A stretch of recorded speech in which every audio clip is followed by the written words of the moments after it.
Athletes are always challenging themselves to get better. You've seen this in all sports. Esports is no exception. You can never predict the outcome. The only thing you can control is how ready you are.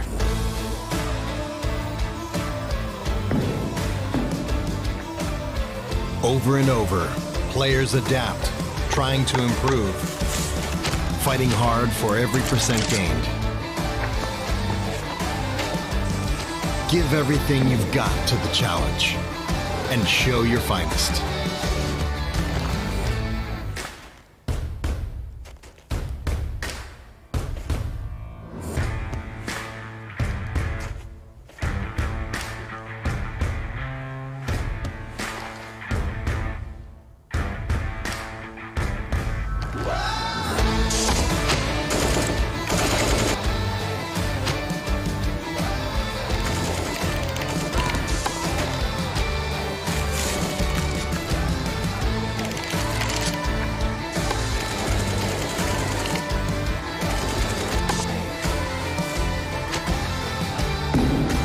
Bring your best out.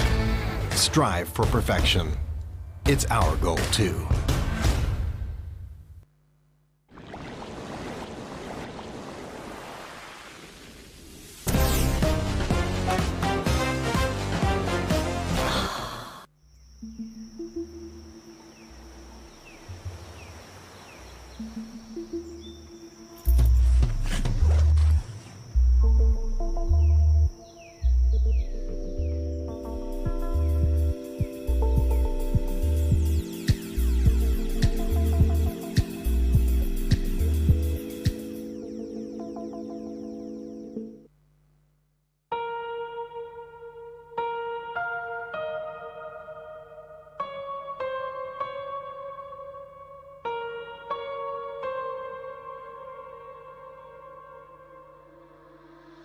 Don't leave me all alone. This battle's a lonely one.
Hello PUBG esports fans. One of the big differences with PGI.S is that instead of receiving prize money based on your final rank is determined by how much prize money you've won. We're awarding prize money every week, and the team who has collected the most at the end will be crowned our PGI.S champion. Here's how it breaks down. The first 8 teams to win a weekly survival match each week take home an automatic cash prize, earning more the sooner they win. From there, the winners of the weekly finals tournament get an even bigger cash prize. The first place prize being $25,000 on week 1, and growing to an astounding $500,000 by week 6, giving teams lots of opportunity to catch up and claim the title.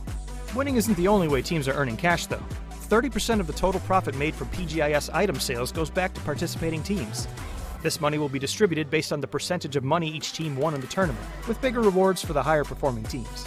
So, not only do you get cool skins and voting coupons to earn even more cool skins, but you're also helping your favorite teams bring home more well-deserved prize money. So be sure to tune in, pick your winners, and cheer on your favorite teams across 8 weeks of intense PUBG action.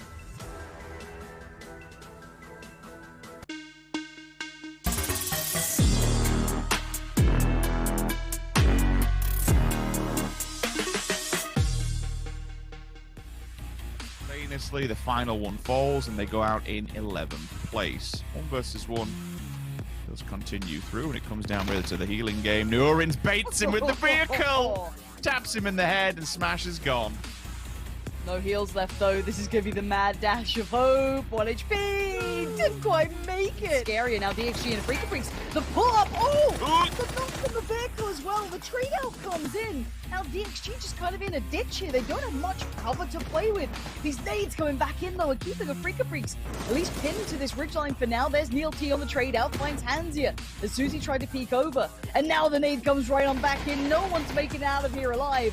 This looks like they're both going to die to this. Every other team now watching. Meta starting to flex out of the compound as well. Look at this play. Keeping track. We need Silzen or Wicked to just be able to tie this one up and do something. Silzen, he's took out 2. What? What has just happened? Evil and Summerfall simultaneously, Lingdu. It's left to you in a 1 versus 2. Oh my word, Silzen, what an opportunity. What a time to hit that. Oh, he's got Silzen. There's no trade. Wicked. Oh, he's got both. Seeing nades, you're right, they are. They're coming out, and these nades were good before. Virtus Pro's corpses lay down here. They know the distance. They know where to go. The molly is perfect. Say goodnight. Answer just yet. No nades to come towards him. Another smoke invested. His last smoke now goes in. Snake is still visible in Onyx. Peeks again. This man looks just invulnerable. He's still alive, and this is creeping. He's got good damage, really. He's 9 HP. In Onyx, the ridgeline. Spots out Snake, but now the damage comes back. 26 HP here. He's still looking. He's still trying to find Rello. He knows there's still someone close to him. He's looking at that smoke. He knows there's a problem still. And on the ridgeline, he finds Rello. He's looking at Snake. He's 1 HP. He's putting everything into this. Snake is yet to move. He's hit the deck. He's not surrendering. He's pushing through. Amber closest to it. T1 though, that nade. It's sent through. Adder's going to find damage on this. Another one could do it. They are now below half HP. This one's a little further away, but the car! It's taken down at least one of them. Falseface and Uber suffer, and there they go. FaZe Good Lord. just get wiped off the face of the earth in a second. Nurin's flashed up, looks towards the smoke. Sees 1, sees 2. He sees so many. The spin, Venotika's got his back. Day trade. Absolutely decimating T1 here. Not even an answer made. Day trade.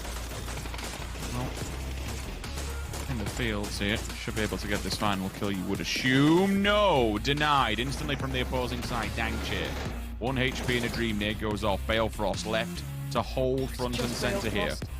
I mean, he's doing a damn good job of it, to be fair. Nope. Right. You've got to go for it. There's nothing you can do. While all this noise and action's been kicking off, Sonics have been positioning the vehicles to set up to receive this. That is absolutely phenomenal! What in the world was that?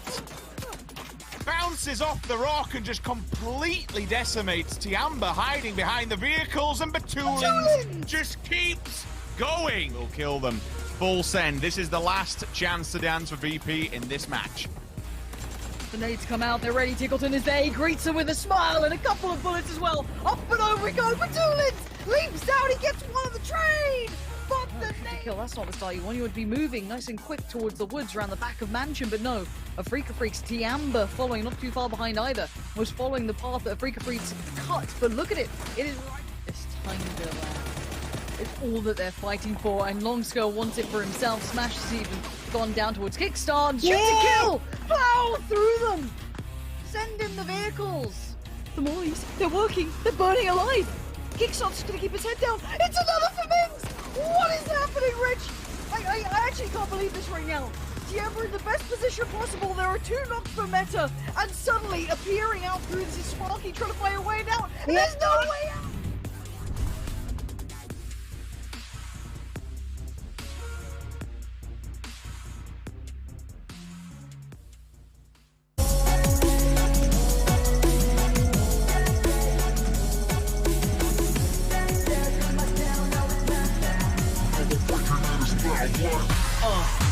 Got me like one shot, climbing and climbing a humble, yeah. I'm in my squad, feeling like I know I'm the greatest, I crumble, yeah. Made it from the bottom to the top, I did it there. Got these other players, never fighting, breathing for air. Aiming and lock it, shoot. Winner takes it all, taking it off. No more breaking in his mind, what? Are you ready? Welcome to the battle, ready, set, fight. Welcome to the battle, ready, set, fight. Aiming and lock it, shoot. The winner takes it all, taking it off. Shoot. Aiming and lock it. You know that nobody like me, cause I'm faster and I'm stronger. You can have me, let me guarantee. Cause the winner takes it all. You ready?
The final one falls and they go out in 11th place. 1 versus 1 does continue through, and it comes down really to the healing game. Nurin's baits him with the vehicle, taps him in the head, and Smash is gone. No heals left though. This is gonna be the mad dash of hope. 1 HP. Didn't quite make it. Scary. Now DXG and Freaky Freaks. The pull up. Oh! The knock from the vehicle as well. The trade out comes in. Now DXG just kind of in a ditch here. They don't have much cover to play with. These nades coming back in though are keeping a Freaky Freaks at least pinned to this ridgeline for now. There's Neil T on the trade out. Finds Hands here as soon as he tried to peek over. And now the nade comes right on back in. No one's making it out of here alive. This looks like they're both going to die to this. Every other team now watching. Meta's starting to flex out of the compound as well. Look at this play. Keeping track. We need Silzen or Wicked to just be able to tie this one up and do something. Silzen, he's took out 2. What? What has just happened? Evil and Summerfall simultaneously, Lingdu. It's left to you in a 1 versus 2. Oh my word, Silzen, what an opportunity. What a time to hit that. Oh, he's got Silzen. There was no trade. Wicked. Oh, he's got both. He Seeing nades, you're right, they are. They're coming out, and these nades were good before. Virtus.pro's corpses lay down here. They know the distance. They know where to go. The molly is perfect. Say goodnight. Answer just yet. No nades to come towards him. Another smoke invested. His last smoke now goes in. Snake is still visible in Onyx. Peeks again. This man looks just invulnerable. He's still alive, and this is creeping in. He's got good damage roll. He's 9 HP. In Onyx, the ridgeline spots out Snake. He's been out. The damage comes back. 26 HP here. He's still looking. He's still trying to find Rello. He knows there's still someone close to him. He's looking at that smoke. He knows there's a problem still. And on the ridgeline, he finds Rello. He's looking at Snake. He's 1 HP. He's putting everything into this. Snake is yet to move. He's hit the deck. He's not surrendering. He's pushing forward. Amber closest to it. T1 though, that nade. It's sent through. Adder's gonna find damage on this. Another one could do it. They are now below half HP. This one triggers a little further away, but the core! It's taken down at least one of them. Crossface and Uber suffer, and there they go. FaZe Good lord. just get wiped off the face of the earth in a second. Urin's flashed up, looks towards the smoke. Sees one, sees two. He sees so many. The spin, Venotika's got his back. Day trade absolutely decimating T1 here. Not even an answer made. Day trade. In the fields here, should be able to get this final kill, you would assume. No, denied instantly from the opposing side. Dangche, 1 HP in a dream nade goes off. Balefrost left to hold front and center here. I mean, he's doing a damn good job of it, to be fair. Nope. Right. You've got to go for it. There's nothing you can do. While all this noise and action's been kicking off, Sonics have been positioning the vehicles to set up to receive this. That is absolutely phenomenal! What in the world was that? Bounces off the rock and just completely decimates Tiamba hiding behind the vehicles, and Batulins just keeps going. We'll kill them. Full send. This is the last chance to dance for VP in this match. The nades come out, they're ready. Tickleton is there. He greets them with a smile and a couple of bullets as well. Up and over we go. Batulins leaps out. He gets one of the train. But the kill, that's not the style you want. You would be moving nice and quick towards the woods around the back of Mansion, but no. Afrika Freaks, Tiamba following, not too far behind either, was following the path that Afrika Freaks cut. But look at it. It is right. This tiny bit of land. It's all that they're fighting for, and Longscale wants it for himself. Smash has even gone down towards Kickstart and shoot to kill! Plow through them! Send in the vehicles! The Mollies, they're working, they're burning alive! Kickstart's gonna keep his head down. It's another for Mings! What is happening, Rich? I actually can't believe this right now. Tiamba in the best position possible. There are 2 knocks per meta, and suddenly appearing out through this is Sparky trying to find a way out, and there's no way out!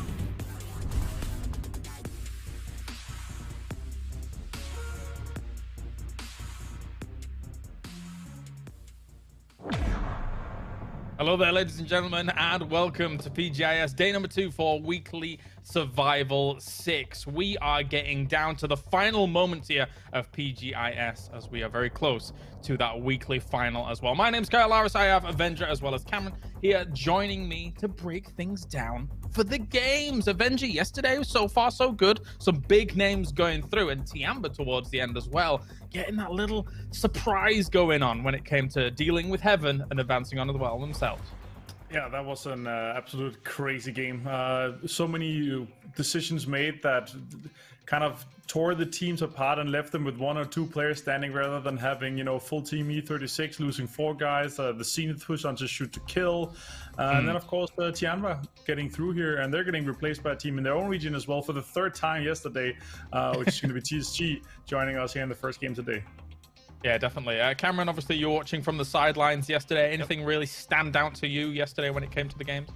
So I'm going to try and keep this concise because this could accidentally be a longer point, but I was doing a lot of research on figuring out like what was the sort of common thread between the teams being able to take the full chicken dinner throughout the entirety of these weekly survival weeks, and a lot of it actually banked on having a solid position earlier on in the game, not so much just only having a position in the late game. But yesterday we saw a lot of the opposite of that. Tiamba is a great example of that, but even looking at Gen G as well as Multi-Circle Gaming from the very first game, we've seen a lot more success already from the first day this week of teams being able to work solid positions coming in from the edge, which is a little bit of a mix-up, at least from last week.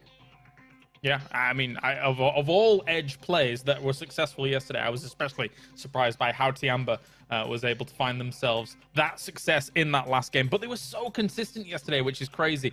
3 fourth places, 1 third, and then that first to round things out. Of course, there's a lot of money on the line as well for all of these teams, as we have not only the money for those first places through each of these games in the first 8 games that are going on, and then we have a few more for today. But then, of course, going into that weekly final as well, we have plenty of money coming in regards to that too, because overall right now, Martin, I'm pretty sure that it equals over 2.4 million for our weekly final. That's ridiculous. Yeah, it's I think the multiplier is at something like 2.44, 2.45 at the moment. Yeah. So it's going to be like 2.45 million dollars for the first 4 places in this weekend. It's going to be absolutely crazy. We got into the wrong job, I think. we should have played harder, especially you, Avenger. You were right there. Anyway, but Close, but never close enough. We have 3 Mirabars and 3 Erangels for today. 6 more teams will be joining on the 5 that have already advanced onto that weekly finals, which is effectively our proper grand finals here for PGI.S. And Cameron, looking at the hopefuls for today, I mean, a similar question to what I asked you in regards to those that have advanced on and who's done well and who you looked at. Who did you look at yesterday that didn't advance on but impressed you nonetheless? There are a couple of different teams, mostly VP and Oath, that come to mind that would really want to have their own individual late games try to have a go once again. VP, especially on their Miramar game that Sonics ended up winning game 4. They had such solid game throughout the mid game, throughout the end game. It was just the late game that they sort of got a little bit of a mix-up. Sonics got Mime onto a northern position around them to keep them from really being able to aggress even further into the circle, but they were able to get like 17 or so kills before they got taken out. It's one of those heartbreaking second places that I really hope that doesn't tilt them, because we've seen them a situation like that tilt teams before. Other teams, though, we have seen them rise to that greatness and just continue to perform well again, like Tiamba, who got multiple top placements before getting their victory. Yeah, and I think one of those teams that's had... We talk about those heartbreaking second places, but a team yesterday had 2 of them, and it is Meta Gaming here, Avenger, who has risen through the ranks from week to week, has kind of stolen our hearts almost a little bit with Ragnar being the entertaining chap that he is, and now 2 second places on the board here. Surely they're eventually destined to get to that weekly final. Yeah, I think so too. 2 teams yesterday, or not yesterday, last week, that actually had the same kind of, they had 2 second places that also got through was Freaks and Tiamba. So I'm quite sure with these 2 second places here early on, already in the first day, I'm quite sure they're going to be able to make it through as well. I would be surprised not to see them to get a win, considering that they got all 16 games to play. Yeah, as long as Ragnar doesn't keep bopping Silzen on the head with a hammer, I'm sure that Silzen and Sparking will be able to do well for the team. And I think they have been real standouts, Cammy, when it comes to Meta's rise here through the ranks. Yeah, so Sparking was definitely sort of the golden child coming in from the Latin American region. We were hearing a lot about him even at the end of last year with the DreamHack Americas event. And showing up here for the first couple of weeks, he really was, sorry to say, the only player of that team to perform successfully. But over the course of this entire event, we saw more and more players step up and actually perform solidly as a full squad as they got those reps in for this event. And so it really isn't just the Sparking show anymore. No, they're looking like a pretty complete unit, which is good to see. And a team that is also slowly looking more like a complete unit, I feel, especially here in this last week, Avenger, is T1. Yesterday, they had a pretty damn good performance. They had one of those second places. They were kind of in that trench over by Erangel, trying to get out of it. It was not going their way in the end. But what do you make of T1 here in the final week? Well, as we talked about yesterday as well, you know, like a team coming in with a roster change, a 2-man roster change just before this tournament started. I don't want to give them, I don't want to give too much of a hard time the first couple of weeks. They didn't qualify the first 2 ones, but then they proceeded to qualify for the following 3. So I think their performance has been good. Yeah, I'm sure in the weekly finals they haven't had a top 4 performance yet, but I still think it's respectable. And I think for 2021, I think they're gonna be doing quite well, to be honest. Yeah, the prospects seem high for them, Cameron. Do you have any thoughts regarding T1? I am not so forgiving for T1 Okay. as Avenger is. I think on paper, these players are really, really good, and we've seen that in game multiple times, even from the very beginning. It's just the lack of sort of macro and strategy that sort of concerned me. In a fight, it's very evenly goes 50-50 if you put T1 up against another solid team. It's just I can never feel comfortable relying on them to get into position to have a sort of favorable standoff like that. That is fair. And of course, teams like Infantry are, in terms of their strategical position in this game right now, it feels like their entire focus is on massive fragging power when it comes to someone like Longsker, for example, Avenger. Even in games where we didn't really see them make too much of a splash, Longsker was still up at the top of the kill leaders. I think, again, in a similar vein to what I was saying about Meta being destined to eventually qualify, I feel like Infantry might be just eventually destined to qualify here as well. Yeah, I really hope that they are able to qualify and make it through. To be honest, I think they're one of the top teams coming out of the region. I think they're a top team in terms of putting out damage and putting out, just the impact that they have in the lobby is just insane. When they have a compound where they're able to focus on shooting and killing, they're in a good spot. When they have to do a macro rotation, they're able to do so and put themselves into a good spot. But the pure impact based on the damage output and like durability lowering and the rest of the lobby is just insane from these guys. So they're entertaining to watch, and I hope we're able to see that in this last weekly finals here as well. Yeah, entertaining is definitely one way to describe it. Very, very impressive stuff coming out from them. Cameron, do you have any thoughts regarding Infantry? It's mostly, I mean, in this case, I am going to agree with Avenger a lot more with this team. If I had to give one sort of concern, is that Longsker seems to be the main source of fragging power. Over the course of this entire event, he's averaging 1.62 kills a game. Everyone else is averaging 0.87 or below, and he has close to maybe 1.6, 1.7 times the damage of everyone else. That's nothing like deal breaking, I think, but it is sort of a little bit of a concern, especially if you're looking at a round where Longsker might be taken out early. That doesn't happen all that often, but it is still a bit of an issue when you have so much of emphasis, so much of a win condition on one individual player. Yeah, those are interesting numbers to bring to the table, especially since now, I suppose, Cameron, we have such a huge sample size to draw from. That really kind of aids us in kind of being able to make those assessments, I guess. Yeah, that's why I'm trying to pull up averages instead of just looking at overall numbers, because some teams are playing significantly more games than others. It is all important to note that this is looking at averages between both the survival games as well as the weekend games, whether it's bottom 16 or weekly finals. And there's a little bit of a difference on how the teams approach that, but it is still a really good benchmark. Yeah, definitely so, definitely. And one of the teams joining the lobby coming up now, of course, we saw FaZe have themselves 3 games towards the end of the day yesterday, who are currently sat in that bottom spot here, technically speaking. But TSG, as you mentioned, Avenger, is joining the lobby here. What do you make for TSG's prospects? I think TSG has come in and then kind of shown that they're capable, but the problem for me is that they qualified in the first 3 weekends, and I felt like they had figured it out at that point, and then they didn't qualify for week 4 and 5, which was the bigger prize pool one. So kind of the reverse action for them in terms of that. If you're able to make it 3 weeks running, then you must have been caught up to by the opponents, and they were just never able to kind of translate that into it. So I want to see them coming into this, obviously head up high. They have less games, which makes it statistically just harder to make it in because you have less chances, of course. So I really want to see them come in swinging here and see them have a go at it for sure. Cameron, thoughts? I mean, mostly just the fact that, as Avenger said, they performed very good in the beginning. It's been a big slump since then. Actually, I believe last week was when they were in the 32nd seed spot, so they didn't even play the survival at all. So this is definitely a lot better of a position for them. But I don't know how much confidence they're going to have behind them to win, especially coming right out the gate.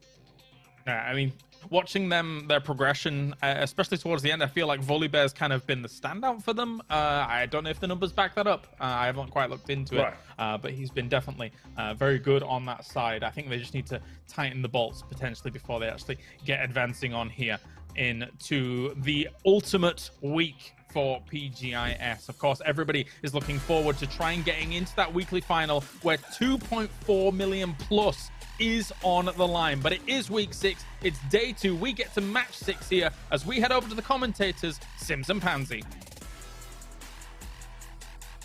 Thank you very much, guys.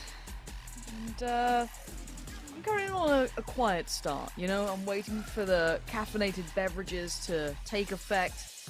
And I'm honestly still recovering from yesterday, if I'm honest, Rich. That was probably one of the craziest days altogether of PUBG I think I've seen. That's the point, isn't it? We can say we're going to, start off a little bit calm. We've got a long day ahead of us today, 6 games. It may only feel like one extra game, but it does drag it out for both us and the players, to be fair. I mean, yeah, when we look at it yesterday, it was just one of those things where every single ending, everyone just refused to die. Everyone refused to give in against all immeasurable odds. The finish from Tiamba, the finish from Inonix, like, some of the things I have just never seen. But I suppose we're at that point, right, where points don't necessarily equal prizes. Qualification and winning the game does. If there's nothing else to lose, then we expect these players to basically give it their all and show us really what they're made of. And look, I've definitely had my thoughts about the format changes, but if it means we get moments like that, I'm kind of down. I'm kind of down for it. But we have had a kind of, south to north playing path pretty. The islands. It's not quite as prisony as I wanted. Not quite as far towards the west as I would have liked. But it does bode a problem for a couple of these teams. This is going to be a harsh game coming out. What is it? Petrichor Road, E36, Buram, Zenith, maybe Meta, way further towards the north, are going to have a really hard time trying to get down here. I mean, I guess they can go on the kind of west and east sides. It probably shouldn't be too much of a bother. But that's quite a lot of water and a whole ass island in play, Rich.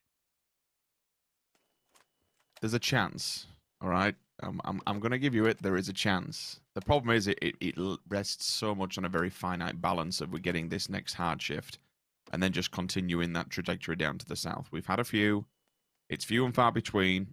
They are an interesting ending, and unfortunately, if you're not in a position down on the coastline, it's very hard to get across to Los Higos, just given there's no real boats, unless you're going to be taking it all the way from the other end of the coastline, like from the western side, the eastern side, and dragging it in, but it still becomes difficult when teams are already set up. You've got the small bridge, which becomes an extreme bottleneck, and ultimately, it does spell disaster if you're not ready, willing, and basically set up to receive that, but still, anything can happen. We know these circles can do whatever the hell they like to do, leading up into that point. For everyone else, it makes it a little more difficult.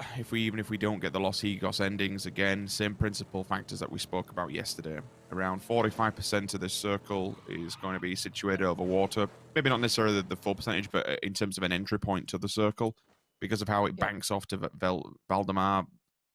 Whether or not you want to try and go for some weird rotate across the Valdemar Bridge where Na'Vi is going to be setting up and maybe working your way through Higos. It is, it could be viable, especially if no one's out on the opposing side, but you're playing the numbers game and wondering, will someone be over there? It's going to be a bit of a blind set as you do come off the back of that island. But still, for everyone else, I'd anticipate we have a few early scuffles as people try and find their feet. Right, so I think Cammy brought up a very good point, actually, and I want to talk about it a little bit more, because this, we'll note when things start to kick off, but we get a couple of minutes of, inane conversation. But I did like what he said about the kind of initial positioning, and we have seen, those who have circle favor initially do tend to bode well. There's nothing surprising about that. We've all played PUBG. So I'd like to, again, kind of highlight who's in there now. So it would be TSG, DA, let's say, even though they've just went on the move fast. Na'Vi, DXG, excuse me. I'll say about that, right? I'll say about that. Now, I think something he highlighted as well, though, is yesterday we had some really big swing factors in regards to that, where teams would be able to slot in really well, pick up a great position, and play it out perfectly. So it's not like it's impossible. It's just, you play the percentages. Please, DA. You can make this. You can drive across there. Don't make this difficult for us DA fans. But no, there's always a chance. There is always, you know, chances and opportunities, and these teams will be looking for that fine percentage. When you look towards this circle, the one thing that kind of stands out is the... Right, oh, never mind. What might stand out? We'll hold for a second as DA's running this gauntlet. So they have to try and make this one, but certainly making a bit of a meal of it so far with a bump on the road down below. It's slowed their approach to go across TSG. TSG chilling at the top, and DA for a moment they will stay at their feet. Whether they opt to actually sit here is a different question, or if they want to try and disengage, they might just try and pull that vehicle around the back to keep the tyres free. It's a nice little area. You can control this one easily with a team.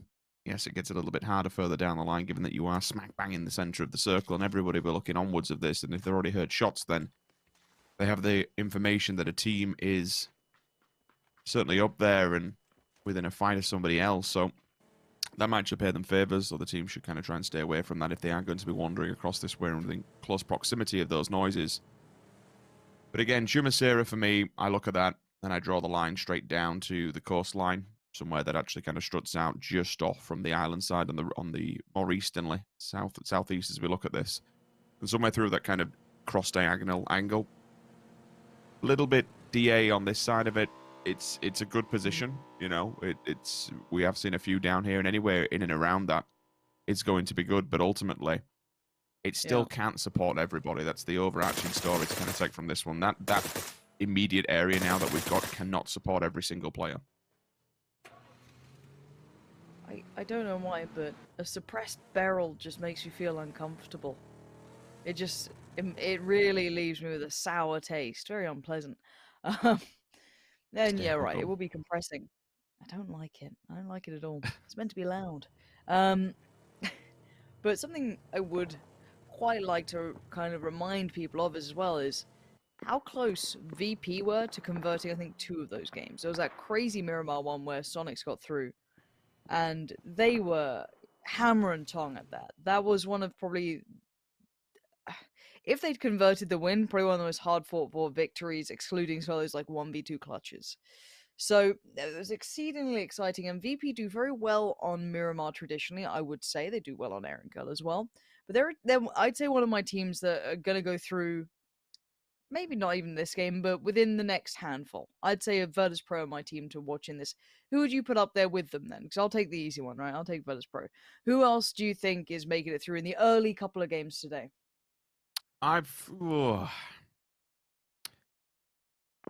It's really hard because the lobby's ever changing, right? But I'm still really confident in STK personally. I still think that there's, for all the trials and attributes that they've been thrown under on social media for the team change, I still think this is an absolutely rock solid roster. The capabilities are there, the IGL's still there, the knowledge is still there. There's no real reason. All right, they've had a few difficult weeks, but so is apart from Gen G, basically everybody else within this whole tournament. It's not uncommon, and I don't think that they should be attributing that to the team change. Yes, okay, things have turned around and stuff, but it's still the core 3-man roster, whichever way you kind of want to cut it. And Pentalol's been playing with them quite some. Well, I said playing with them, but certainly subbing with them and knows them. So it shouldn't be just like, okay, we're just going to swap somebody out with zero prior knowledge and things change instantly. And then it's like, well, this might be the wrong decision. But I do think STK have still got it well within them to be up there and to be well within qualifying today, personally. I think that's a fairly good shout, honestly. I don't mind that at all. I believe that Paperthin... There's so many you can add to that list, though. That's the problem. There really is. Now, Paperthin luckily has come in and has given us his thoughts and prayers for meta. I believe he was doing that for, was it Down 1? And obviously that went well for them. So... fingers crossed. Paperthin also hoped that car would have a lovely day. There it is. See, it worked out in the end. Brilliant. I like that. Brilliant. Proper good. We are just waiting on that circle to update. Most teams are in now. I think E36 and Zenith might be... they're not close by. They're just chilling out on that western side. And E36 just got away from the town. So, Zenith will be able to cross and have no problems. And it's actually pretty chill. Yeah, the unseen team here so far is Zenith. You've noticed on screen just because of the shots that have been coming towards them. They're a little bit slow and a little bit cautious on their approach. I think 3 teams now have popped bullets at them, but it's Petrichor Road all the way to the northern edge of the circle. They decided to wait until the circle does actually... Oh, you're getting it, Lauren. You actually might just get the island. You've got a very, very good chance here. Rich, you know when it's like land ratio? Where there's no land. How can it? That is This circle's just one getting of ratio. the... What?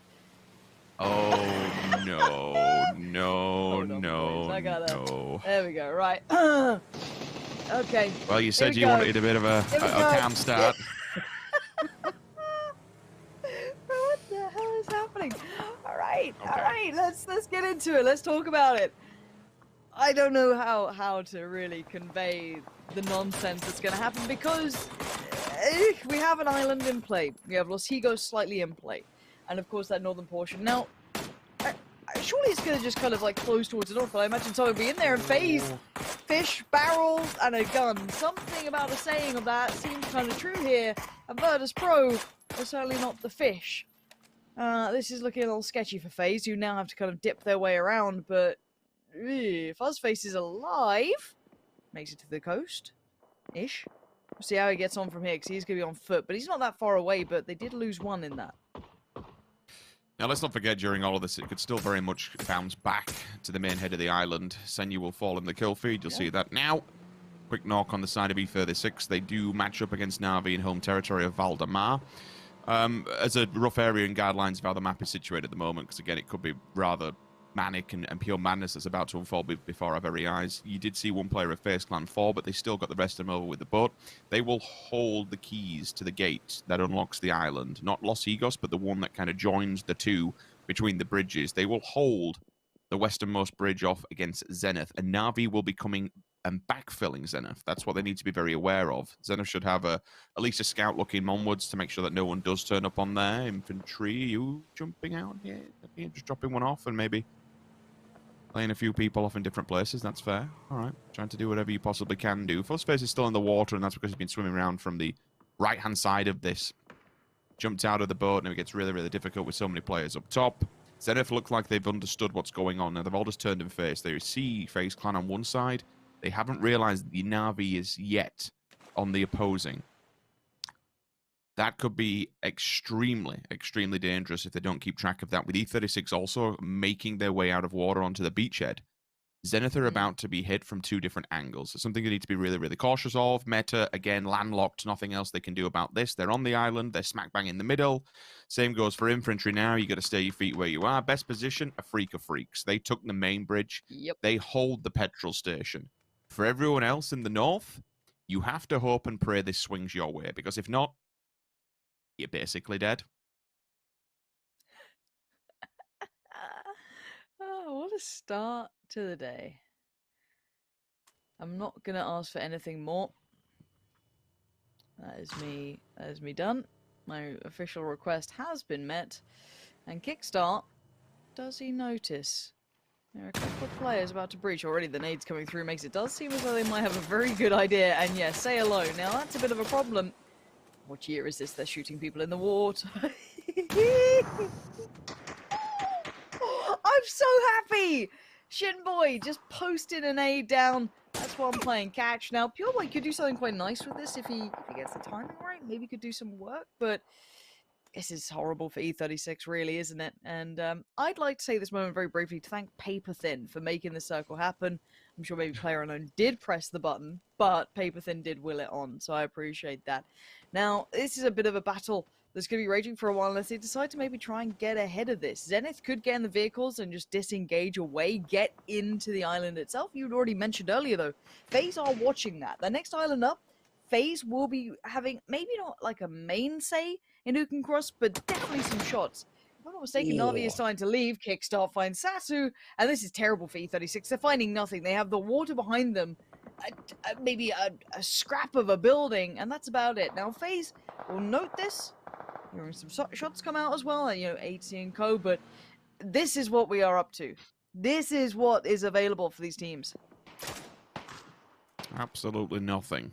When I look at this map, I think, yeah, the island must be the end place. But still, even with the main head of the island on the opposing side, the main head of land, it does loop around on the edges. So there is this small 50-50 balance. If you're a betting man, you're going to be saying, yes, we're going to the island. But if the circle dictates like 1% more is over on the opposing side, the next circle, it will go back to the north.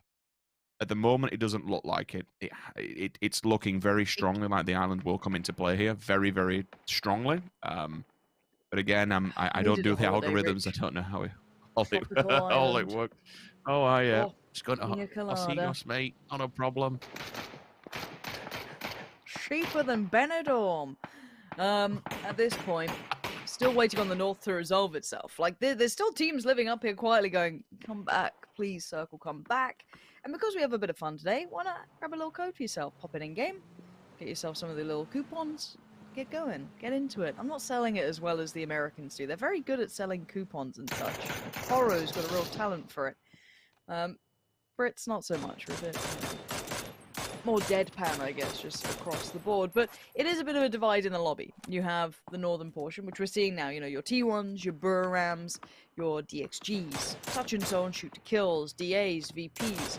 And then, of course, the island teams, the tropical gang chilling out down there, which, of course, is your Freaker Freaks, pretty prime position. Na'Vi, FaZe, Zenith. Now, E36 do go down. We saw them having problems earlier with Zenith, I think it was, so not surprising seeing them call up, but I think that was shoot to kill from across the river. Yes, it would have been, if I'm not mistaken. Let's have a little look, see where this goes.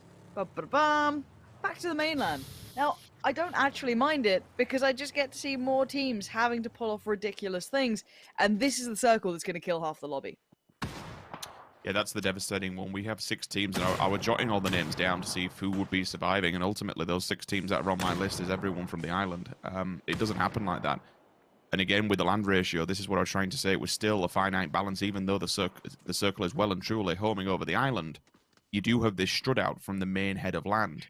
And if it's something like 50.5% more in favor of the head of the island, then that's what it's gone towards. Like, it was so fine and on a nice edge. It's now basically wrecked every single person who've committed to the holiday resort. It's not great. Everyone now has to move, and like we say, it's just unfortunately one of those things. We can chill all day long. We can talk about this. We've just been watching these circles unfold. T1, however, in the kill feed, we need to make note of that. Third party has also come through from the form of a Freaker Freaks, getting involved with that one also. Adder will go down. The frags will be stolen across. Petrichor Road not having the greatest of days. However, playing towards the northern edge has kind of paid off for him thus far. They don't really have a ton of distance to go. We hop back to the main island. Environment. That's terrifying, isn't it? Tab just had a little look over, as did Besto. Sees a great deal of Zenith, but still a bit of a scrappy fight here. It's just Orange and Tab, and Shimboy's found Tab. Zenith is staying alive in this. Now, if you don't get moving soon, if you don't put your plans in action, you're going to get done for on this. I think FaZe already looking at maybe a boat that they probably pulled up with. And you know what? I love seeing it. More of the map, more versatility in the gameplay. Make these incredible players have to consider more things in case this tournament format wasn't crazy enough. But, as said, Zenith still trying to fight for their way in. Na'Vi currently hold them back, or what remains of Na'Vi, which is orange. So high flashes, Zenith on the peak, and actually a decent enough trade. Now, he'll lose his life for it. He was down pretty low. Virtus Pro, this should be easy. And FaZe made it out barely. Look at the HP. Uber's low, Buzzface is low, and Uber's dead. Virtus Pro probably one of the better positions as it stands. Oh, the bombardment is just dirty. 80 can't find a way up right now. I don't think he wants to. He might just live in the sea. And he actually might out-survive some of these teams by doing so. Infantry will be the next ones to commit back to the boat and get across. Do whatever they can. DA can see Tracer Fire within the building. Just laying into metagaming from the opposing side. We hop back towards the north. We've got a 3-way battle. STK, Petrichor Road, Oath Gaming just downwind of this. STK are in a 2-2 split, so they'll hold deeper angles further down towards the south. First nade comes out. Balefrost will fall. The question is, do Petrichor try and advance on this one? They know they are being punished from 2 different angles, and they have to be very, very careful for it. They could push up against the blue, which just denies one certain area they don't have to worry about. Then they can focus on players towards the south. STK, however, probably won't get too hyper-aggressive, given that they've split their resources between 2 different areas. Oh no, Wicked. That's not the way to be doing it on the rotate. And just look at the bullets. Every single person sees him. Actually, the one who gets the frag off in the end of it, which is kind of wild, as you say. We still got players. What year is this, Richard? I'm seeing like 3 teams in the water. I'm getting flashbacks. Oh, not good ones. It won't win you the game though. Yeah, it's different these days. You don't get to win from the water anymore. But as said, Wicked's in there, Seer's in there, Inventory's in there. For now though, Oath still trying to deal with their problems in the north. This is ever raging, and Petrichor Road are no easy team to get past, right? Like, this is something you got to pay attention to. Now, Sparking has beached. The Wookiee comes flying out to merely be met by Buram. So that's Sparking gone. So maybe it would have been the better choice to have a little dip in the water. Bring yourself across. Long on top for now. Now, Oath team aware, but it's a weird one, right? Because technically you're shooting down, so it's just you get the headshot almost for free. But Long, when he peeks his ridgeline, he is very vulnerable, but he's made it work for one. There's that headshot I'm talking about. It's dangerous playing these games, but Long makes it work, but for only so long. He gets noted, and there he goes to DA. Petrichor Road goes down as a collective, and Oath stay alive. Now, they are in the circle. They will be able to stabilize, and DA is a name we will probably be saying later, unless they make a meal of this one. Everyone else just has to try and scramble to their position. One of the strongest at the moment for this circle. Finally, VP.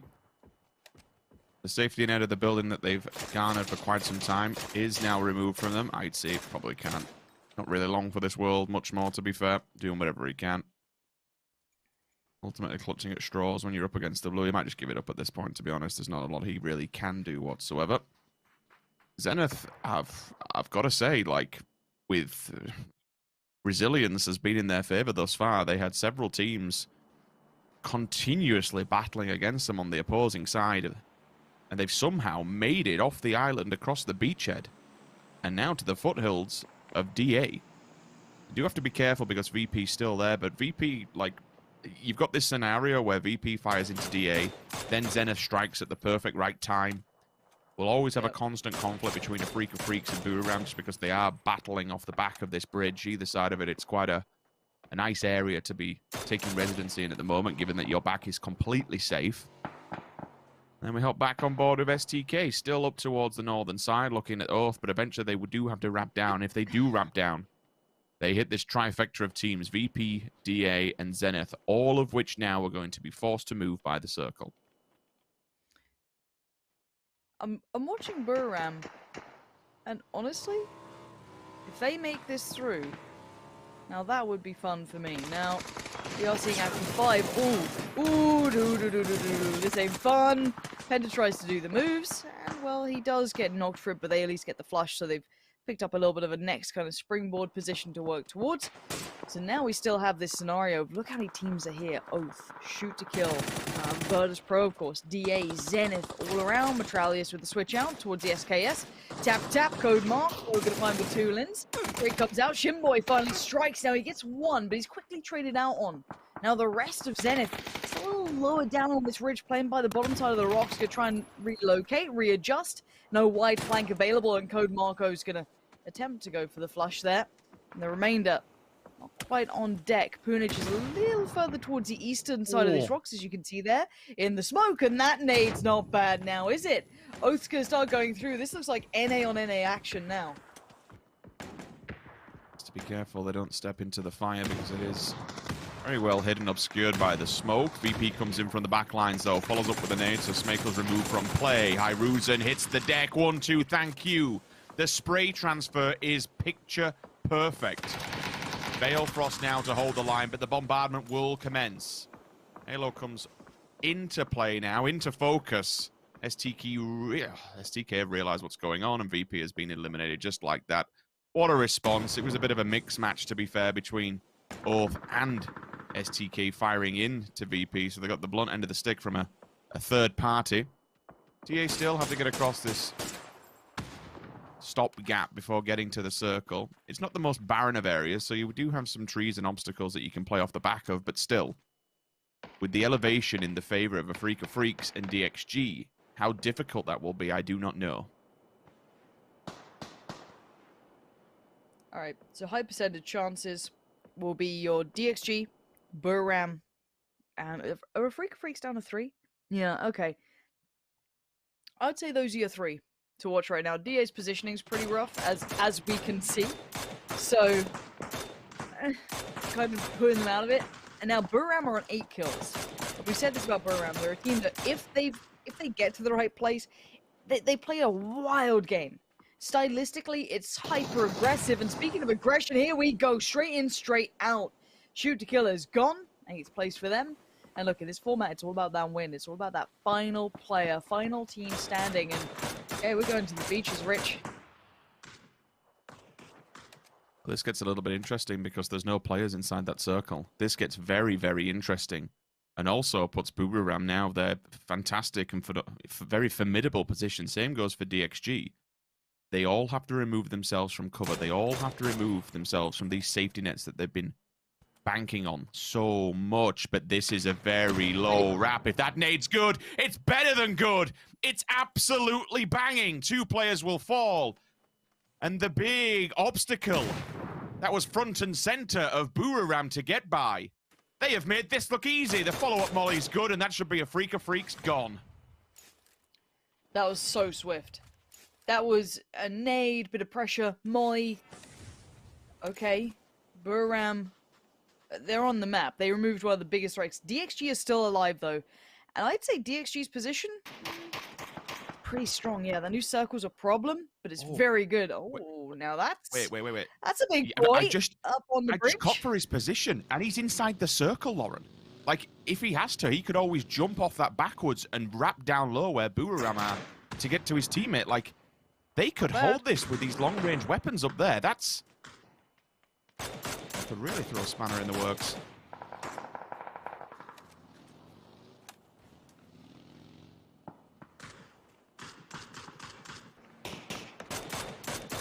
Now here comes the push. Right, trying to get across. Let's see if they make it. Nodrada says no. That's 1. Sprays in on the 2nd. Neilty's still alive, but barely. They need to make their stand now. Buram can't really... I guess they feel confident enough after maybe a Freak of Freaks they can let them get close. But look at this damage. 11 kills. 12 kills. Racking them up. And what we have left are the 4 teams. Meta with 2. Infantry with 1 quietly in the background. DXG with 3. 1 knocked. And Buram all 4 alive. But the circle will be pushing these players substantially closer. It's time to get going here. Look how compressed it is on this side, Rich. Longsker eventually has to move from water. The downside to Boomerang is that they are very, very boxed in. Very, very bottlenecked here. Long KO Pie, finally. The first shots will commence. They've already lost 1 player earlier on, but now this might be the go time. This might be the time to shine, especially if they've got all their utility. It's time to commit it to the cause. Boomerang have already done the same thus far by removing a Freak of Freaks and doing damage. That's a nice little dip, but it's answered instantly. God Meow goes back, and now Silzen and Co. It's time for them to join in. The bombardment has commenced. Boomerang and DXG both damaged. Longsker is going to remove himself from water, and he is behind enemy lines well and truly. It's just a Navy SEAL just from the water, peeking up, has a look. Doesn't want to give away too much. His position has not been noted, to my understanding. So Buram could be in for a terrible surprise. Meta have to make their move. They had been noted prior to now, so Edie's going to watch out for that. Finds 1. Looks for the 2nd. Just living in the smoke. It looks like the molly's burning anyway. Buram 15 kills now. Now there's 2 snakes, and Longsker still has not been checked on. He's made it to the water now, mini in hand. 3 players in front and 1 off to the side. He sees 1. Oh my god, he's got all 3 of them right there. That's 2. A 3rd would be fantastic. And DXG will probably look go, wait, there's another? Where did he just come from? Out of nowhere. The beast from the water emerges, and now the 1v1. DXG already baffled, but IQ 500 trying to keep cool under pressure. Looks in, gets attacked, but there's an answer right, but he's won it. He's only gonna won it.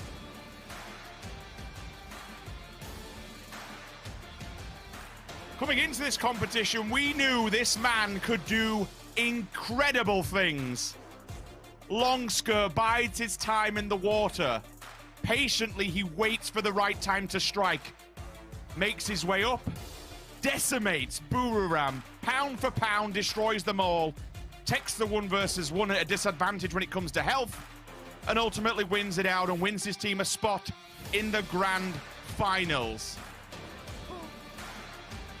I cannot believe. I mean, I'm like for Buriram, I think you wouldn't check the water when you know there's one player in front of you. It's not when you get to those engagements. Yeah. I can understand how easy it is to take your eye off the ball for all of a second and forget that there could be someone still sat in the water. It's not something we see these days. No, this okay. So player unknown, if you're watching, this is why we like weird circles, because the teams are really good at playing the other ones, and it's like, oh, you know. But then this happens when crazy circles happen. Like, I'm kidding, but not really. But I mean, as said, I don't even blame Buriram, because at what point do you go, oh, there's probably someone still in the water. Oh, there's probably this. There's teams up on that ridge line that technically have seen it. Oh, it's got to be heartbreaking as well for them, because they were in such the right position, such the right place.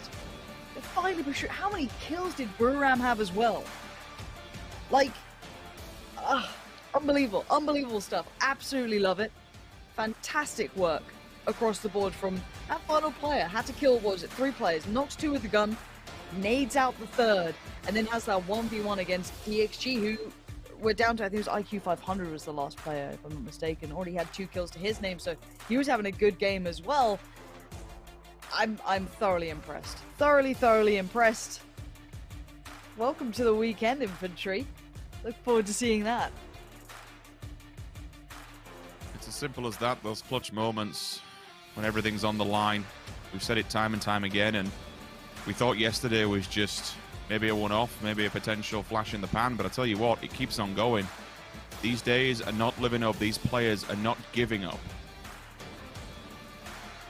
And he has just projected his team into the grand finals. One of the...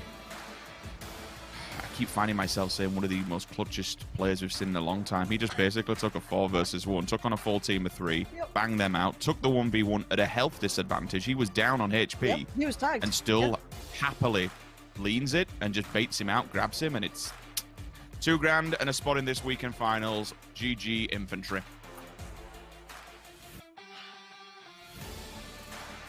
Why is this game going so crazy now? Like, we've had so many insane clutch games now. Like, normally in an event, like a week, we might have one of those moments like, oh, do you remember that? Now it's like, every time, boys. Every game, apparently, is just going to be insane. Alright, enough from us. Interview time. PGI.S 위클리 서바이벌 6주차 PGI.S Weekly Survival Week 6 파이널로 진출하게 된 팀은 바로 인펜트리였습니다. And the winners of our 6th match making it to the weekly finals was Infantry. Congratulations. 정말 마지막 교전에 대한 얘기를 안 해볼 수가 없을 것 같은데요. I don't think we can miss talking about that last moment in the game. 정리하는 모습이 굉장히 인상적이었습니다. You guys eliminated Buriram United in a genius way. Can we just get an explanation on what was happening at that time? 就是跟 BRU 交战的时候，可以跟我们详细的说一下当时的内容吗？当时第一是拿全了的，然后就。可能也是因为他们把我忘了。약간 오늘 운도 따라줬다고 생각합니다. I think today luck was also something that was on our side. I think Buriram United kind of forgot that we were there, and that played to our favor. And also the way the circles were located today was really difficult, equally for most of the teams. And Infantry, you guys showed maintaining your position in a longer time.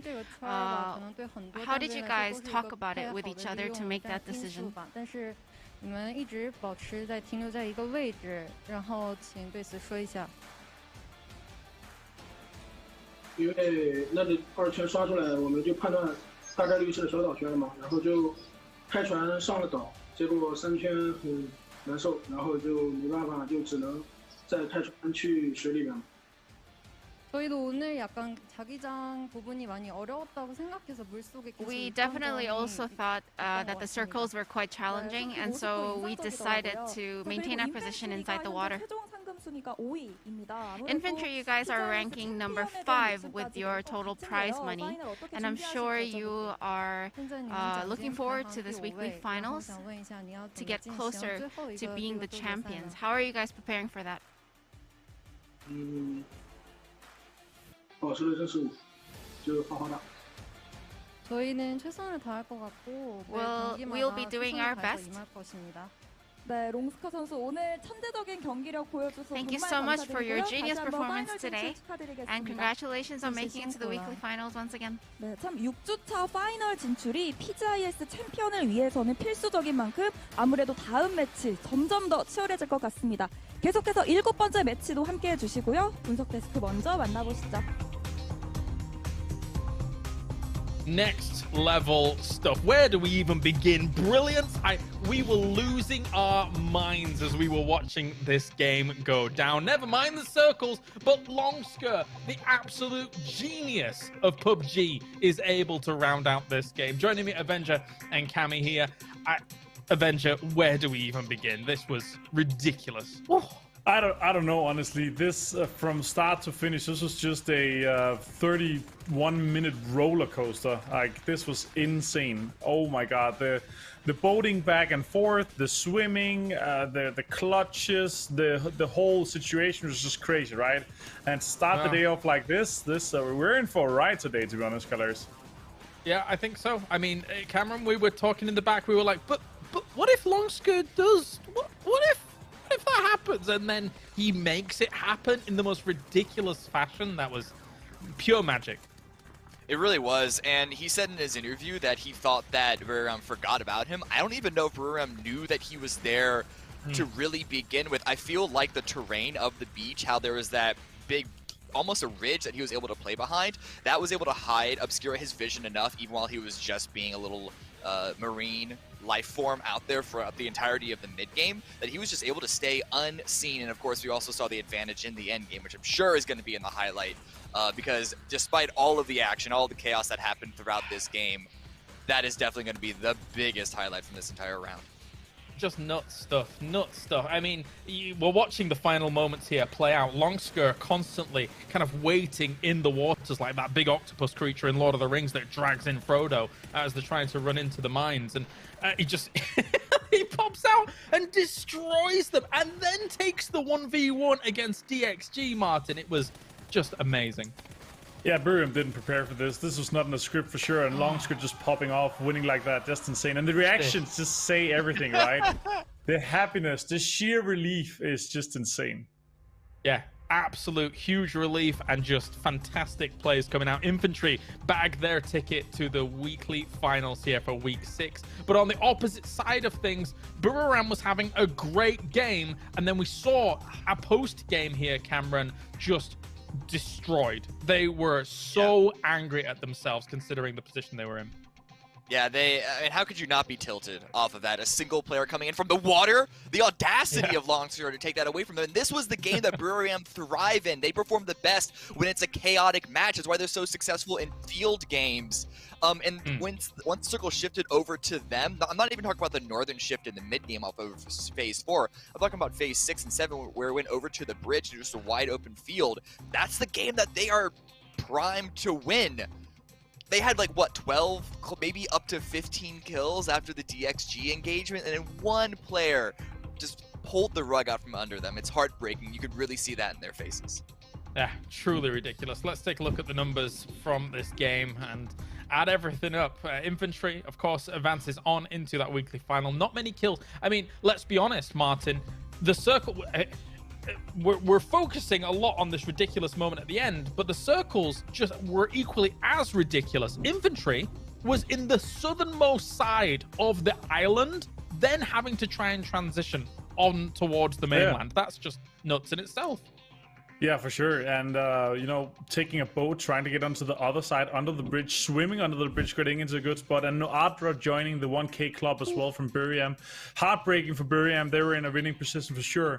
And with with Infantry winning and 4 AM joining the next game, it marks the 4th game consecutively won by a team that is then replaced by a team from the same region. That's actually interesting. This is going to be the case for the rest of the day?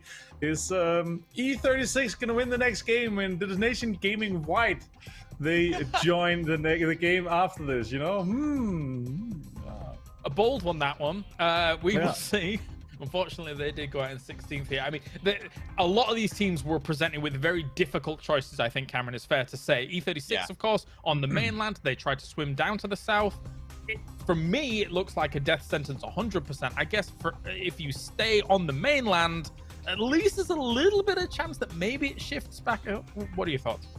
It's a coin flip either way. I said at the start of the show that having a good position at the beginning of the round seems to help a lot of teams get these full victories. Once phase 2 happened and we saw the huge likelihood of that island finish, I mean, who can say what's the best position or not? It swung wildly. Hardship towards the north, then the hardships towards the east, and it really was just playing how Infantry played successfully, is working with your position, trying to come in from the edge. VP had a couple of good moments trying to come in from the west side as well, but ultimately you cannot analyze this game at all. This does not fit into any sort of algorithms. This doesn't fit into any sort of models or graphs. This is definitely an outlier that you need to treat it as such. Yeah, sample size wise, we don't get many of these. I mean, if you're speaking about super settings Avenger, usually when we see this kind of circle play out, everyone in the north assumes that maybe it's going to the island and then they all just kill each other and then that actually accrues them points. But given that it's the survival settings, it really changes the dynamic a lot of these kinds of circles, I think. There's also many teams just send it, you know, because you need to win a game. So they thought they're just going to end on the south, so they had to send it. There's the only chance to win, right? If you see a team where like they come in late, they usually go fishing, either dynamite fishing or they go into just shooting all the fish in the barrel that is trying to cross the pond, right? So because that's points on super. In the weekend, that would have been 3 points. The guys trying to swim and cross over there. So I like that we saw that many teams in the south. That really talks to the kind of unpredictability that this game had in circle 2 and 3, where we're sitting like, this could go north, this could go south. Is the south bigger than the north? And like all this probability, but the second circle is just so far south that it like you had to predict it to go to the island in the end. And I guess some of those kind of transitions that were potentially doomed to fail, or greetings of those transitions that eventually had knock-on effects. I mean, so Digital Athletics, considering the later circles, Cameron, had a hard time of being able to deal with that. We'll talk about that later. Let's talk about the team that's actually coming in to the lobby right now. 4 Angry Men, who have put up a lot of money on the board here, Cameron, so far, and they are a dangerous team to be coming into the lobby. Yeah, they were really, really strong, especially at the beginning of PGI.S, winning week number 2. But then after that, they have yet to make it to another weekly final. And 4 AM, they're a wild card. They've been a wild card team for almost, I think, the entirety of their tenure, of the Orcs' tenure in this game, in PUBG, where you could never really tell. Some games, they absolutely pop off and go completely ham.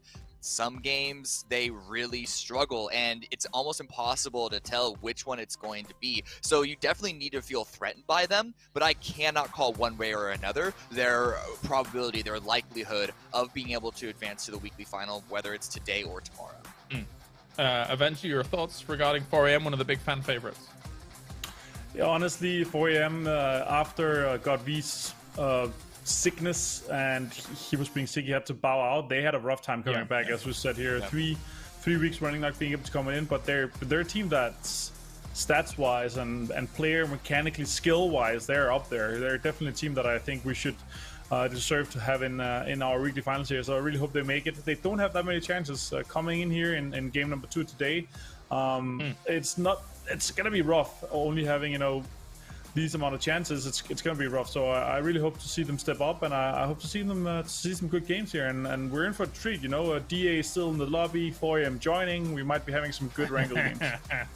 Yeah, we are going on to Erangel for the next one. That's right. Well, thank you very much, gentlemen, here for the breakdowns. What a ridiculous start to the day here for day number 2 of week 6. A big thank you to our sponsors, Zowie, Perrier, Toomey, and of course Intel, where the gaming happens as we get into game number 2 of the day. The money is thinning out here for weekly survival. 1,000 for first place and a spot in the weekly final. Let's head over to our casters, Sims and Pansy. Oh, I thought game one was meant to be a soothing way to start off the day, to pick back up a little, and went, no, we're gonna clutch out again. We're gonna double down. This time, no, not just a 1v2, a 1v4. Help me, Rich. I'm meant to have a voice after this. This is going to continue for the rest of the day and tomorrow, right? There's nothing, and I suppose it's one of those things where we look at it, and we've been discussing it in the back, so we might as well kind of discuss it on air as well. You can love, you can hate the winner chicken dinner format. There's always different sides to it, and people will always see it differently. We've been playing these super settings esport rules for so many years now. People have, become attuned to it, and that's totally fine. We've worked for many years to get it to that where it needs to be in the right spot, and it does best at eliminating all the possible, or the best way of removing most RNG scenarios. See who is the best over a long form set of games. We still have that, and it's still there. The one thing that we are seeing, and it's absolutely definitive of this format, over the last few days, and even this tournament, we have seen some of the best individual performances that we have ever seen. And it just keeps on going today. And this is how it will keep on going, because there's nothing to lose. It's all about your individual performance. It's all about the win. Everything's on the line with that. You don't worry about points. You don't worry about denying. You don't worry about making sure other teams can't pick up certain points from you, or you don't help them up the leaderboard and the cash doesn't change. No, it literally is the absolute dream scenario where you put a player in an unwinnable situation and he has to perform. I honestly, and this is just more conversation than anything, we do have a interesting circle of it kind of being Asnaya Stalber, but we can talk about that later. But I think you're right, and I think it's one of the best things about PUBG that got us all in love with it, is that feeling, that pressure that everyone... do you remember the first couple of games you played of PUBG when everything was still a little unknown? You didn't know every trick of the trade, and it was all just so brand new to you. But the pressure you felt, the adrenaline that runs through you, that maybe you can catch them out, maybe you can do something about this, maybe you can get that win for your team. And we're seeing teams play like that, which to me is super exciting. And honestly, it just showcases how good these players are, that it has happened so often. Because, you know what, if you're sitting there with 3 of your players up in potentially, let's say that last scenario, if they hadn't been keeping track, maybe a 3v2, but they had good positioning, they had decent gear, Buram, after the heartbreak, they probably felt pretty comfortable at that end. And yeah, they probably weren't playing with 100% perception as to maybe there's someone in the water, because you're not used to it. By default, they've been playing, super settings, and they're very aware of how it traditionally probably would have played out. And the way that went was anything but. And I love that. I love the fact it reminds me of how it feels to try and, do those crazy clutches and just pull it off, because, as I said, you got nothing else to lose. You got to give it 110%, everything that you could. So for me, incredibly exciting. And I'm glad that all you guys at home have been enjoying it as well. I see everyone thoroughly having a good time today, and it's just a celebration of what we love about PUBG. It's one of the best parts of it. So glad to have you all here, and we will start talking about that circle. So very far northeast, sitting towards, I guess, center point between Yasnaya and Stalber, and the starting teams do have great position. I'd like to take note just so I can remember, because my brain is a sieve. Virtus Pro, kind of around Kameshki area, so very far northeast. No immediate threats either, so they'll have a relatively quiet time. Now, FaZe have at least caught enough of a glimpse of DA to kind of pull up for a second and keep track of this. Probably not a bad shout either. Petrichor Road, also sitting up towards Stalber. DA, who we just saw through the eyes of FaZe there as well. So there you're kind of 4 teams who are currently within the circle. Everyone else is still outside of it. They'll be working towards it. It's a little bit of a longer rotation for some of these teams, but a fair few access points there. There may be some casualties on rotation, but I will imagine most teams have decent enough access to this. We anticipate this one does work its way down south slowly but surely. Again, with the Yasnaya Pond in play, there will be some water factor, some land ratio that does take effect if it should be still in by the time we get to circle number 4. Currently has FaZe, E36, 4 a.m. as well. Quick note, welcome to the lobby.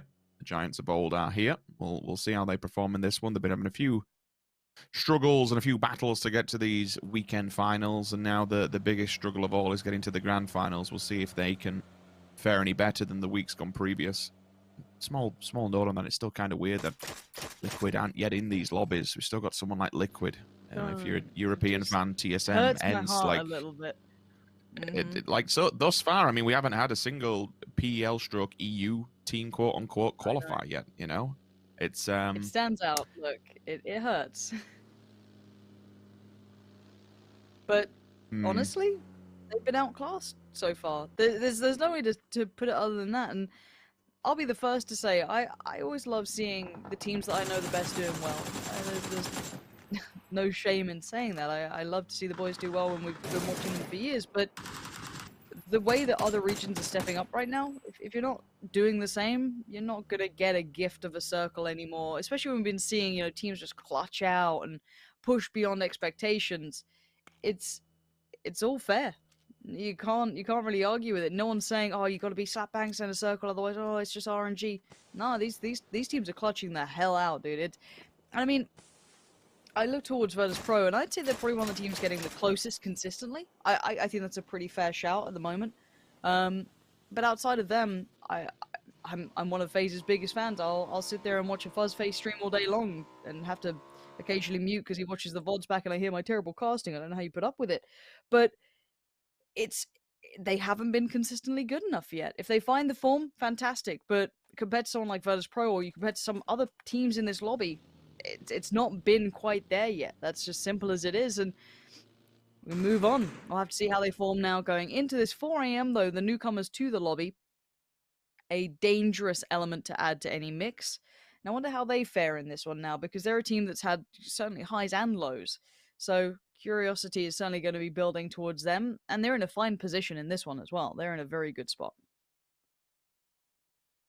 Something like this, I aim as an IGL, but if I was IGL in this, my eyes are above Yasnaya. We've had so many endings that kind of fall between Petrichor Road, VP, DA, Metagaming. We have had some that do pull down towards Yasnaya, and hell, if we have this very southern hard shift, then maybe even STK, the position on your screens, becomes into the fray. A couple of years ago, we would continuously have field endings.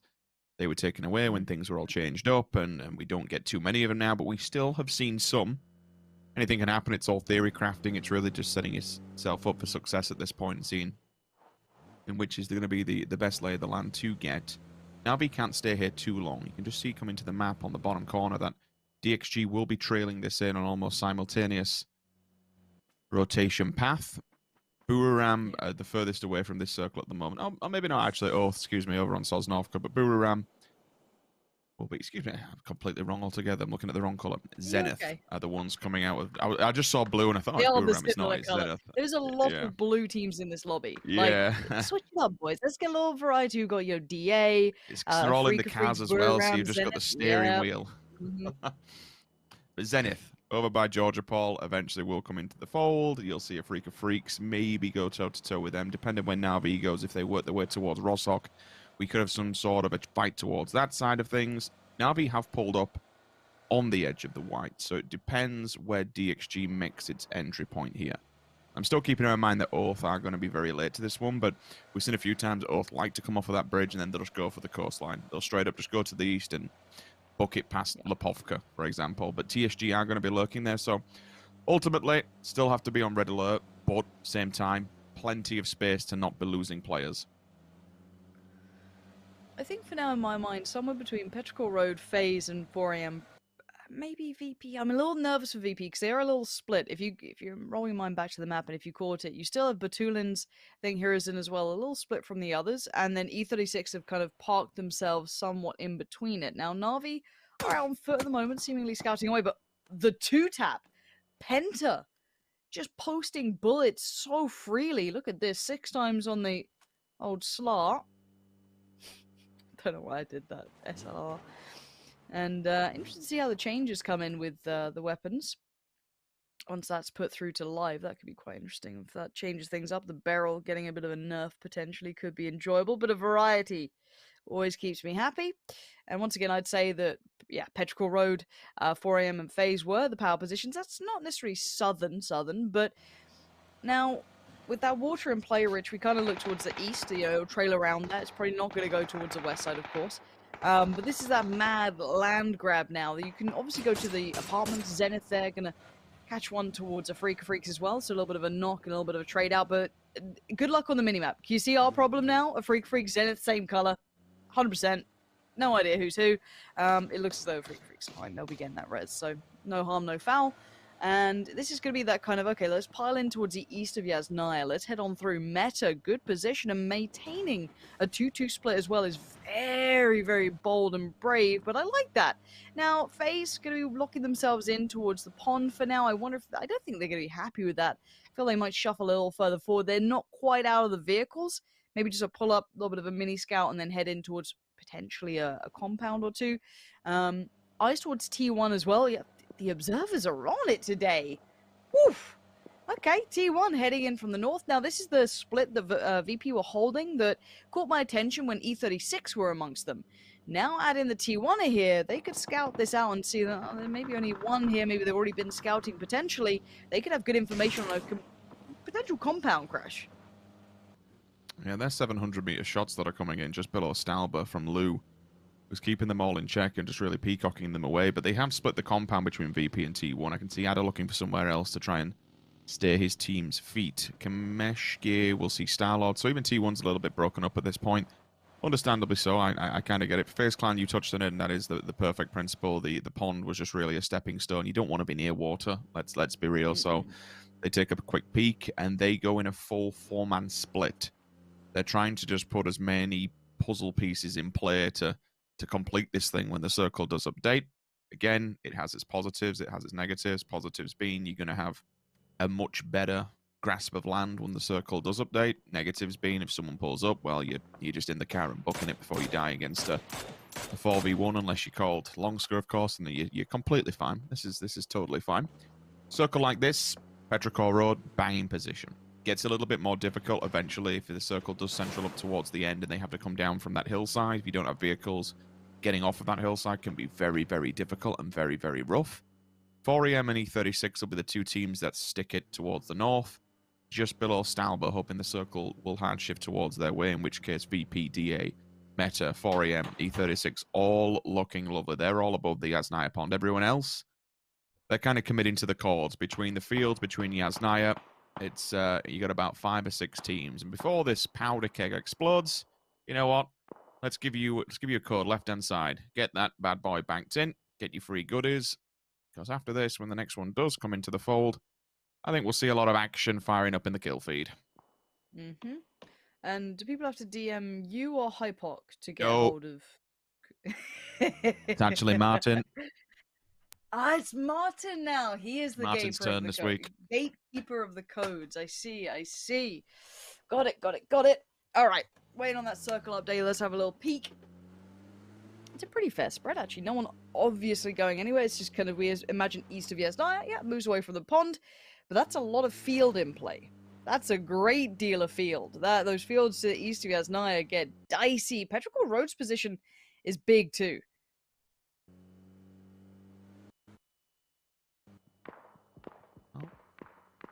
See where people do end up and where people stay their feet. TSG getting the blunt end of the stick here at the moment.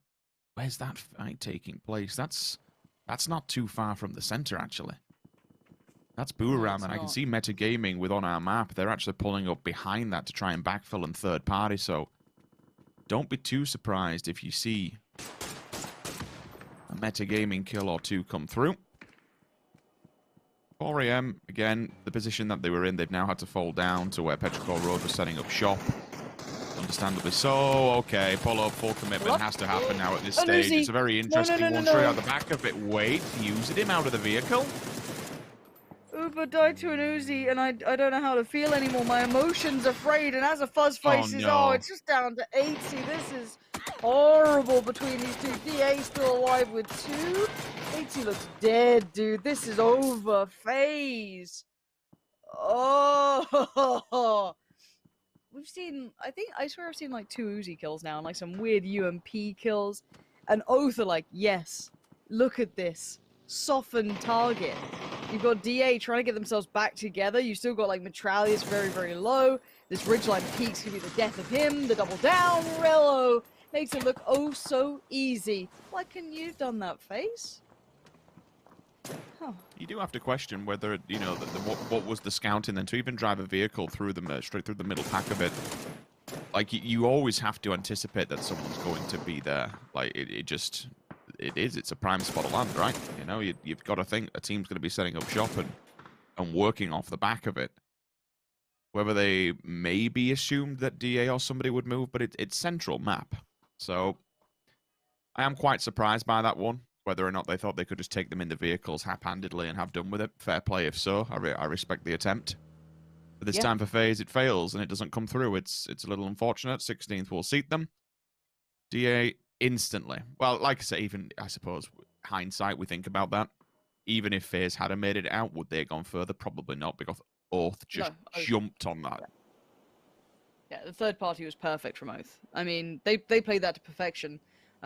Waiting for that keg to explode and couldn't have timed it better. Now, I am watching towards this northern side. Now, we are seeing 4 AM and Petrichor Road, well, what remains of Petrichor Road, trying to deal with 4 AM down to 3. And while this happens, Virtus Pro are kind of creeping around. You just see the minimap there in the bottom right? Just seeing them starting to kind of build up a bit of a barrier of entry. You can see Lou, you can see Spyro. They're going to move to the kind of foot of the compound, and they'll be in the prime position to catch them on the way out, unless they just fly out in vehicles or something of the such. And, you know, Petrichor Road's remainder up on the hillside being chunked away at by the blue. The circle did update, and it has kind of closed towards, you know, shoot to kill, bit of Oath. And Zenith actually not in a bad spot. This is a very North American heavy circle as it stands. They are all in very good spots. Everyone else very much on the outskirts. This is very, very important to try and keep your compounds clean. And by doing that, it means, Purdy Curdy, for example, shooting players at distance, shooting players on transition. Don't let them get to the doors, because then you do. Third parties become available. People come into vision, come into view. You can try and shoot into it at range. But people like Oath, people like STK, these are the prime positions right now to keep control of. This all of a sudden gets a bit more difficult for Oath. They're going to be sharing this area. Yes, it's only a shack, but it's an elevated line of sight. Other players will begin to encroach on these positions. Other people will start to get a little bit curious. Don't forget that during all of this, you still have VP and 4AM to the north, who've yet to really show their hands. They've just been chilling for now. DXG take the bigger dip. But again, even this has its own downsides. It's very exposed on the backlines. E36, Meta Gaming, both of these teams should quite easily to be able to make mincemeat out of DXG and just squish them between both of them. But I didn't even realize Meta's got problems of its own. Does it realize there's a player inside there? I don't know, but Batulin's now knows that they're not alone. They've got 2 fights on 2 fronts. 4 AM in front of them, and now a Freaka Freak's trying to catch them in the heels. Now, they've lost EJ for a Freaka Freak, so they might have to be a little bit more cautious. 4 AM trying to make a bit of a mad dash with what remains. Crazy and Loot trying to disconnect from this one, use that kind of, I guess, western ridgeline to fall down towards, maybe even get a flank towards the opposition. Harrison better be aware of this possibility, because they could be caught off by surprise here if they're not aware that 4 AM have already crossed this way. Now, potentially, Zenith could see this. And they definitely have. Yeah, Kickstart's eyes were trading on this. These are decent shots, like, what, 400 meters or so? Give or take, maybe 3. So it's not exactly an easy shot, even with a decent scope on it. It's going to make it a little bit trickier. But VP need this fight cleanly, and I feel like 4 AM don't like to give those away. 4 AM's at a difficult stance, but it did stick its feet in the ground and stick towards the north, so we've seen this from VP many a times. They do play outskirts. They do like to bide their time and just encroach on teams when they're in a weakened position. Something like this, they'll probably try and deny 4 AM any entry whatsoever. Lou on the backside. Xiaolu can't really do too much. Crazy's kind of wandering low here, and they're a bit squished together. They're in nade range. If he does have any nades left, like, he could have a field day with them. They've lost track of him completely. All right, now they've seen him. Presence has been noted. A lot of work to do here, but certainly from what I'm seeing throughout the last 2 days, Lauren, nothing is out the realms of possibility these days. And you know what? There's Senya just to ruin everybody's day as well. That's a solid 600 meters now. We talked about Zenith before, kind of 200 meters in front, a little bit further on. So you're right. And the big indicator for me, the big kind of not even win condition, but potential condition for Virtus.pro is they won that fight cleanly, and they did. They didn't lose players, but now they're a little behind on rotation. They can send it in, but where do you send to? Look at what remains. You have the roadside that kind of snakes around in the east. You've got maybe 2-3 compounds in, and then you have the power line kind of positions that we all know are actually garbage and pretend that they're playable, and they're just not. Don't let anyone lie to you. Now, there is a plateau that can be played here. Now, it has to be secured for Virtus.pro, and keep your eyes on a Freaka Freaks E36. They could be the ones to go for the mad send if they have vehicles, or at least lean that way, because they don't really have other options. They go southeast, T1, Oath, DXG. They haven't been subtle, they've been loud. So this is where things get horrific, as DXG just go on the slow drive pie to just find TSG and a Freaka Freaks. Want to see where they head to in the vehicles now. Their turn to try and find some space in towards the circle. Where the heck are they gonna go? VP's got a lot of defense to do here. At Zenith want to try and turn into them. You've spoken about these pylons, and ultimately it's just somewhere to go to die. That's the second team that will fall victim. You can try and use the vehicles all day long. You can bring another one to the frame, maybe box yourself in, then you have some sort of a chance. Zenith might just do that. They realize, okay, we see what's going on here. There's already some smokes down. Let's utilize them. There's already some vehicles there. Let's continue to build up what's in front of that. Nades from the side of E36, looking onwards of T1 directly in front. First victims have fallen. Canaxi, there's a couple of Mosin shots coming out from Booram. Something to keep a track of. That is bouncing. That is finding its target. That is absolutely picture perfect. Zenith now under the mortar strike of VP. They came into range. They came into distance. Shinboy, last man standing here to try and hold the mantle for Zenith. And do the best he can. You can see DXG just under fire. So many angles can see this now. Booram in the south, one of the main culprits of having this sort of vision, dealing out damage. It will be cut, actually, to close down DXG's book and chapter in this game, at least. Update coming in a couple of seconds now. Let's see where this goes. North America. We need to have a conversation. If you lose this game, welcome to how European fans feel, okay? We're gonna just put it out there. Shoot to kill in prime position. Oath, decent position in the north. They are the only two teams in, and they are surrounded by a field. And that's about it. Na'Vi, outskirts of Yasnaya. Booram, the standalone compound, no longer viable. The north, littered with teams, and looks like VP, they're all in one car, Rich, they're all in one car. No, there goes Hiruzen, Penta just tapping away, more damage coming in. They've, I don't want to say made it. Made it's a terrible word. They have parked. And for now, they're getting absolutely shredded. Zenith just pile in shots, as does Shoot to Kill, as does Oath, as does Na'Vi. The car has even had enough. The car's out of there. This is awful, guys. I don't want to be around anymore. Booram there on the go as well. Here we go. This is send it, do what you can. Are they going to get out of this? I do not know. Kickstart's going in towards Virtus.pro. That's a little dicey. I guess they've recovered, maybe? No. Oh, no. Batulin's still low enough, and the trade-out comes in for Lu. Now, where's Shinboy in this? He wasn't with him. That's a weird pull-up there. Maybe a miscalculation, or maybe overconfidence. Maybe the timing's right. I don't know. This is all looking so dicey. Just trying to find a way that he can get himself within this circle. And he knows that's really the only next point of contact that he can take. So if his teammates committed it for the cause, done some damage to them, he may have just given them a position that he can actually fall himself into. Na'Vi also chomping at the bit to try and do something. Playing with scraps at this point, to be fair. You mentioned that vehicle rolling away earlier on. That was really the only sign of defense that came out from the side of VP. But on the other side, with Zenith causing problems, they have given them a vehicle now. It's not much, but it's something, you know, to work off the back of. See if Shinboy does want to try and get involved in that one. He's clearly made note of Na'Vi's presence. Nade hits, it strikes, it puts Besto certainly on red alert. Now for STK, it's time for them to commit their utility, try and put it to good use. And look at this, quick peek upside of the smokes. Nade goes down, circles here, and ultimately he just has to run.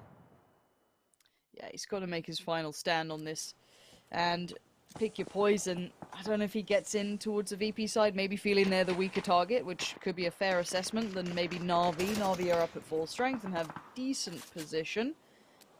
Shinboy still looking for his way in. You can see the line of sight's decent for Lu and the others. They're okay. They've, I don't want to say stabilized, that's a strong word, but the molly's coming in. The nades are coming out.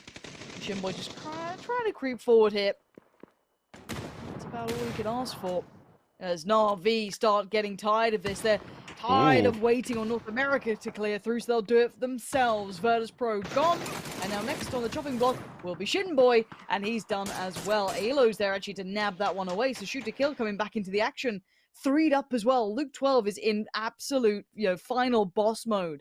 We have Na'Vi, we have shoot to kill, Buram, E36, and Oath. Now don't forget about Oath and E36 in the north. They will have to move down, but they're still very much up here. Everything seems to be going in the favor of STK at the moment. I know it's only a very small shack. But with Na'Vi been damaged, with Oath about to go toe-to-toe, and they've already been a fight earlier previously against DA, so they've had some utility committed. However, FaZe's bodies will be there, so I'll keep that in mind. But they do have to go up against E36, and then they have to come into a very exposed area. Satu, first one to fall. Pack Caps finds out that's the barrel going toe-to-toe. Pure Boy now running in. Oh, watch the vehicle, watch the vehicle, watch the vehicle! Oh no, this isn't pretty. Pure Boy in trouble. They got 2 crits? Fair enough. Seems reasonable. Oath taking their time coming out, but they're trying to be methodical, and great damage from Pack Caps. I think that was. The flash really helped matters. Is he catching enough of the glimpse? There it is. That'd be Balefrost, kind of a little bit further forward than Pack Caps, but good work. Now, we are into the top 4. Now, at the start, I said it, Shoot to Kill had every right to win this, but look at Buram. They're encroaching towards their space, and Shoot to Kill have been getting away with a little bit of freedom. Now, Oath on the pull-up. Just going to be trying to get the vehicles in, get some safety, but Buram want to rip every part of safety away from Shoot to Kill. If you are not ready, if you are not scouting this, if you are not on top of Buram every second of this game, they will find a way to punish you. And they are knocking at that door, and they've got something to say. Balefrost with a wild spray into the smoke, hopes for the best. However, you're seeing Shoot to Kill just trying to get the heals off. The damage comes in. God, Matt. Oh, he's got the molly. This is Shoot to Kill look nervous. They're just prone down in a ditch. Basically, they're not being proactive. They're not playing these smokes. Buram are hunting them out actively. Alo prone down. Luke 12. Hurdy-curdy. What do you do with this? Flash comes in. Good timing on that. Buys time for maybe the re-aggress now, but Gobiel's cross is perfect. That's 2 big kills for Buram. And Shoot to Kill are getting shredded. And they're just clearing the compound now. Fire from afar. Na'Vi put some bullets into them. As Purdy Cuddy, he's just prone down there. Kurt is doing nothing about this, just trying to survive. And now 3 of them remain. There was a flush on Arada, but that's about it. That was from Tab, as Kanaxi gets one back as well. They've gone from one team on to the next. They're now fighting Na'Vi. Yeah, STK bit off a little bit more than it could chew. He didn't keep track of Buram perfectly. And in which case, when they went toe-to-toe versus Na'Vi, Buram stepped up to the plate. Really nowhere else to go, given that the circles forced them into this engagement. Purdy Curdy tries to clear out players within home ground, but it snakers from the backlines. A third party does the dirty towards STK. And now Buram. Everyone else wondering, where do we go? Where do we work from? Na'Vi especially, none of them are inside the circle. The res has been stuck down low, I believe. Maybe, oh, surely? Yeah, Tam's just trying to get himself out. Vision fall down the defilade, but any quick peek from Kanaxi or God Meow, it's job done. Any nade that comes flying this way once again. Nades across the board, I'm not entirely sure how it'll be looking, but another high fragging game coming out from Buram, especially when you saw what it meant on the face of the players, how annoyed they were in the previous round to lose that versus the snake in the water. Well, let's see if it's enough to set them alight this game. They control the south. The north is mostly Oaths, and they're actually in a very good position now. Oath have the north side, high ground, a bit more cover, and Na'Vi, of course, are the ones that get all the attention because they have to work into this circle. They're not quite in yet. Just on the very verge of it. You saw Senya being the one to be punished in that. Now Besto and Tab can kind of creep their way in.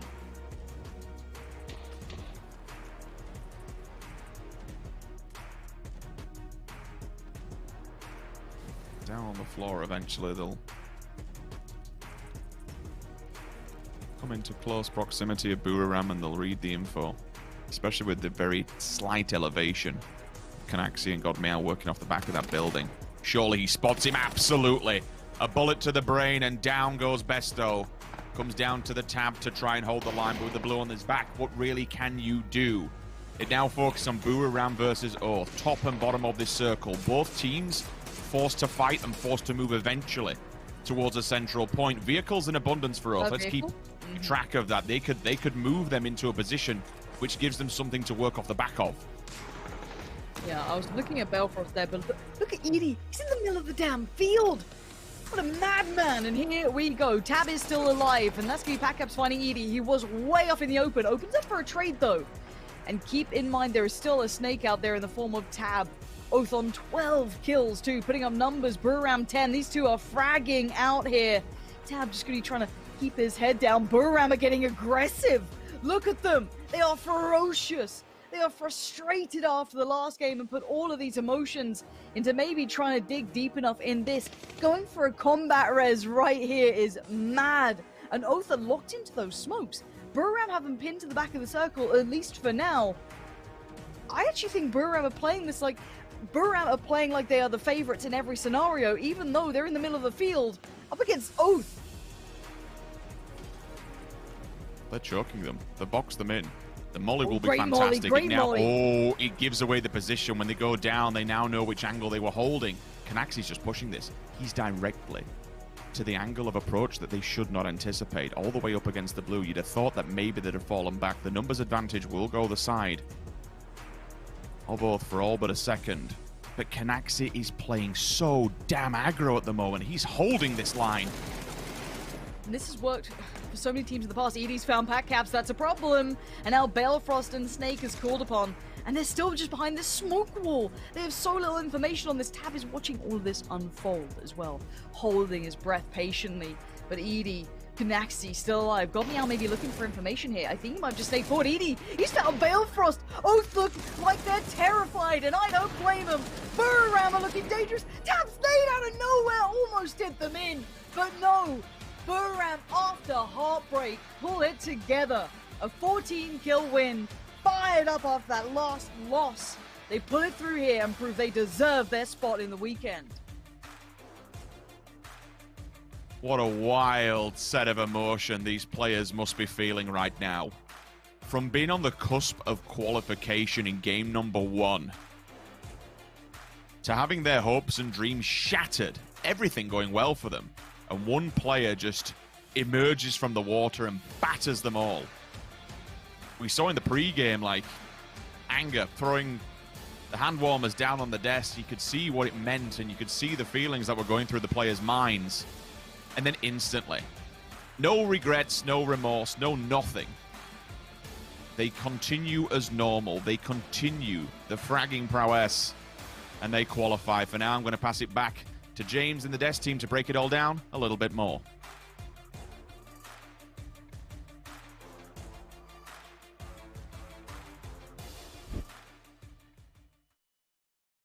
That's right.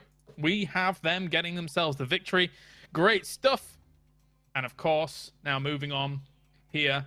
With that victory, it means that Buram manages to make up the situation that they had in the first game. We've got Martin as well as Cameron here joining me.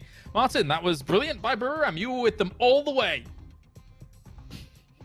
Except 5 seconds. No, they actually managed to do super well here, and that's what we were talking about yesterday as well. James Cameron saw that as calls on the sidelines, but you know, Buriam yesterday and in the previous week as well, their tendencies and their aggressive playstyle and the momentum that they managed to build up really had us hoping for them to do well here in this week. They for both the casters, for us, and I think many of the fans out there, their playstyle has really grown on us, and I think them really getting into how well they're able to play around this style, this is going to benefit them massively going into the weekly finals. And I think that style is going to maybe propel them into a really good spot, potentially take the home a big chunk of the money that is available for them here in the weekly finals. Yeah, Cameron, I think a huge sigh of relief after this victory, but also like a great fortitude to recover from the previous situation as well to then make the win happen here. I was scared that we were going to get another second place, and then I think it would have been soul crushing, but no, they managed to stick it through. Yeah, before they had those aggressive smokes to really put the pressure onto Oath, I thought Oath had a really solid position, and they still did. It was actually anyone's game towards the end game. But if we did see, as you mentioned, another second place high kill game for Buriram, I would be a little concerned for their mental fortitude. But just to go off of what Avenger was talking about, this team, this very aggressive playstyle that they have, they're not scared of taking any engagement. They know exactly what they need to do to get up into your face, and just like the previous game, though they got third there, they thrive in these chaotic situations, and they will try and force those chaotic situations onto their opponents. And it's those big, high-risk, high-reward plays that I think is going to be incredibly useful for them to try and actually come back and win this event. Because remember, the amount of money that you get for first place, as well as money only being paid out to the top 4, you really want to go for these big placement games.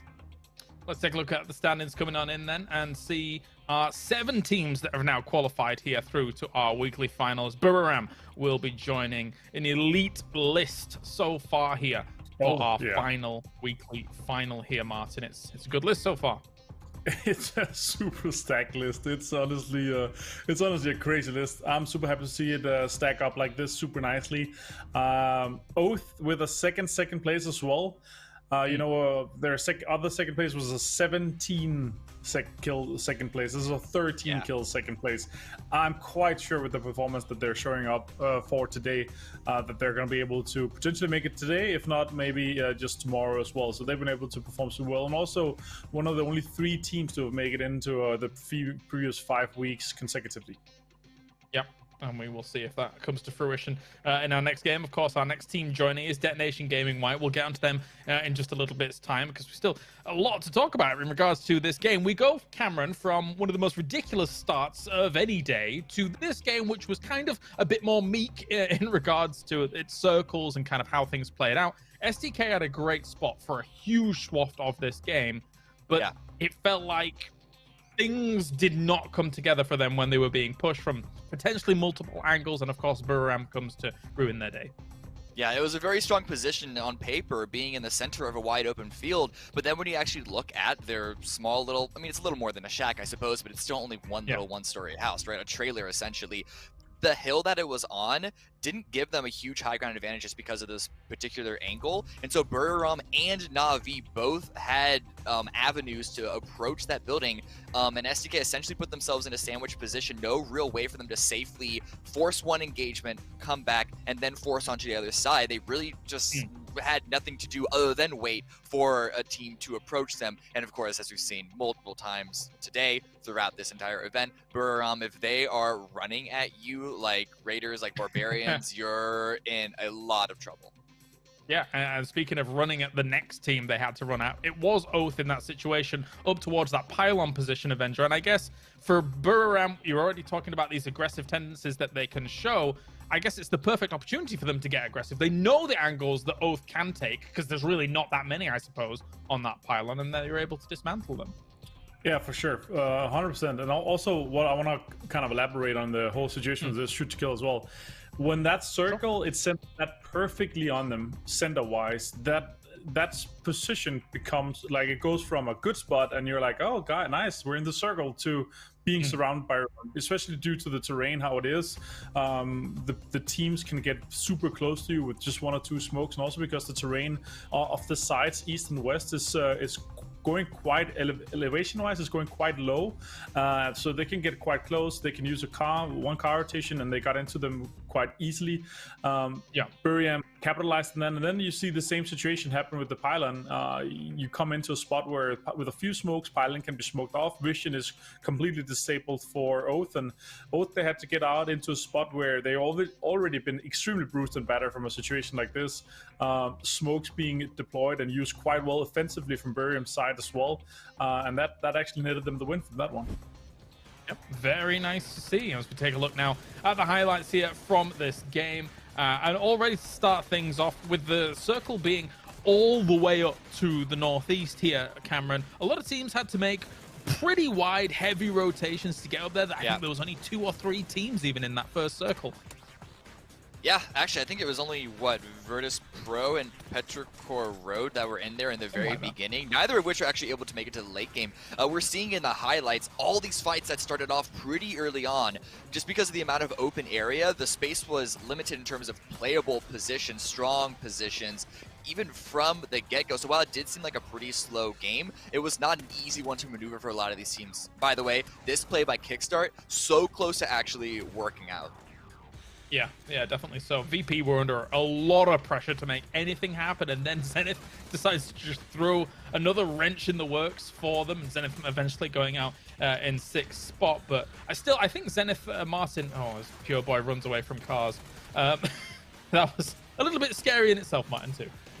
Yeah, for sure. But coming on to Zenith and them actually starting to play on the Western Pylons, they decided that the Pylons is ours, that we're going to do everything we can to keep them. And then when VP tried to get into a good spot on them, they were like, nope, that's our Pylon. We've been working on the last one as well. We've been working our way into the circle. Kickstart pulling up like that and actually capitalizing on a situation where a knock was happened on VP as well. So super well played. And the late game here as well, 13 kills for Buriam.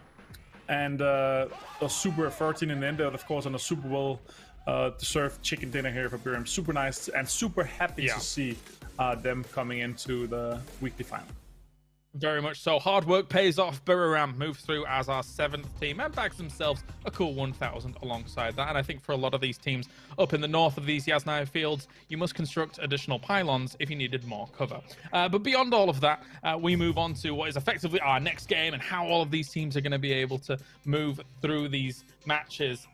Cameron, looking at some of the teams, especially like Petrichor Road, for example, and all these other teams trying to move off Stalber, Stalber is an okay spot to actually move on from, but coming off of that kind of side of that hill, etc., is almost a death sentence eventually when these circles oftentimes shift south from that location. Yeah, it's just running down an open field, essentially. There's not a lot of cover there on the south, especially. So, like, Petrichor having to go to that warehouse position towards North Yasnaya, I was really nervous. Here we go, we can see the match results. See, obviously, super total points aren't really relevant here, but you can still see how big of a game both Buriram and Oath have, even here with the kills. God, Meow and Patcaps both leading the board for their teams.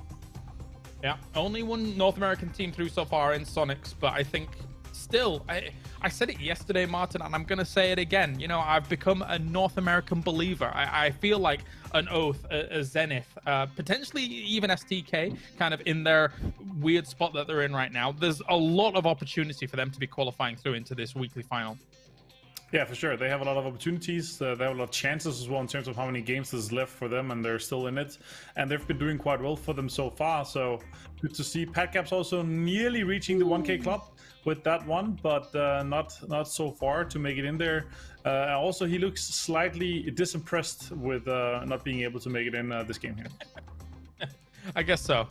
Unfortunate, but we'll see how that goes on forwards. Again, you know, another second place. It's got to be brutal in this format right now, especially in this last week. But there is only so much you can do sometimes in these games. Now, of course, we are alternating our maps as well. We'll be going Miramar, Erangel, Miramar, Erangel. So that means another Miramar game coming up. And we are just going to go to a short break. And when we return, that match will be on the way here. So stay tuned. 4 more spots for today for PGI.S.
Here on the Battlegrounds, not everything goes to plan. Let's take a look at a few of those moments and break them down. All right, 4 AM rocking up to down one Kia. Gonna have to defend. Oh, under. Popping off. Yeah, I might try it. Oh, Pignan's actually got one. 4 AM with more help. Crazy, no. Wow. Kia coming in with help, no. Oh. Get him. Nade him. No, that's, Nade him. that's No. the wrong nade. Get out. No, Pignans. He just sat there. All right, GEX on the edge of a circle, looking to set on up mine. Yeah, and don't think they know that have Liquid on the other side. Smokes are coming out. That kind of shows where they are. Liquid knows. Nades are coming out. Oh, that's going to be a nade straight. Nope, not in the molly. Still a bit too far. Oh, wait, no. no. Yeah, get away. Oh. He was right in front. He was he was like 10 yards ahead of him. How did he run him over? Why did he walk in front of the cars, Will? I don't know. LG Divine. Where are they in the tournament? Haven't seen them in forever. Here comes a nade. Get out of the car. No, you're gonna die. Get the big kaboom, baby. Out of the car. The other one hits the car, and then you see the shot coming in from the back. 31 damage from him. 38, that was from Navi, and I think Navi flushed him as well. All right, it's slowly dawning on me, Martin. I know what's about to happen. Because I remember this moment. Yeah, Liquid, they want a cinder location, and they're going for the shack. And EB is going to go first. A few flat cars, and the Mirados coming in. EB's going to get in. A headshot on the way, and no, he's knocked. And it's like, all right, guys, I'm in. I'm inside. Safe rest. Safe rest. Safe rest, guys. Okay, Jeeves is like, okay, guys, EB, I'm coming. Stay safe. And he's been spotted by Sonics as well, and TSG and Sonics are shooting him, and he's like, no, not safe res, not safe res. And James is like, save res, and the other two last guys, makes a clip coming in. Smoke going? Oh no! And stuck in the door. Not what safe a disaster. res. Not a safe res. This is great.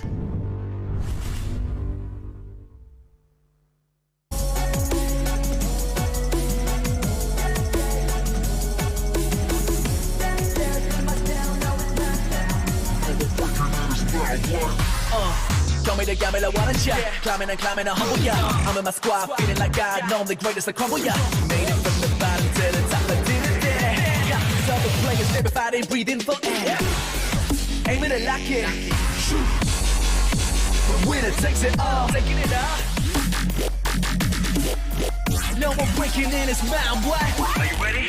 Welcome to the battle, ready, set, fight. Welcome to the battle, ready, set, fight. Aim it and lock it. Shoot. The winner takes it all. Taking it all.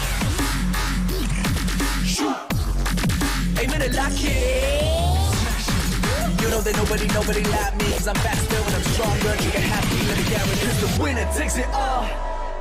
You ready?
Welcome back, ladies and gentlemen, to PGI.S. And yeah, I mean, when you look at everything that's gone on here so far throughout the tournament, of course, we have 4 more games going on today. But I just want to talk broader strokes here for a moment, because, and this is trying to avoid any cliche whatsoever, as I'm joined by Avenger and Cameron, the tournament, it feels like, has been not only the money, but a life-changing experience for a lot of these players. Being out there in South Korea for months on end, grinding and getting better and trying to approach this kind of tournament, Avenger. I'm sure this has been quite the experience over there for these guys.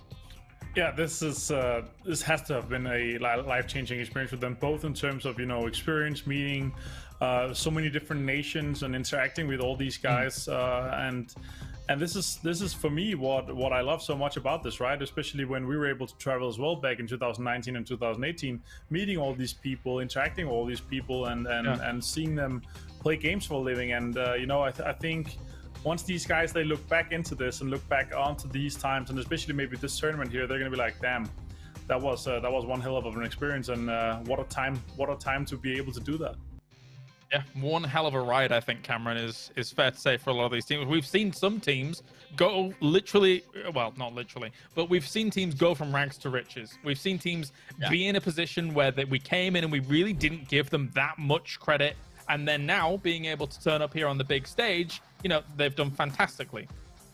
Yeah, I think Day Trade is actually a really solid example of that. It's a team that, from what I could tell, not a lot of people had them particularly high on their lists and their tier list coming into this event, mine included. But they're able to consistently advance to the weekly finals. They've had some good performances in the weekly finals as well. So definitely that's a team that I think has definitely outperformed expectations. And Detonation Gaming White will be joining the lobby here, Martin. They still have things to prove, I think is fair to say here, in regards to their status on the 32-team lineup. Yeah, for sure. They, this tournament, I want to talk a bit high strokes as well. This tournament has been super rough for some of these teams, both mentally and everything. But it has been one of the, if not the hardest tournament to qualify into our kind of final weeks and our grand finals sort of things. And coming into this, it's been rough for some of these teams, and they've done super well. Some of these teams have grown into it, and have grown up onto it. They didn't qualify for the first some of the weeks, and now they're able to qualify for the last weeks, and that's just super impressive to see. And let's find out who's going to qualify into our weekly final here from Match A. It's the final match with prize money on the line for the weekly survival as we head over to Miramar once again. Shifting gears, heading to the desert. Who's going to be winning things out? A huge thank you to Intel for joining us here at the PGI.S. And a huge thank you to Sims and Pansy for joining us here for the commentary. You're always welcome, James. We just like to hang out. Get to watch a bit of PUBG, kick back.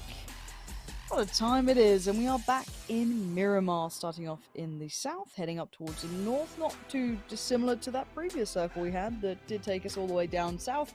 I doubt we'll get it again, but you never know.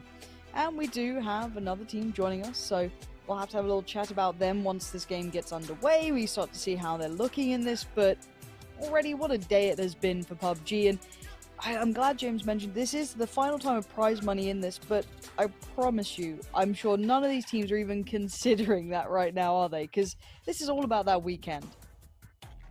110%. Like, the money on the line is just subsequential to what's to come this weekend. I mean, if we're talking about money, my word is this weekend going to have a lot at stake. One team is potentially going to be walking away. I say potentially because I don't have the full numbers yet, but over $1 million. It's a guaranteed prize pool. A guaranteed first prize of $500,000. But we can see what the crowdfunding can do. Like Gen G was vying for 300 grand. I mean, they walked away with over 800. It's just madness. But it also just proves how much the audience at home truly is still very invested into this, and you guys are making the difference. So once again, shout out to you dudes, getting involved, getting into this, and it's given us one of the biggest, especially FPS prize pots there ever has been. So this is genuinely life-changing money.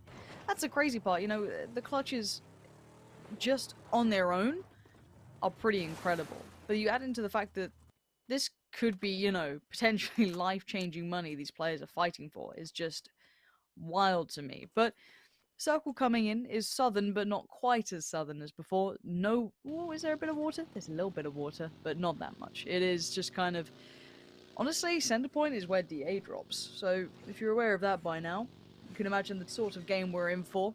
Kind of south of Picado, kind of Chumacera way-ish, around that. VP, Shoot to Kill, T1, DA, Na'Vi, all pretty safe bets to do well in this game.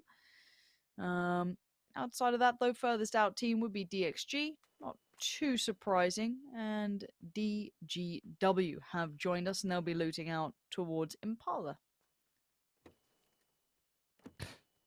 We have that huge main road within the circle that goes from Monte Nuevo all the way across to Los Leones. It cuts the circle essentially in half. So pick your poison, IGL. Where do you want to be?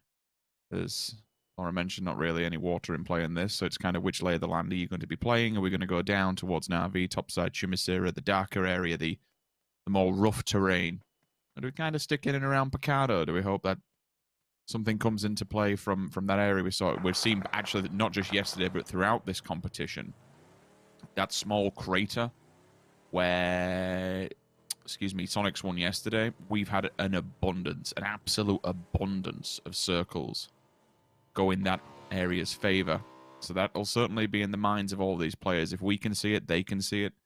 They'll be eyeing these up and watching how these circles are formulating over time. Again, with different patches, everyone says it changes the circles up, it changes where things like to land. Well, we know with this, the settings themselves have had some slight adjustments, which has definitely had a knock-on effect when we look towards how these games are working out and how these circles are bringing themselves in. But for now, it's a matter of just kind of banking on where you want to set up. Anywhere in that middle road is going to be good. It's going to guarantee you at least, a decent chance of having the next circle, if not having it, been in with arm's reach of it. The nades are actually flashbangs, so no lethal utility, this time committed by Elo. Where's the rest of the team? Well, they are focusing on this. They are heading this way. DA are doing the same as well. This is going to be a bit of a standoff 4 versus 4. DA are definitely quicker. I'm watching this now. I'm also watching T1, VP, of Freaka Freaks, probably TSG, all watching this too. So if these two take each other out, they were the prime positions to do well in this circle. Now, there's something to be said about cutting your losses. Now, Smash probably doesn't want to be that loss that gets cut, so let's see if he can make it away from now. Shoot to Kill have bullied their way into that compound, it looks like, so that has worked out well for them. DA, do they manage to keep life, is the next big question. It looks as though the answer will be yes. They managed to make it away from that compound, but Shoot to Kill, you fought for it. That was a brave fight to just come in on. Again, if you're in such a prime position at the start, it's very hard to take risks, but they went for it, and it's got them a decent spot. Quick pause for a second. DA will be on red alert, given that they've just come off the back of a one fight. I want to instantly roll into another one, so slow and cautious. Totally fine with that. We'll be able to take control of Church, and it's as middle of this circle as you possibly can get, so I'm totally fine with this. Mm-hmm. In and around... Oh, wait there, Malofo. Detonation Gaming White, by the way, welcome. Adding them into all this fray. Japan's team, second team, should I say. See how they do fare throughout this competition. Not too many... This is kind of what I suppose, is the bigger factor, right? We talk about how many games, okay, this is the last chance to get down to all this, la la la la. The later you come into these qualification rounds, okay, some of the quote unquote bigger teams might have qualified. Some of the if we're working on that principle, well, it gets easier towards the latter stages. I don't buy that, because when you still look, like, we haven't even got in teams like TSM. Granted, it's not been the TSM we all know and love, and we know the reasons why. We've still got VP in this one. We're going to have Team Liquid. There's still a lot of teams that need to be added to these lobbies. So while you may think, all right, if FaZe qualify, that's FaZe gone. If you work on that basis, fair play. But the pressure that is on these lobbies, it's mind-boggling. Yeah, I think reading a lot of kind of socials, especially from like the IGLs in this tournament, I think Petulans, was talking about it as well. Excuse me, this is probably one of the most pressured games that he's ever played. This format is grueling for these IGLs, because it's one choice can, as said, create a huge opportunity. Maybe just even not making that choice, or maybe being a second behind it, can cost you everything, and you have to adapt everything you've known, right? You play a different format traditionally, you come into this and you have to be able to reset every single time and then switch it up on the weekend. Not many other esports can say that that's a factor. that you have to change your entire playstyle potentially to survive. And it's something that's going to be weighing heavily on the IGLs in this. And I think for them, you're right, the pressure just mounts the deeper you get into this. Because, as I said, I guess technically, yeah, the lobby does get easier. But technically doesn't really work when, you know, your tournament life is on the line. Technically, sure, but also if I make the wrong choice or if one player makes a mistake, we might be out. It's a lot to put on these players. And as I said, for now, no big problems. Quick replay of the tap. 2-tap over onto the side of Bang.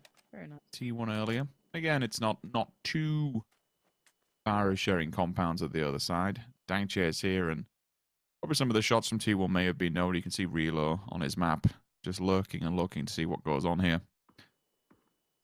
At the moment, we won't have too many casualties, given no water, given we're a pretty even circle. If we centralize on the next one, it'll be another one of those where you just hear me and Lauren talking for an abundance of time and rolling through the lay of the land, giving you the potential possible Can clashes. I be honest as well? Mm-hmm. This is very different casting wise because technically kills don't equate to much. So unless it's something that actually garners you positional advantage, good rotations, I can get excited by it, but it really doesn't mean as much as it used to. You know, kill points used to equate to, you know, points. It was important. Now it's the win.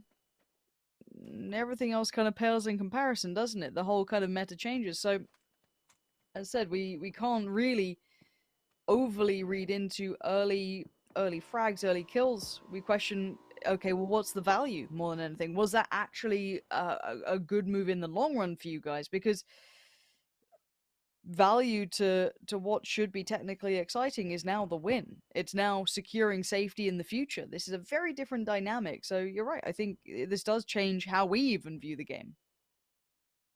And on the back of that, it's time for...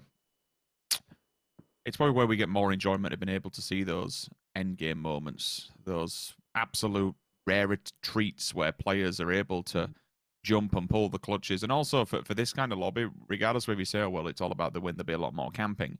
With that comes into play amount of times we will say we want to see good scouting. We want to see picture-perfect rotations. We don't want to see needless death. This is the time where you need to be taking as many players to that end circle as possible. Not that that's any different from any other time, but again, when kills aren't the primary focus here, survivability absolutely is. It's so vital. Circle, we'll move now to a different angle. It has updated, and you know what? It's centralized on Picado. Volley there, gonna get a glimpse. Oh, I think that's Alo on the way out. Does actually make it away pretty well. Yeah, he should be alright. Get back to the rest of the team. And yeah, people bring up interesting points about this. You know, kills don't matter. It's not true. You know, one kill doesn't equal a point, but a kill early means you have one less fight to the end game.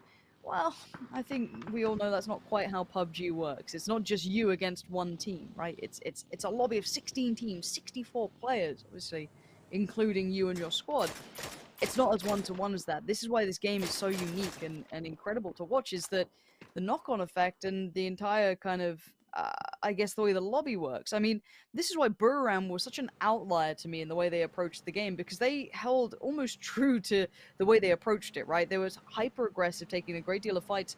Now, would I say they are the most consistent team? No. Are they one of the scarier teams? Yes, because you don't know what to expect with them. Everyone else kind of playing that game of, okay, let's eye that next big compound. We'll crash if it's vital. You know, playing their own sort of, you know, meta that's kind of come around from seeing this. But there are a couple of outliers out there who've gone, we're just going to keep going. I mean, DA and 4AM were constantly battling for the J compound. I mean, sometimes logic doesn't always apply.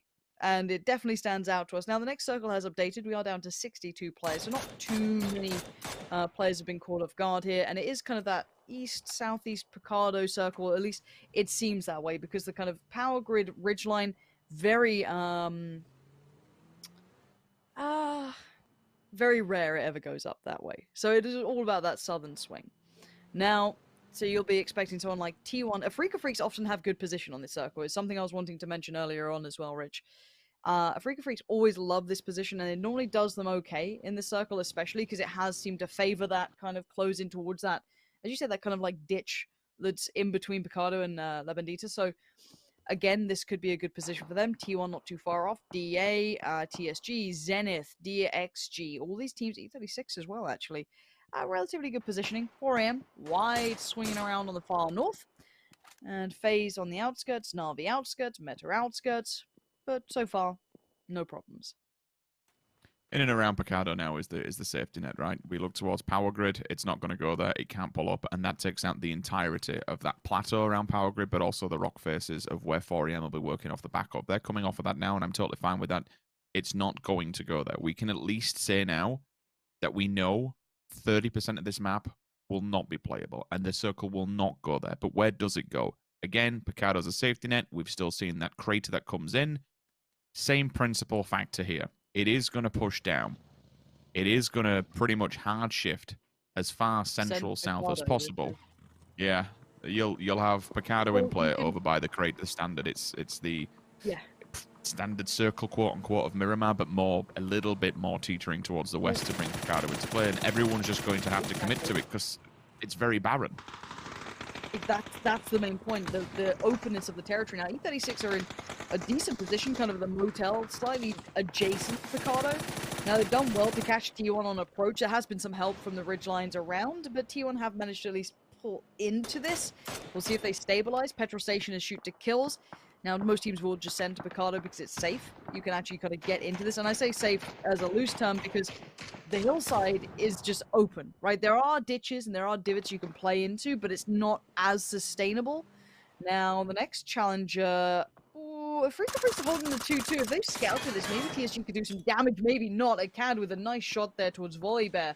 And they are going to deal with this kind of pull-up from TSG. It's not a full pull-up. It's not quite, in your face. It's to the ridge on the southwest side of the compound, but it's certainly enough pressure to kind of call the attention of Afrika Freaks. Now, I'm waiting to see if they pull over maybe one of the other players. Yes, they have. EJ has actually filtered down towards this, maybe just to ensure safety here, to make sure they don't get kind of picked off here and has someone unresable. Vehicle goes up, but it'll just clips download, and ultimately, I mean, he's bleeding out pretty slow. They've been first, but I don't think he can get out of there. I don't think the players can get to him in time. Dangche's all the fallen to T1 once again.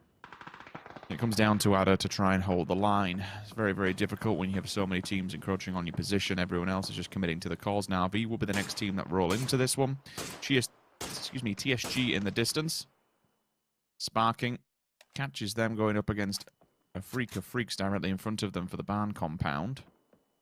Third party will unfold, and Meta eventually have to come down from here. They've got DA, DWG just on one side, DA on the other. So still, for Meta, they have to be very, very aware that the more noise they make, the harder this will get. With T1 getting a kill in the kill feed, we'd have to assume that E36 has pulled up. They have. They've made it into the motel across the road. And now Ada has the fight of his life in order to try and stay within this map. Now, it looks like a lot of the teams still will be banking for that either east or southern shift. Virtus Pro just do wild plays on this. They've taken themselves to the mountain edge as well. So in Picado, about 4 or 5 teams. We do look towards Afrika Freaks. Again, they are the ones who do tend to get the good compound here. Update happens. Yes, they do. But it's got a fair crack of Picado in there. Now, I want to see what the likes of FaZe, DA, 4AM, Oath do with this sort of circle. Because yes, you can compress a little, but all the teams on that ridgeline, even the teams in Picado, will have vision on you. So they've got to have a plan in mind, whether it be a compound crash. This is where things get a little crazy, because they are going to have to make low percentage plays just to stay alive in this.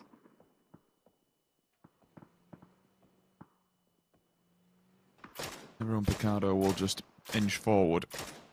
STK, E36, and the last player and adder of T1. Kind of stay their feet for now and hope that the circle is favourable to them and eventually runs off the back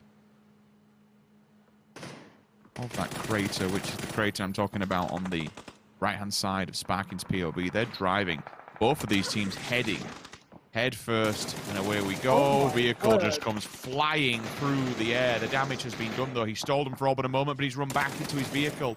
That's rather unfortunate, because now, all of a sudden, the rest of them are just running into gunfire. They are meeting their makers upon arrival. This is not good whatsoever. Yeah, for Meta, it was a bit of a blind send into that bowl. There was not much more. And it looks like Virtus Pro going on a send themselves. I don't know if they go into a similar area. It looks like it. There is a plateau just below. That's where the cars are being pulled up. And Petrichor Road are going to be like, well, we've just heard this. We might be able to stabilize in time to take a clean fight. Now, already you're going to see a couple of smokes maybe going towards this just to keep themselves in check. A couple of nades coming out. Virtus Pro not quiet about approach, but not wildly committing yet. You've got to be careful of that ridgeline above them. They put the smokes there to somewhat keep them safe for now, but they're checking around themselves, trying to get used to that new space that they find themselves in. 4am and Oath also having a clash just north of the current position we're watching. That's on the outskirts as 4am went on that wide swing. That nade doesn't look bad at all. Yeah, really good. Look at the state of their HP. They are almost at 1 HP left. Batulin's in a similar scenario too. Virtus Pro feeling under pressure here. Yes, for Petrichor Road, they'll be able to get all the utility off the bodies from the previous fight. 4am not faring any better with the grenades. The bombardment comes through from Oath. They are just landing a little bit too far. Never mind, I spoke too soon. With the smoke's been unfolded, it gives Oath a little bit of a point of contact to be looking at. Forever on a deeper angle might be able to catch them off guard, but I can already see Balefrost is cycling. Lethal utility in hand. They've gone for the low rab there, and at the moment 4am is just surrounded on all fronts. They need Forever just to go huge to bail them out of this. It's going to be difficult, but at least an opener comes through. Crazy finds one instant trade-off. Roth from a distance, that's going to be different fight altogether onto FaZe Clan. Relo still clutching at straws to keep them in with this one. FaZe Clan's gone. Wait, is that a 3-for-1 nade? Something of the such. For now, I'm looking at VP finally breaking over that ridgeline. That's Mamu spotted. That's a nade posted. Spyro's there. Get your code now because I'm watching these nades. Batulin's with a molly and Petrichor Road are being pried out of this ditch.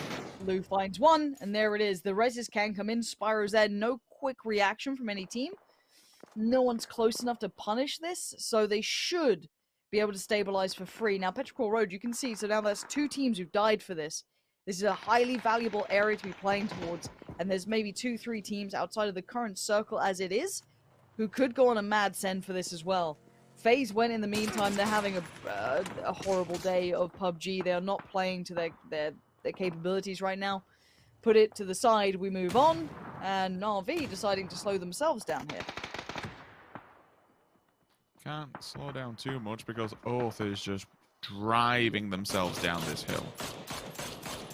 So they find all these players. They should have easy pickings. They can see everybody from these specific angles. They're not inside the circle, so they may have a limited time that they can stay here, but they do have vehicles in abundance. They can at least stay mobile. Tags are done from the side of Long K, and for Navi, it just never gets any easier. Good lord, if it's not Oath, it's DXG. If it's not DXG, it'll eventually be VP when they move further afield. Like, there's nothing they can really do but battle tooth and nail. They need to go as a unit and see what they can do. Thankfully, DXG have got a few shots on them. That nade could be perfect. It absolutely is. Yeah, every team you listed who was, like, able to maybe cause hindrance to Navi just did. Besto's found a bit of a way forward. Okay, that could be a kill. Alright, but no flush. And it's still just like, okay, I've got to hold back the team in front of us directly, hope the Oath can't see us, and shoot to kill, don't turn around. So Besto's going to have to keep going. Same with Orange if they want to try and get themselves in, but Orange looks pinned down here. Besto's found Fergus. Besto's still doing Besto things. The tag and the repeat. The man's got a way to play, but he's taken down 2, but he's lost his life for it. And I feel as though that might be the end of Na'Vi here. Last straw going to be, I think it's Orange now. Yeah, done for. Too many eyes turned their way. You were spot on with that, Rich. VP now. It's time to maybe push out a little bit and hold back off. They don't want to go too much, and just because of how this works. My concern is, have Detonation Gaming White made any noise whatsoever? Hyruzen's position is perfect to try and stop the backfill. That is a beautiful little headshot. It could be the go symbol that VP needed, however. They could just try and wait the oncoming assault. Maybe bait Oath into thinking that they're safe. Let DXG do the damage to their backlines and cause them all kinds of problems. Circle updates. It keeps DA, a freak of freaks, and the last player from TSG safe for now. The question is, if DXG has been Detonation Gaming White, DGW, has been so quiet, if VP do not have the information, which I'm now seeing a vehicle rotate in the back come through, so they absolutely should do now, do they stop VP's position? Do they hinder them going forward into the circle? VP are hella crunched, aren't they? Because they've got Oath who need to make a move and will be proactive. They're not afraid to do it, and VP will be put under the gun of Oath, who've been sharp today. They've had a couple of unfortunate endings. They haven't quite been able to convert, of course, because they're still here, but not an easy team to deal with. They are very, very spicy. They've got a lot of value to their firepower. And with VP not quite dealing with DGW, there's a problem of timing. That blue, once it gets moving, is going to be right forcing them close together, let alone throwing into that DXG, who can then just swing down from the north. So I guess Oath's in a pinch too. This northern side is hard. And also, let's talk about leaving that motel. That's going to be another problem. Zenith, E36, and Shoot to Kill are in that position now. So kind of, I guess, two different very unfortunate scenarios are about to unfold.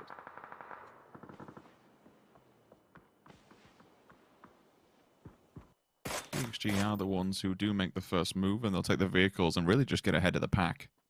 Whether or not they kept a track of STK is a different question altogether. It's that's the stickler. Like they've got 4 vehicles between them, so I'm pretty, can't argue at that. The first one's to rotate, and they are staying as mobile as humanly possible. For Zenith, I think it's just a waiting game. Once you come out from the safety behind that building, it's going to spell disaster against E36.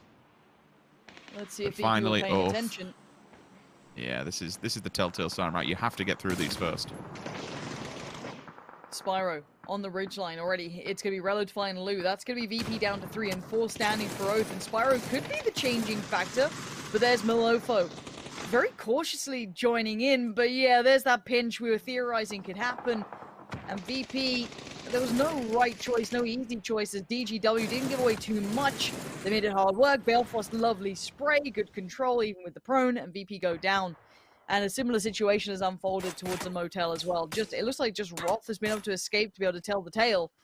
And even then, let's have a look towards Shoot to Kill. They're now keeping eyes towards the ridgeline that Oath are residing in. Kurt's going to find a comfortable one towards Roth. And there we have it. The north side is North American dominated with a little bit of the Japanese side in there as well. Let's see what DGW does about this. They're getting a little proactive on that ridgeline. They might be trying to force Oath back, but look at DXG. That's a lot of D's in there. Ooh, that's not what I wanted to say. All on the same sort of ridgeline. And Oath now have to kind of hit the deck and let this play out and hope for the best and hope there's some support. And there is, but it's in the form of another side and almost just ignoring it. Belligerent in approach, they just still try and deal with Oath in front of them, but they have to turn around. Division X are hot on their heels now.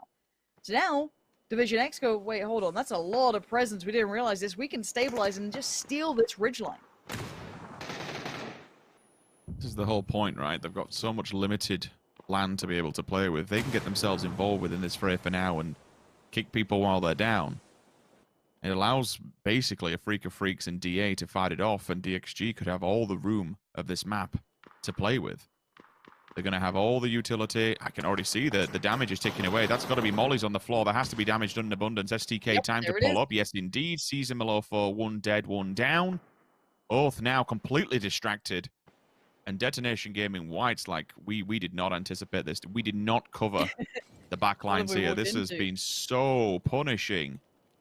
Oath, credit where it's due, Lauren. Every game so far, they've been in these top-end engagements, and they're always a high-fragging team. Oh, they 100% are. Oath have not surprised me, but continue to impress me, and there we go. Another display of it now. Packcap's doing damage towards himself, but on the other side would have been the other boys. But it is Shoot to Kill to find the timing just right.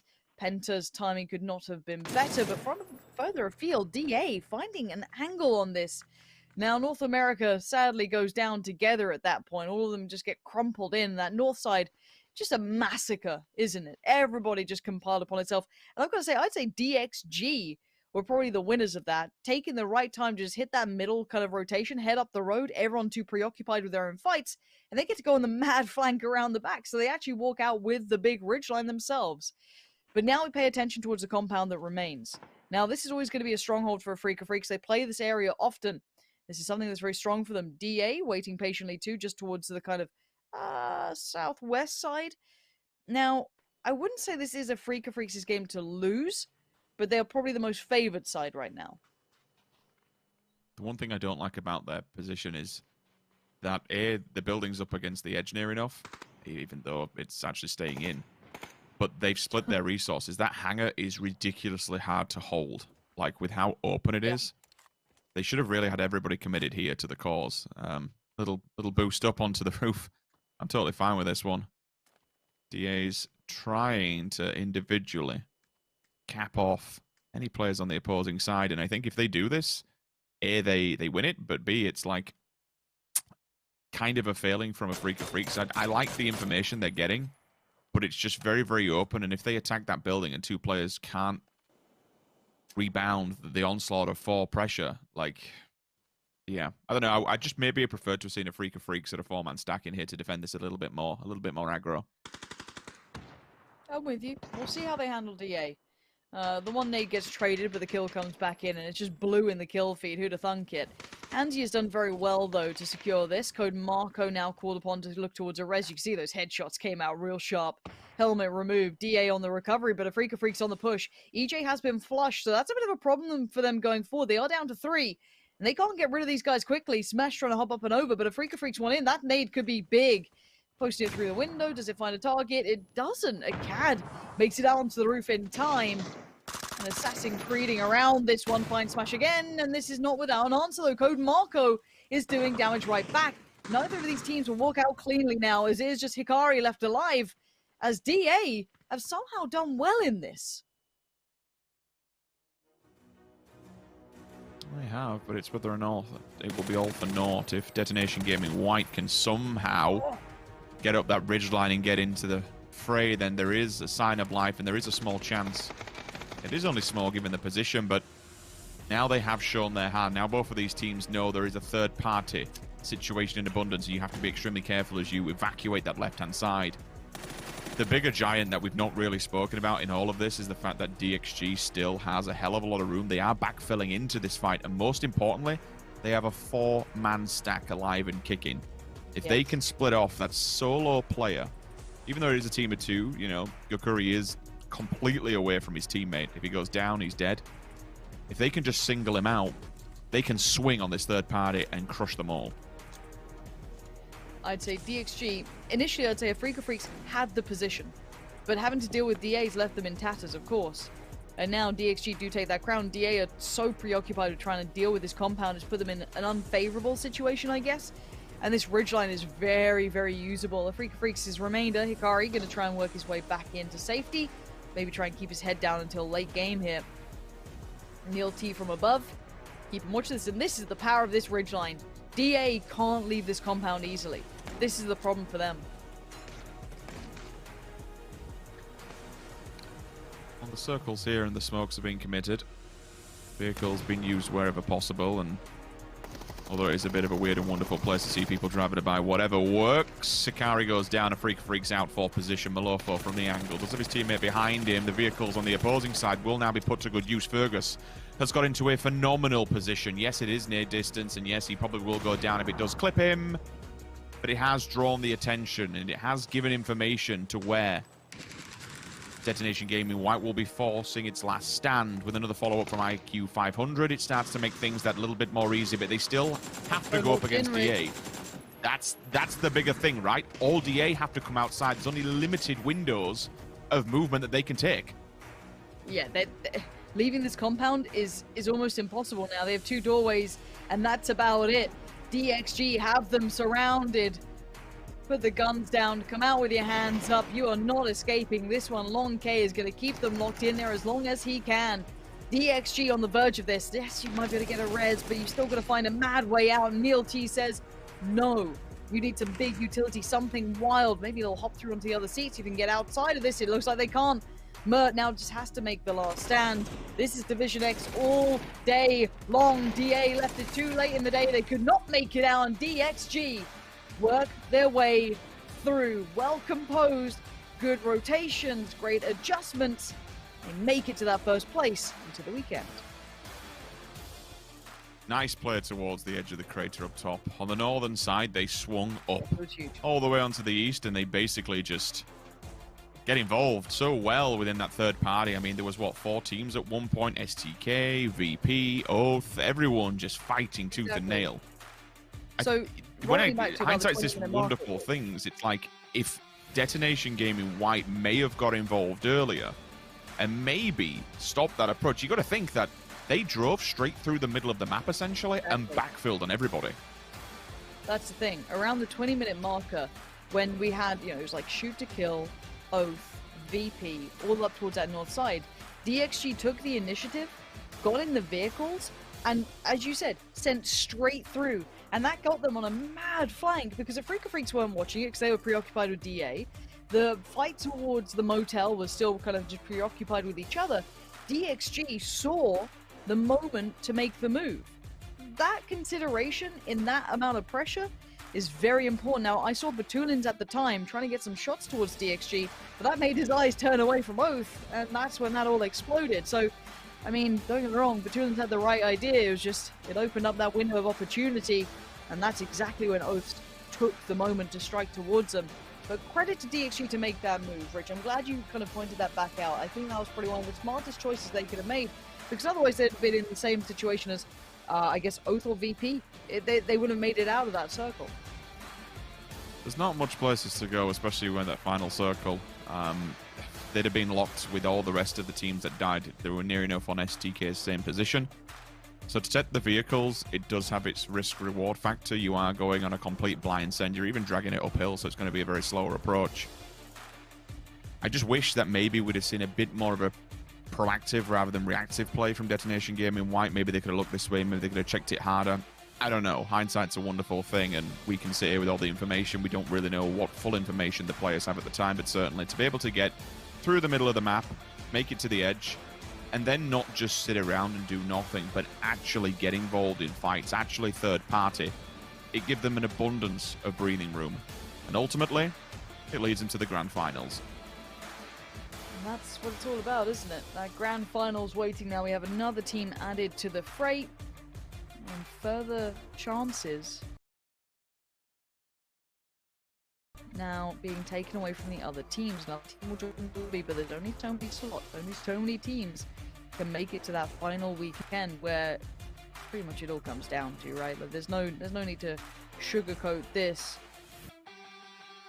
It's brutal. This format is truly brutal. The best are left standing, and everyone else will be swept aside.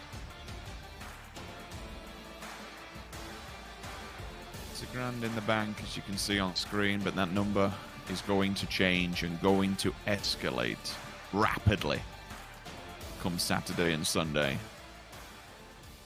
Quite literally on the cusp of making a team a bunch of millionaires. Genji have shown you what one weekend can just do in this competition.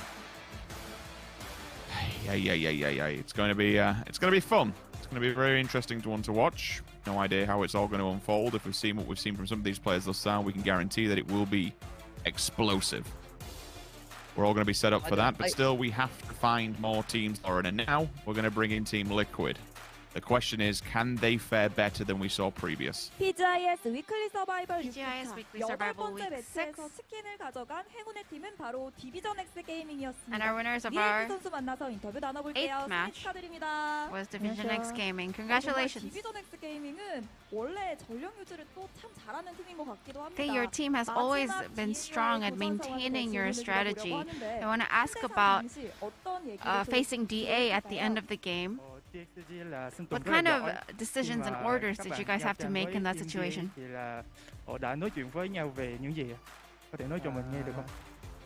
Thì pha đó thì tụi em đã phone với nhau là để hai người của DGW combat với DA và tụi em tận dụng lợi thế đó để tiêu diệt cả hai team đó.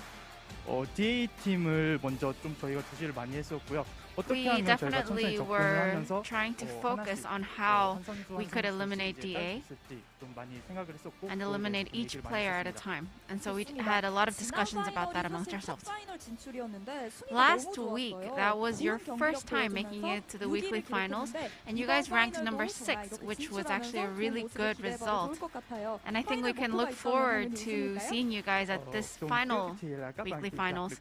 How are you guys preparing for that? Lần này thì cũng các bạn được tiến vào vòng chung kết. Vậy thì là có mục đích gì mà có thể lên vào vòng chung kết đó là gì ạ? Tụi em đến với giải đấu này là cố gắng thi đấu hết sức mình và luyện tập và nỗ lực để đạt vào vòng chung kết và thi đấu ở vòng chung kết đó đạt tiền thưởng là quan trọng nhất. 저희가 생각할 때 가장 중요한 것은 일단은 파이널에 올라가서 최대한 좋은 We think that the most 많은 important thing 팬분들께 보여드리는 is 게 가장 making it to the weekly 우선인 finals and to be able to show our fans some great games. And do you want to give a shout out to the fans who are cheering you on? trên thế giới được không ạ?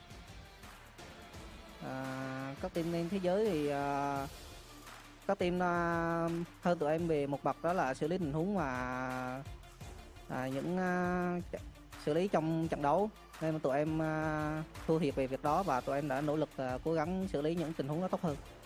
저희는 일단 최대한 이제 이런 상황들을 이겨내고 또 어려운 환경이지만 We will 저희가 최대한 도와줄 overcome 수 있는 모습들을 all our 여러분들께 barriers, 보여드리겠습니다. and we promise to show you guys a great performance this weekend. Thank you so much, and congratulations. 감사합니다. 네, 이렇게 해서 DLT 선수와 인터뷰 나눠봤습니다. DXG gets themselves the win here at PGI.S and qualifies for the most important weekend moving forwards. Avenger Cameron joining me here for this Miramar breakdown. And Cameron, DXG, I mean, it was like shooting a fish in a barrel for them towards the end, but they made good moves up on those ridge lines. Yeah, it really wasn't until that final moment where they had DA pinned in that it did seem as easy as it was for those last few seconds. But they did make some key moves leading up to that position. That backstab on DGW when DGW was trying to backstab Oath, when Oath was trying to fight SDK. And so there's a whole domino effect that allowed them to get control of that ridge to begin with. And it was a little bit of a difficult push to even take that northern position away from DGW at the end. Okay, whoa, okay, all right, meta. That was interesting. I didn't see that actually during the game. I don't know why I didn't see it, but there you go. But Ike's left putting in work for Petrico Road. They've been kind of quiet throughout this tournament, throughout this week, I want to say, so far here. But Avenger, aside from that, what did you make of DXG's road to victory?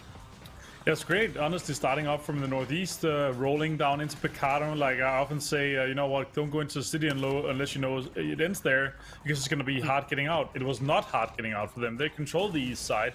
They even had a 2-2 split until they started playing the dips on the east side. And then they started pushing up and playing uphill up onto the crater.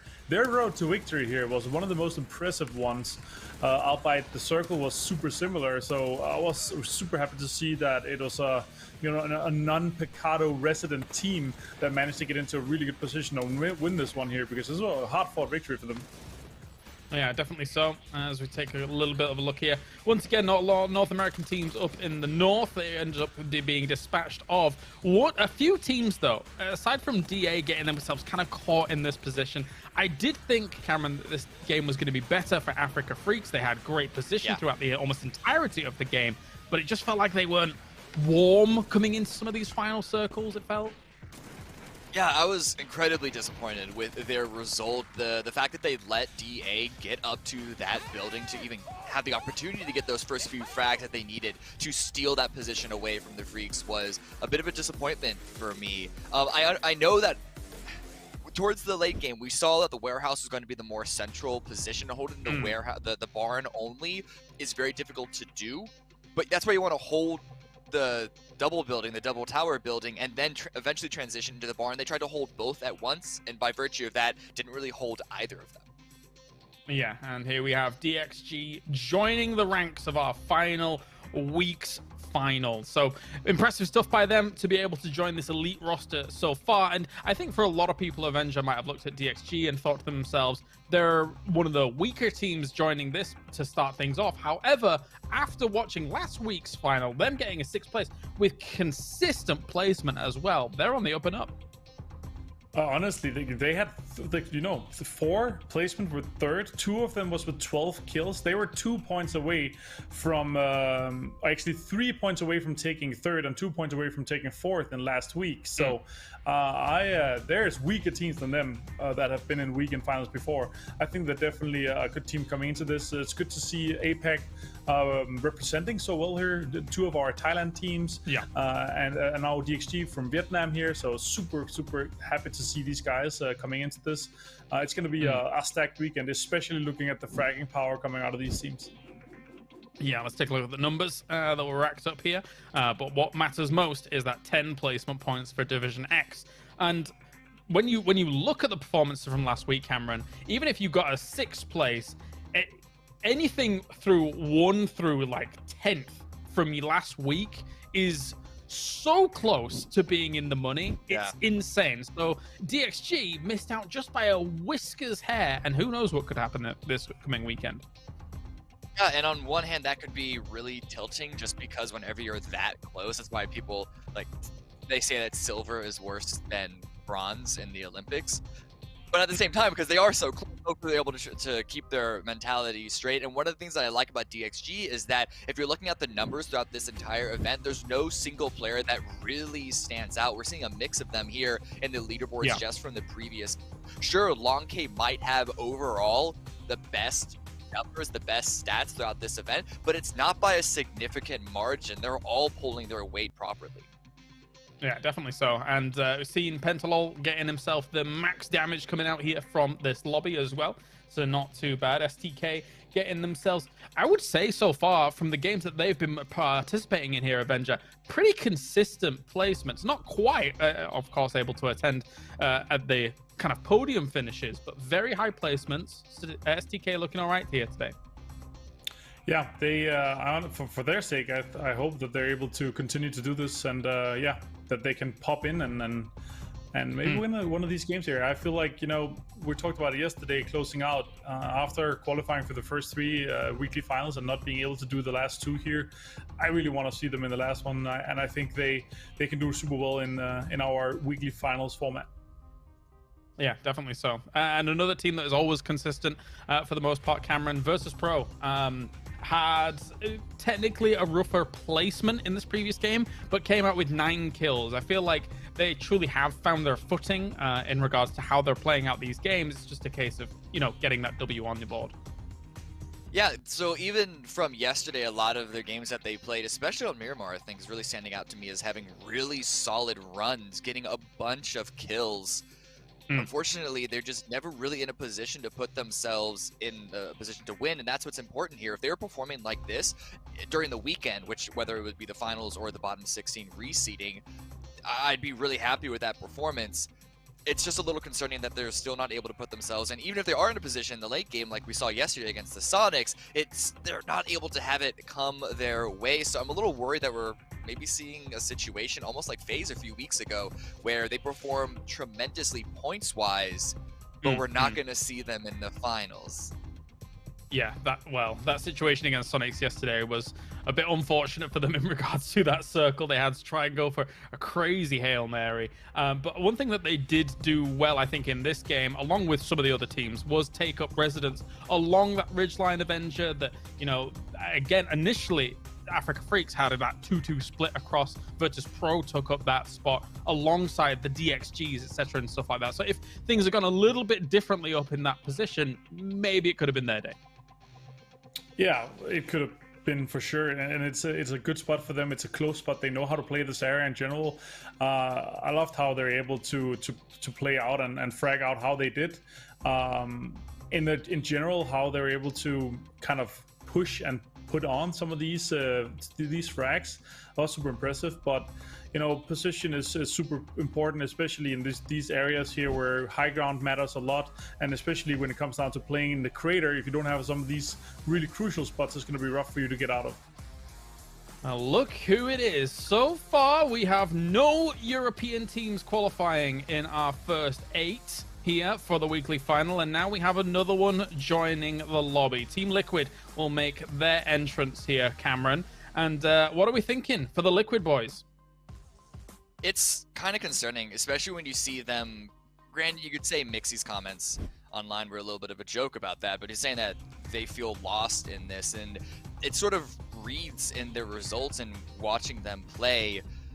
I mean, the fact that they only got like a middling halfway placement in the bottom 16 from the previous weekend, which is why they're only just now joining the weekly survival, is concerning for a team that has been, over the course of however many years this roster has been together, at least the majority of it, been near the top of the EU region for the longest time. I mean, we know how good these players are, all four of them. Even Clib, the newest addition to the roster, has been pulling his weight very, very well. And so it's really hard to diagnose what is the significant issue with this squad. And let's expand on this a little bit further here, Avenger, because now Europe is almost 33% of this lobby. When is Europe going to advance? Because right now, we're not having an easy time. You know, statistically, the more teams that we can put into the lobby, the better, right? So if Liquid or one of the EU boys doesn't win, we get more EU teams joining in a bit later, you know. So that's fine. Yeah, thank you for that breakdown, Avenger. Brilliant stuff. It's time as we get into our next game. There are 3 games remaining today here. Maybe Europe can get one through. We'll find out. A huge thank you to Intel for joining us here at the PGI.S. It's match number 9 for our weekly survival 6, and we head on to Erangel once again. Sims and Pansy, pray for Europe. I already am, James. I've been the whole blooming time. It hasn't made much of a difference, though, has it? Right, we go again. We've added Liquid in. Oh, it just feels arduous, doesn't it? But they will have their chance at things, and as Martin astutely pointed out, more EU, more chance. Forehead.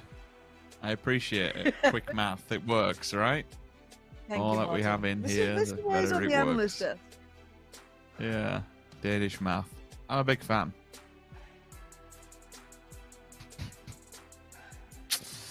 Hey. Well, I mean, he's got a point. We will bring some more in, and we'll see how it kind of goes and kind of goes from there. But the opposite end of it is the fact that there's only a limited amount of games to go. We have 5 tomorrow and another 3 left standing today, thankfully. Team Liquid, you'll have nobody encroaching on their position early on. Everyone knows Pachinki is their home. There's no one else going to try and take control of it. Bori MDA, the old meme, probably won't continue. Oh, God. Just honk him. forgot Honk him about away. it. It's fine.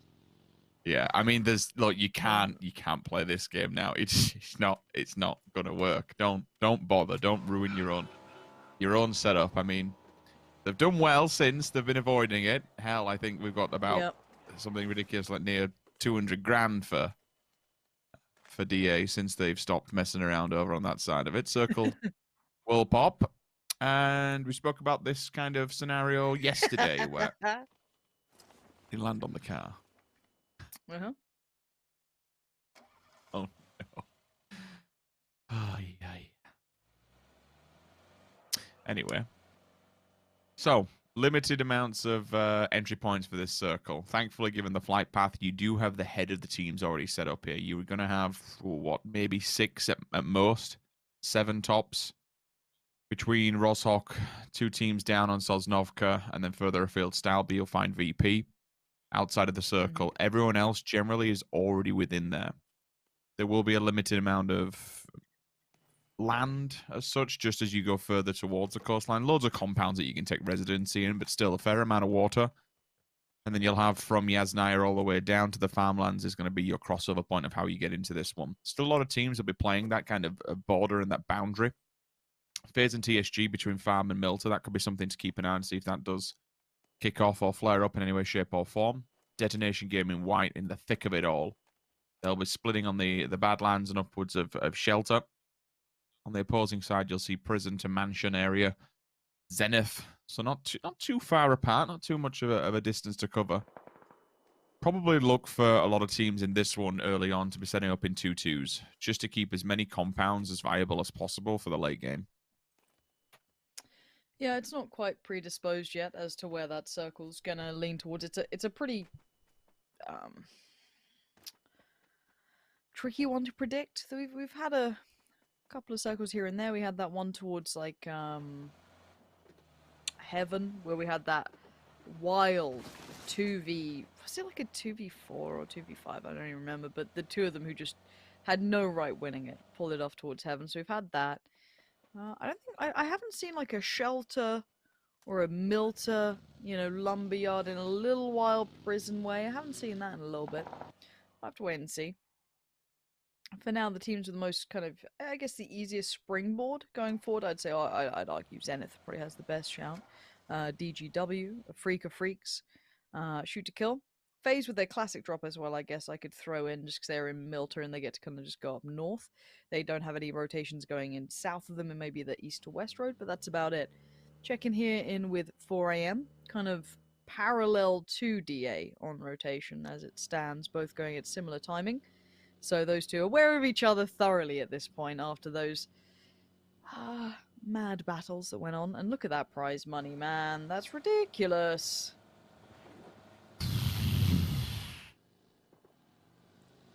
Yeah, that is... It's just out of the realms of quantifying, to be honest with you. Could I have, like, what you could do with it. that 702? Just so it's a nice clean number. Has anyone got any opposition to that? Like, just so it's 6 on the dot. That'd be nice. It's a little, Kind of little wacky, treat. isn't it? It's ridiculous. I just, whatever. I mean, it doesn't even seem like a real number at this moment. You know what I mean? You look at it, it's like, oh, that's just a big number. I'm like, oh no, that's life-changing money. Legitimately life-changing money for some of these teams, I can imagine. Most of these teams. Not everyone can boast the numbers that some of these teams have posted in the past, but that is absolutely wild. For now, seeing Liquid DA. Who else is around that area? DGW, I think, aren't far. All towards a similar spot by shelter, so I'm not sure if they're going to commit to it, but I'm keeping it in mind. See Clib and Co in a vehicle. Maybe splitting to the other side already. It looks like Liquid are not really fancying sticking around for it, so they could head further afield, leave that to DA potentially, or anyone else. I think TSG are just over this ridgeline, though, so that's not particularly available. Liquid going to disengage away, it looks like. The compounds where TSG are actually holding residency within, that's somewhere that Liquid does like to play off the back of. There's been an abundance of times we'll see them do the 2-2. Quite many teams, to be honest with you, will do it. They'll just cover the roadside and keep both garages, excuse me, keep both garages clear, both sides of it. Liquid decide it's not the best place to be sitting in one of the shelter sides, and I honestly don't blame them. Team's been able to wrap underneath you and also just gatekeep you from above. It's hard cover-wise, hard to get away from, should you have to go further afield. Quick look into the logos so you can see where people are going to be going and which way from. Petrichor Road still hanging around the Milter Bridge. I'm intrigued to know if they want to go toe-to-toe against Oath. Liquid could wrap into farm quite easily. Be a good place to go, to be honest with you, with how much water on as well. Like, I know a lot of people and teams are staying away from the western side, but to get closer towards the land ratio, it could get pushed this way. So we shall see. Navi yet to come into the fray. T1 off the back of scouting the mountain. They know that it's clear. Run through Roshawk and just Scouting the mountain. Scouting the mountain. Sorry. No, you're good. I also kind of caught for it and thought, man, I don't laugh. Just carry on. That's why you liked casting with Toby, wasn't it? He'd let you get away with these weird things. Leaving me to cast with Toby. Unbelievable scenes. I'm not bitter or anything, don't worry about it. Most of the teams are heading on through. Have a look at this. Who's close by? Liquid's rotation's actually keeping me at least focused on this, because they've kind of walked into Petrichor Road as well, down on the bridge, which is a little interesting. I'm not sold yet. Crazy hates that bike so much. Sparking's trying to move and he's like, nope, absolutely not. 20 bullets, there you go. Doesn't like it one bit. Pins them in at least. Any mobility taken away from a team you can do, then fair play. Stick them on the back of the bike and force them into much worse scenarios. Petrichor Road, they'll hit the Milta Bay area. I can already see Jeems looking this way, and Liquid's going to be set up shop in buildings just off the side of the bridge. You might see Oath being the next victim of this, to be honest with you. As soon as they come off that bridge, Liquid will shoot them. They should, in theory, hit the beachhead, drive down below where Petrichor Road are going to be setting up. If there's any way of actually killing them early, this would be it. If they know that this is the potential to unfold, Oath continuously will always rotate to the right-hand side. If they rotate left, I'd be very, very surprised, just because of where this circle is and because of what they're used to normally.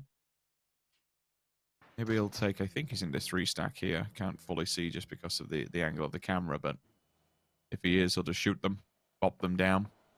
If Petrichor Road can see this, which some of those tracer fires are actually from the roster, then maybe Petrichor sets up shop for this. This is a really weird fight to be happening at this point. Just kind of, you know, not through bridge camping, but holding that southern point of the map now between Ibby and Jeems. Mexi and Clip have secured farm. Maybe they're just trying to keep control of the map, keep information flowing.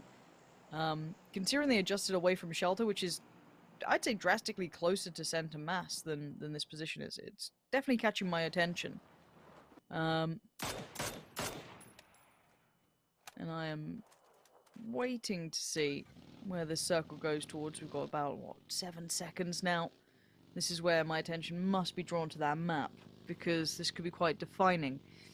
Remember at the start, Zenith, Shoot to Kill, Freak of Freaks, DGW, and FaZe had probably the best spots in this. And actually, VP have just kind of thrown themselves into the mix there. Up towards the eastern side, Lipovka in play, you know, Prison in play, Mansion still around. This is going to get dicey now. This changes the dynamics. Some of those teams are in power positions, but they're going to the east has certainly changed that up. Well, certainly is, and gives us a bit different area land to play with. Yes, we've seen quite a few common circles around where Digital Athletics are currently setting up. At Harry Potter Tower, it could not be the best place in the world. It could be the best place in the world. Who will know? A few circles time, we'll find out. It could still hard shift towards this western side, but with the Povka still been in play, it gives us a bit of a fair amount of water. Some new territory to try and turn around. Metagaming. Petrichor Road is knocking at the door. Are you going to answer? Freak of Freaks have come back for one of the players. This could be an easy double kill for Gustav if he can find the target. Silzen in the kill feed. That's two players instantly as they come through. Sparking has fallen. Silzen 12 HP. This is absolutely brutal. Metagaming has been picked apart. And now it comes down to 2 to try and do something. But which way do you want to go, boys? You want to play this one super slow, super passive? Can't really do too much with how many teams are down towards the south. It's hard, really, to rotate anyway, especially as a 2-in-1 car. It's going to be very difficult. And if Oath just want to do with the drive-by on them, well, it would be, you know, inadvertently running past them. Just, honestly, a bad scenario altogether for Meta that they're in. No, oh, no. You've seen the meme where it's like, you know, my dad waking up at 6 a.m., me going to bed at 6 a.m. It's the two cars driving past each other. It's like, Oath's just like, why are you leaving the circle? Where are you? What have I missed? But they do kind of carry on. I'm kind of trying to keep my eyes on Oath as to where they go. They might be kind of veering off towards the east side a little bit, towards Milta Power, to maybe just scout out and potentially work out the rest of the lay of the land. It's hard to see around that coastal side. So I kind of wanted a prison circle. I enjoy them. I like the concept of it. It could be fun. I don't mind Lumberyard. That was nice. We had some really good games over there. Where Hiruzen is still one of my favorite areas to fight in personally. And something that you all personally love is coupons. So go get it with this code that's on the screen right now. Go get your goodies. Other than that, though, still 60 players live. 16 teams. Liquid heading back up towards the west. Freak of Freaks en route towards what's looking like... There is that ridgeline across the road up here that teams can play, this kind of little hillside up ahead. Even the shack, potentially, could be playable. Yeah, it looks like the commitment's going to be there. So not a bad choice for a Freak of Freaks. It does at least get them a little bit more of a center lean. You don't want to be living in the pocket of FaZe down by Lumberyard, so they decide to move their way forward. And again, it's another of those circles where there's enough compounds for people to be able to just play off what they want, and the land differentiates so differently. over on this side from Lipovka to Milta Power over by to Mansion Prison. Everywhere is just different. So it gives you all these nooks and crannies and all these little hidey holes that you can set up shop within and wait the next circle. And we'll wait it down and we'll get in a few seconds time and see where we're going. Circle 3, phase 3, because again land ratio won't tuck into the next one, so we will eventually push away from water, and then will be once this circle pops in. And after that, for now, it gives us a real home on where this one could be going. You're pushing out the western face, where we've had quite a lot of circles ending off Prism. Zenith, a Freak of Freaks, and VP. Maybe, just maybe, DA manages to slot behind VP and take that priority compound if they can. They have a good overview of this map, and no one's got it. Like, that is a prime position right now, and nobody has taken residency within it. I think just considering the water still out towards the east, I think teams are banking on it moving just sharp west, which might indicate why VP gave up that compound. But for now, we're seeing 4AM catching a couple of players on the way, but didn't actually manage to take any of them down. Hikari has found Sneakers. That's a problem for Oath, because I don't know if they can turn around for this. Caps is out of the vehicle, but Sneakers is dead, man. You got to just keep moving down towards the cliffs. It looks like they go. This might have to adjust their rotation route. Going to get a little dicey if they go past the Freaks. Zenith as well could have a shout if they try and veer in. DA, E36. This area is busy now, Rich. It isn't, but there's still space between teams. Feels like there's going to be a lot of back and forth and no full-blown commitments unless we look to the side of FaZe Clan eventually. I can see Gustav is knocking on the door of TSG and they're wanting to take that position as they work their way out of Lumberyard. They will play it slow on the approach. Relo falls in the kill feed. He's dead. A cat spots that one. Job done for a Freak of Freaks. Holding that compound back. Will it next be meta gaming on the chopping block? This vehicle's been through a fair amount so far. And it feels like if you're going to drive out of one team, then unfortunately you might just be driving into the next one. DA will be the next team. Got to be careful here because you can't see all the way through, but you will get the level of information that you need at least to be able to find your next point of contact. 4AM, they have been playing super, super passive up against the edge thus far for the very short games that we've seen them. Jimbo, next Senya at the back of the car. No revive possible on that. And all of a sudden, Team Liquid, well, welcome to the party. This will be the first test of time. They do have Na'Vi against the blue. That's one bonus for them. 4AM, you said it a little, not necessarily, I don't say passive, but not as instantaneously aggressive towards their destination. Very focused on towards Petrichor Road, which maybe means they've missed the beat on seeing that FaZe were over here too. You do have Uber and Fuzzface kind of playing together. The rest of FaZe, so Gustav and AC trying to lock it down towards Prison on the kind of southern side of the main hill that wraps around. You can see it perfectly on the map there. And now 4AM going to try and make a mad dash out of there, get in the vehicle, get out of there, get gone. FaZe need to get back to the rest of them because, okay, we might be...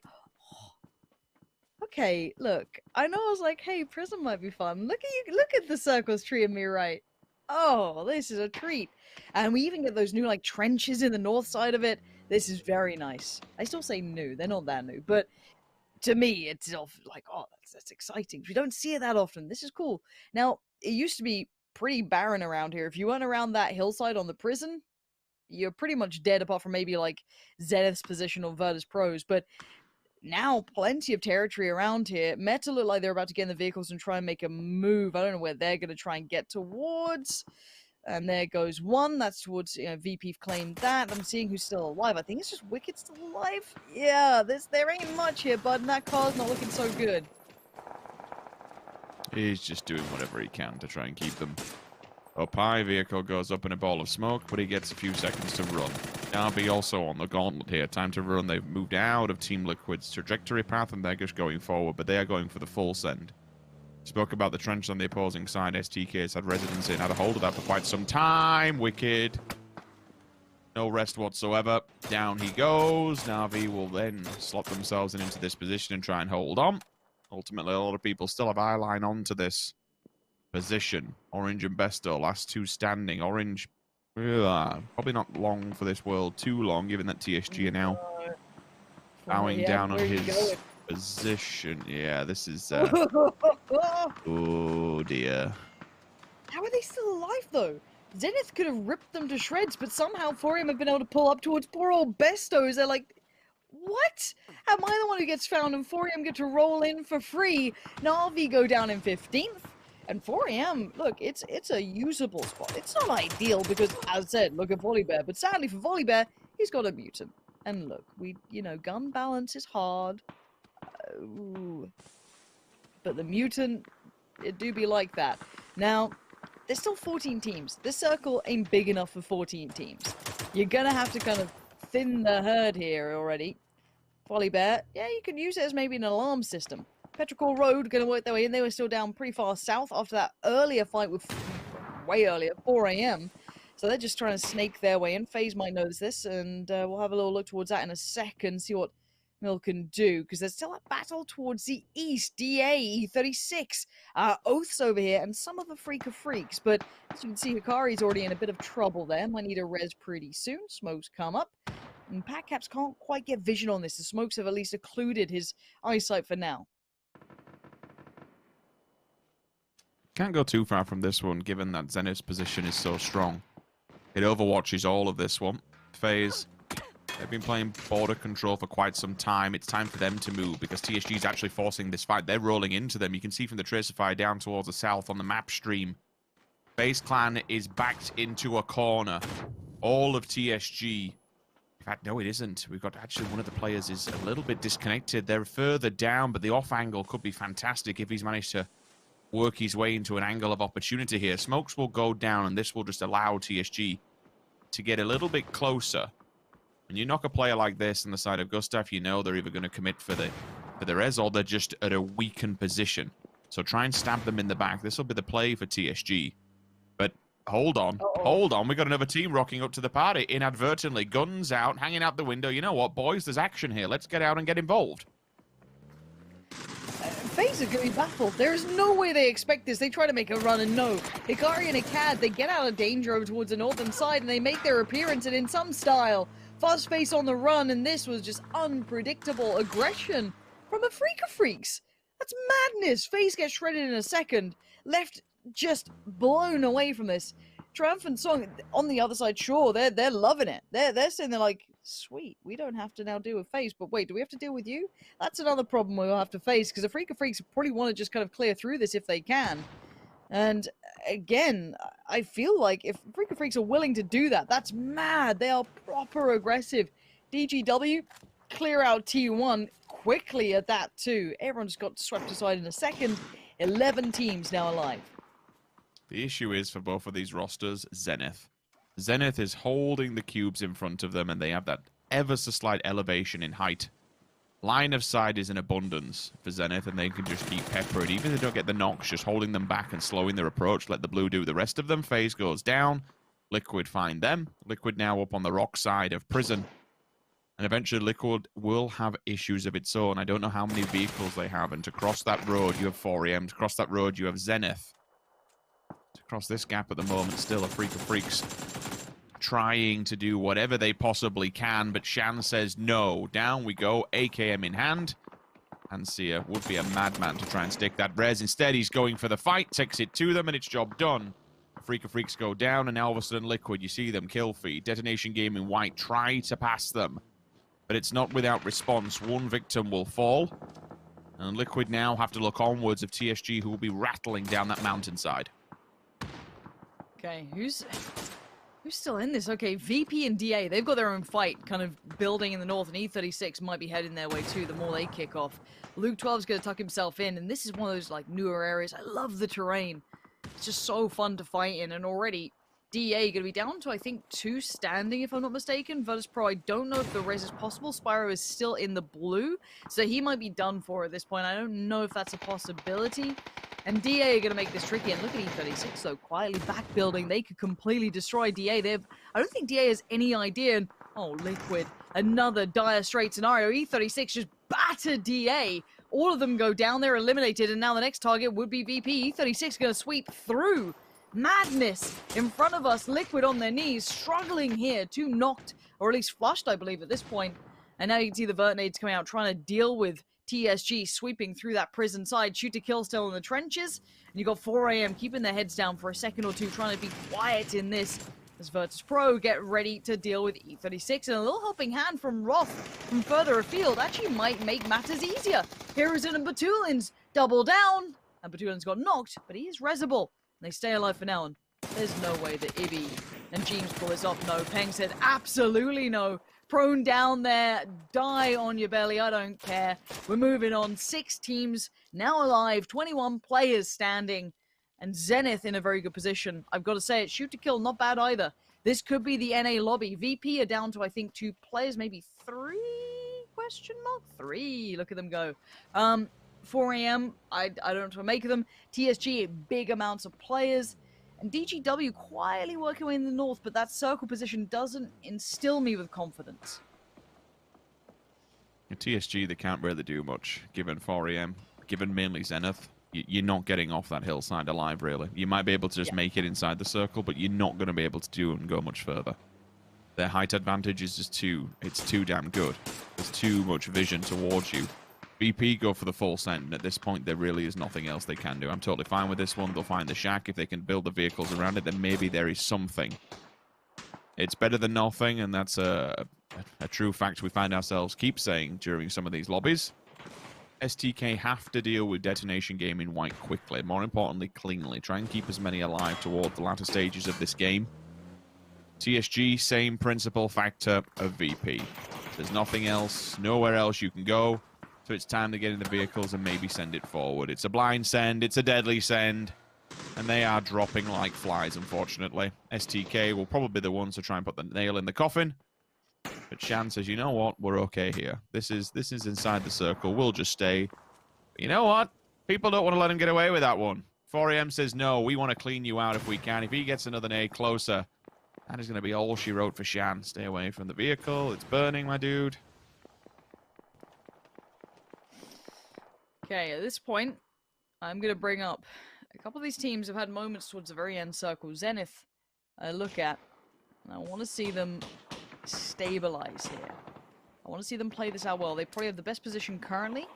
Now, they also secure a lot of the side of the circle. Look at where most of the participants now remain. Whoa, if that nade went through, that would have been VP gone. That could have bounced a lot worse. If that bounced in between the vehicles, see you later. And VP had to make a mad choice. There was no easy choice anymore for VP. But I want to see how Zenith plays this out, because they finally had that position removed away from them. But they do get to kind of pick up the high ground above 4am almost. So that should be the most likely rotation route. I doubt they'd go to the north. There'd be no point to it.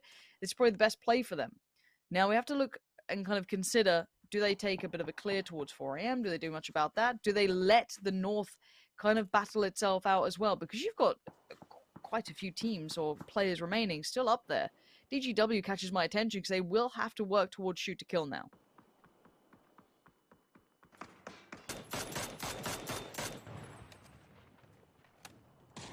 Zenith will hold on to this as long as they can. The 2 in the windows, they've sent 2 up front, so they've at least got a stepping stone to be able to walk into. Damage is done from the first nade. You won't have that. Oh my god, Chow. Are you still alive from that vert nade? Halo finds a different one this time round, and someone's swinging the nade in the air. We'll be able to come this way, and again, still, they're getting oh so close. If the molly trickles this way, he is burning. The second one will be a follow-up, maybe catch the splash damage. There's a nade there to boot.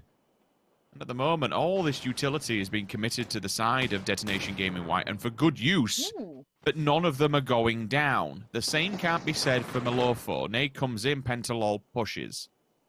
This could be the point where Detonation Gaming White says, you know what? We have a weakened capacity. We now have to get involved. That looks right on to Luke. Oh, it is. Oh, that is right on. Okay, Kurt and Alo, trench warfare begins. Up on top in no man's land, you're going to see them trying to crest around. That's really good work from Alo. Just enough information filtered through. The wild spray into the smoke, hoping to catch someone. The nades come out. VP look like they're on their last legs. Zenith wanted to get rid of them at this point. Nades again. The bombardment continues. And VP full. A valiant attempt again. They are fighting hard for this, VP. not quite been able to close out at the end, but they have been in some of these final moments for sure. Now shoot to kill. Molotov's out, they're trying to work their way forward. Alo's gone, but they can just completely molly out these trenches, set it on fire. Malofo's down. No way you're getting up from that. Flushed out, doesn't matter who grabs it. And Cease now, last one alive, and in front of them, the smoke plumes. This is just unbearable pressure from these trenches. You can see it, the smoke above, several guns just surrounding him, just watching, waiting for that blue to force him forward. Two solos that are eventually going to be pushed into the fray. But look at Zenith capitalizing on this downtime. They're wrapping on this circle, and they have 4 players alive. Punij is going for a much deeper angle. He has that bolt action as well, so if he can get himself with a vehicle and just give him a slight leverage. Stepping up to the challenge, unfortunately sees, can't see it through. He will die. This TK is not without a bit of a response with a player knocked on the opposing side. They have to go into medic mode. Shan still holding point here, just praying for something, anything at all. Molly comes down. Zenith is firing on all cylinders. They have all the map coverage. They have all the toys in the world. This should be their game. It would take another one of those crazy clutches that we have seen really often to dissuade that. Shoot to kill's low ground is hard, and they've been through the bloodied war over in those trenches. No way they're getting out of it alive, but they did manage to survive. They pulled themselves back together, and now it's losing Forever, who is... he's alive now. I don't know if I would have considered it alive before, but now he is back on his not feet. And now here we go. Punij with the kill towards Luke 12. It looks like Zenith once again. These angles are fantastic. You can see Punij down, just creating the space maker. He's making sure that none of Shoot to Kill can get up to any funny business. He'll watch them all day long, and you can see the idea from Shoot to Kill to try and get further forward. They're barely breaking into the circle. Even if he doesn't get any knocks or flushes or anything, he can just guide that information to the rest of Zenith, who can wrap down. Forever's still here, so even if they do make it across that road, they have to deal with another player. They eliminate him, and now the game is given up. The information is well and truly in the abundance of Zenith. They are just waiting for the smokes to dissipate. The walking wounded Pentalol, the last man standing. We've seen a few clutches, but you just have to say that this is a bridge too far. A 4 versus 1, nothing to do, nothing to say. Zenith qualify to the grand finals. Thus far, Zenith have been looking phenomenal in this competition. At one point, they were well and truly up there, first place within the money standings. And once again, they give themselves a potential chance of regaining that top spot at number 1. North America getting a second roster through to the grand finals. I'm sure Steve and the boys will be happy back home. But so far, North America, I've got to say, for this entire tournament has really stepped up its game. We were wondering, we were questioning with their respective region, do they just shine? Did they just excel within North America? But no, on the world stage, NA thus far has looked impeccable. I'm in complete agreement. I think North America has... It sounds almost condescending, and it's not meant to be, but come on a long way. The other regions were leading for some time. We had glimpses of hope, but when it got to the international stage, we were waiting for a big champion of that region to deliver, and we're getting more than one now. We have a couple. We have a couple of very strong teams from the North American region looking solid. And for Zenith, I'm impressed with them time and time again. That circle was great for them. Keep in mind, they were probably in one of the best positions when that began, but they utilized it well. They took one of the prime spots. They played it out perfectly. They never looked like they were going to lose that game. And we've had a lot of clutches. We've had a lot of craziness happen, but they kept very well in control. So truly deserving. And outside of that, the pressure now just gets worse and worse, right? We've got a great deal of the lobby looking comfortable when it's their time to shine, even in those down and out situations. But now I don't know what to expect going forward. We had so many potential fights, and Zenith controlled every single element of theirs. It was a good place, a good compound to take residency within. They kept control of it like a hawk, and again, just of its position, really. You can watch all of Prison. You have the roadside down south of you. You have an open, small field in front of you. It's very hard to breach on arrival. You can put a player in every single building, and it's just a 4-stack set of towers. Just a little bit to be said towards Poonage at the end, putting him out on a limb with the car. He gets the headshot with a bolt action. That was literally his job, just to hold them, just to stop that back build from the opposing corner. And if anything, give the information. It all gets fed back. It's orchestrated well to an endgame. And ultimately, Zenith, with 4 players still standing, they take a chicken dinner, and they are in the grand finals.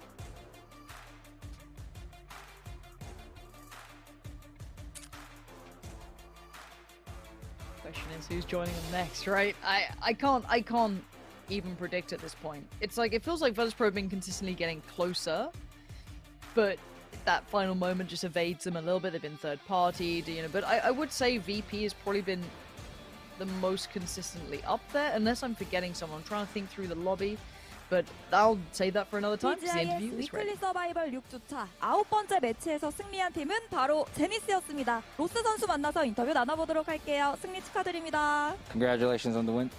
정말 제니스는 건물 안에서부터 전력 유지를 잘 하다가 자기장 주도권을 가져오면서 안정적으로 치킨을 가져가는 데 성공한 것 같습니다.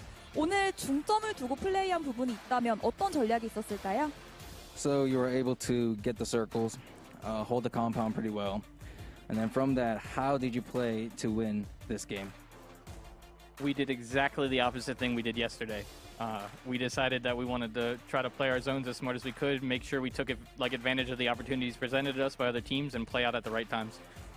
어제 저희가 했던 플레이들과는 정반대로 했는데 어제는 저희가 어떻게 보면 기회도 놓치고 일단 저희가 이길 수 있는 그런 많은 상황 속에서 던졌다는 거에 반하면 오늘은 정확히 그 기회들을 잡고 승리를 취할 수 있었던 것 같습니다. 네, 6주간의 위클리 서바이벌에 참여하면서 서바이벌은 오늘이 마지막 매치였을 것 같아요. 그동안 6주 동안의 경기 중에 좀 가장 인상적이거나 기억에 남는 경기가 있었다면 어떤 경기가 있었을까요?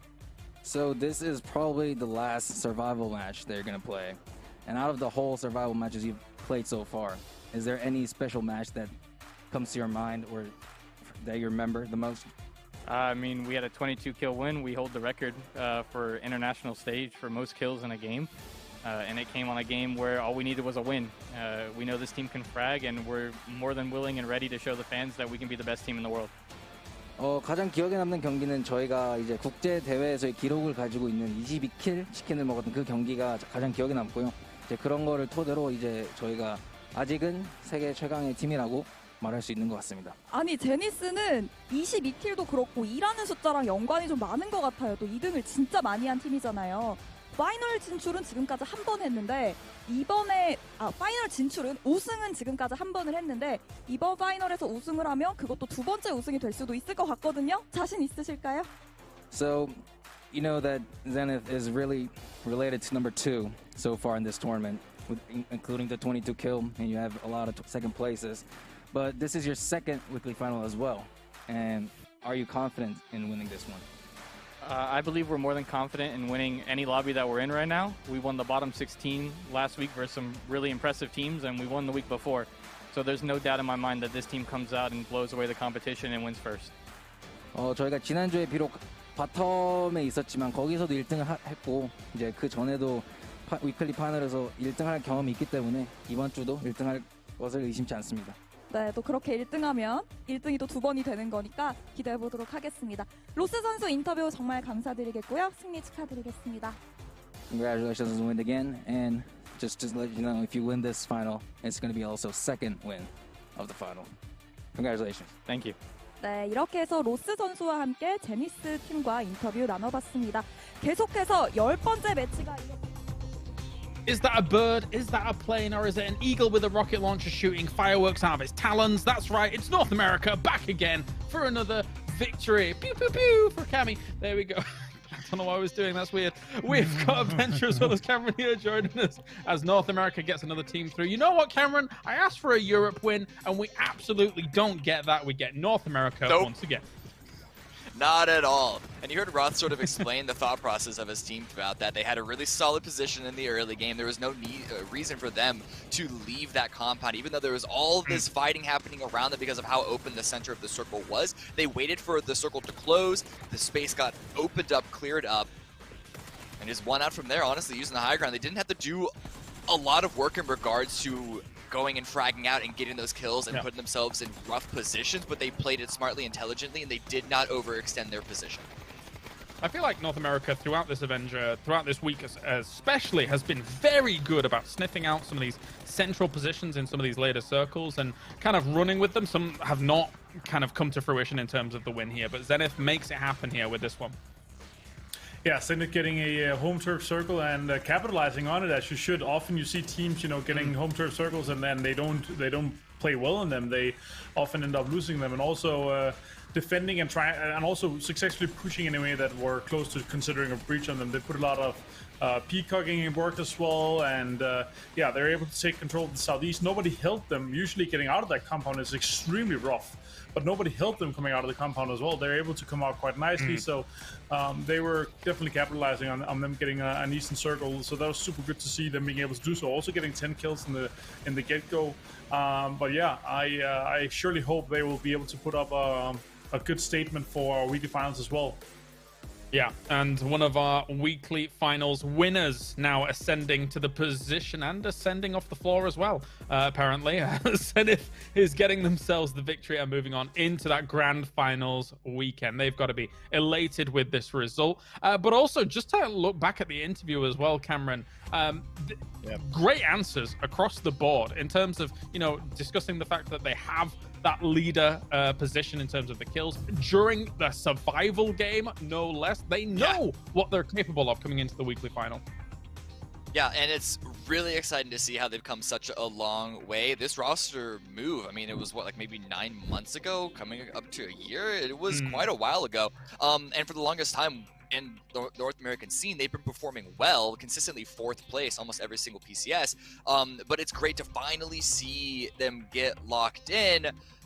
Unfortunately, they already have a planned roster move after this, but still, what if they're able to win this final week or even place high at all? What a great send-off for the current group of 4 that we have. But also, I want to note, Kickstart is often praised as being the best player on this team, and I absolutely do agree with that statement. But just look at the top 5 kills from this round. Do not make you think that Kickstart being the best means that everyone else on this squad can't also frag out in their own right.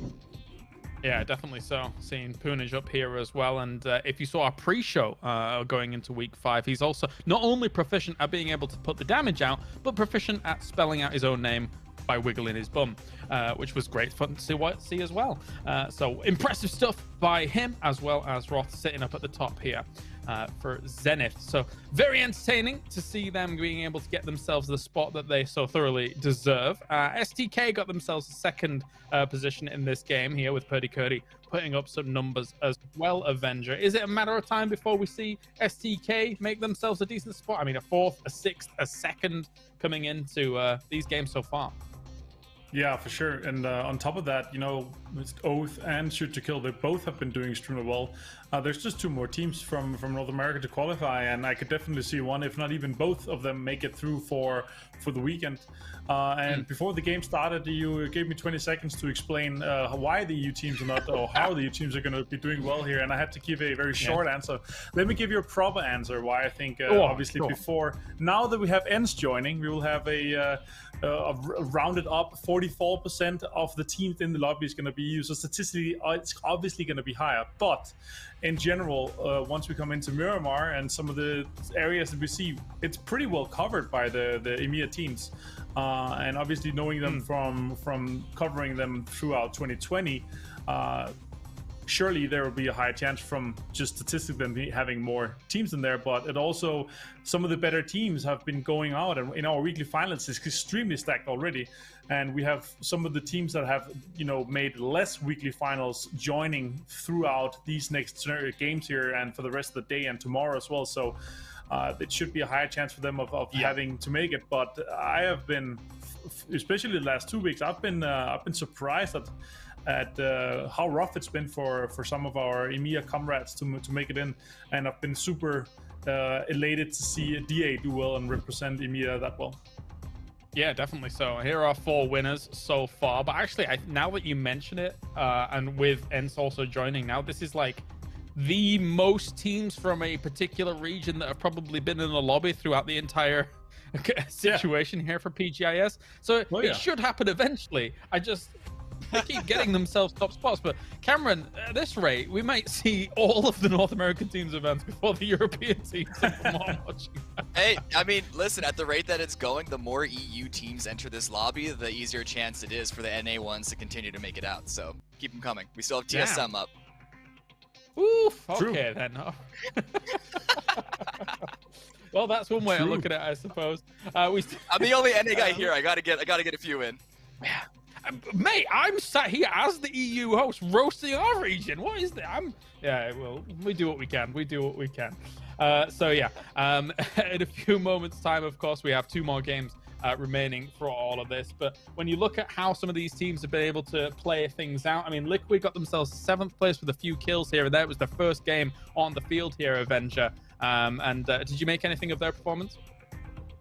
In general, it was a kind of a rough one for them. They came in from the west in Circle 2. They had no good position. They were on the west side of prison, and like their rotation was slow.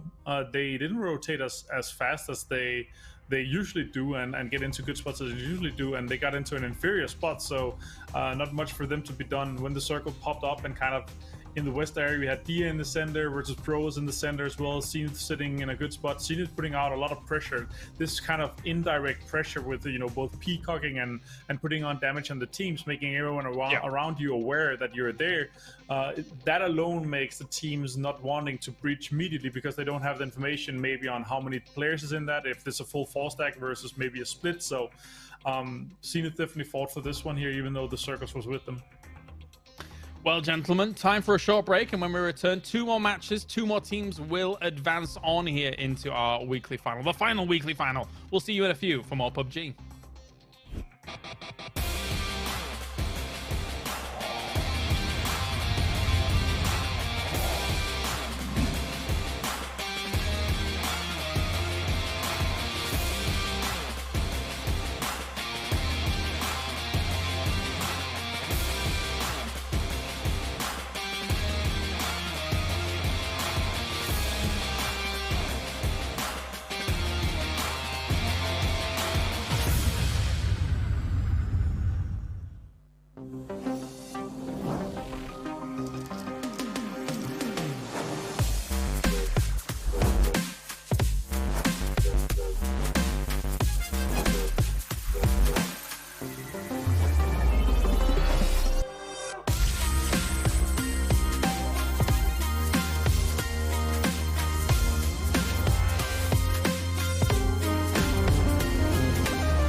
Athletes are always challenging themselves to get better. You've seen this in all sports. Esports is no exception. You can never predict the outcome. The only thing you can control is how ready you are.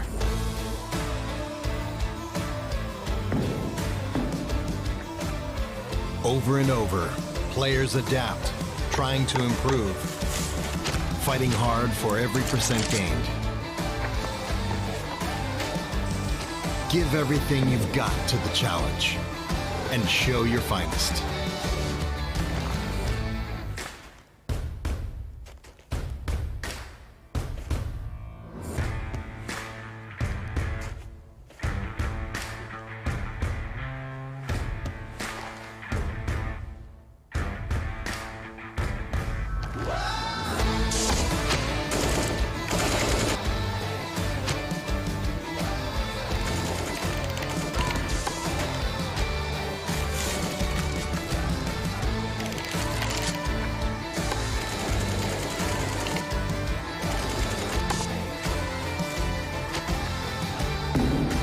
Bring your best out. Strive for perfection. It's our goal too.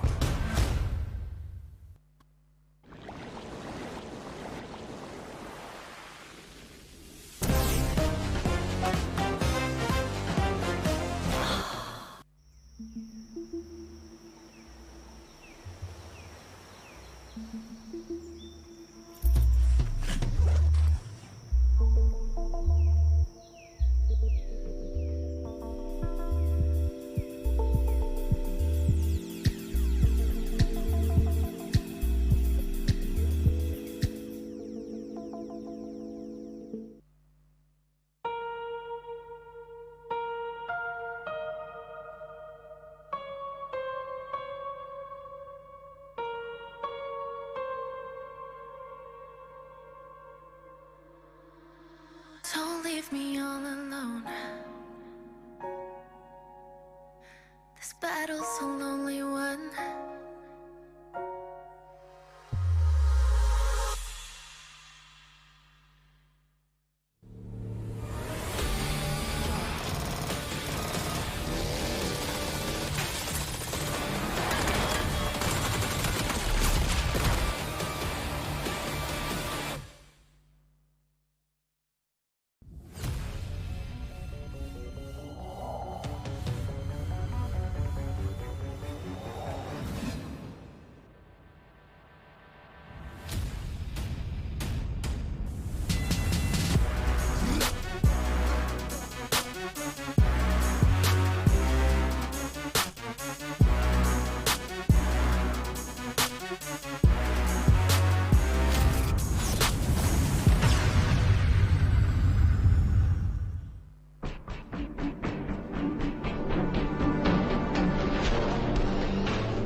They breached the house, I think, with car.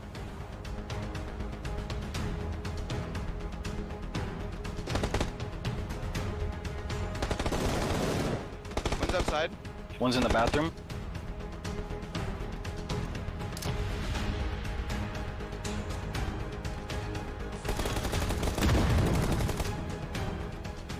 Watch for T Ocean.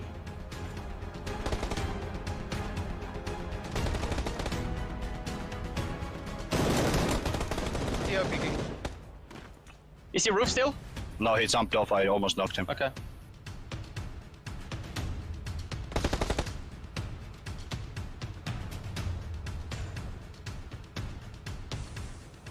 Stun into the room, Shin. Shin stunned in. Stun. I'm gonna run door. There's gonna be one hard left. You have another stun. Last one in the corner. Nice, good job. Nice. 4v2, 4v2. Let's. We should chill. It's 4 up. Deny. Just deny. I think. They're gonna push you. 100%. Just get a knock. If we don't get a knock, I'll deny. Are there 7s anywhere? I dropped some. Tell me when to molly. I'm gonna molly all the smokes. Okay, when the blue is moving. Yeah. They're probably gonna deny, by the way. So we should start pushing when we know that they're 100% gonna. Is the door open now? Oh, Careful, he can see you there. Come here, Come here, Shane. I naded. He was on fire. Burning on the right. Oh, let's go.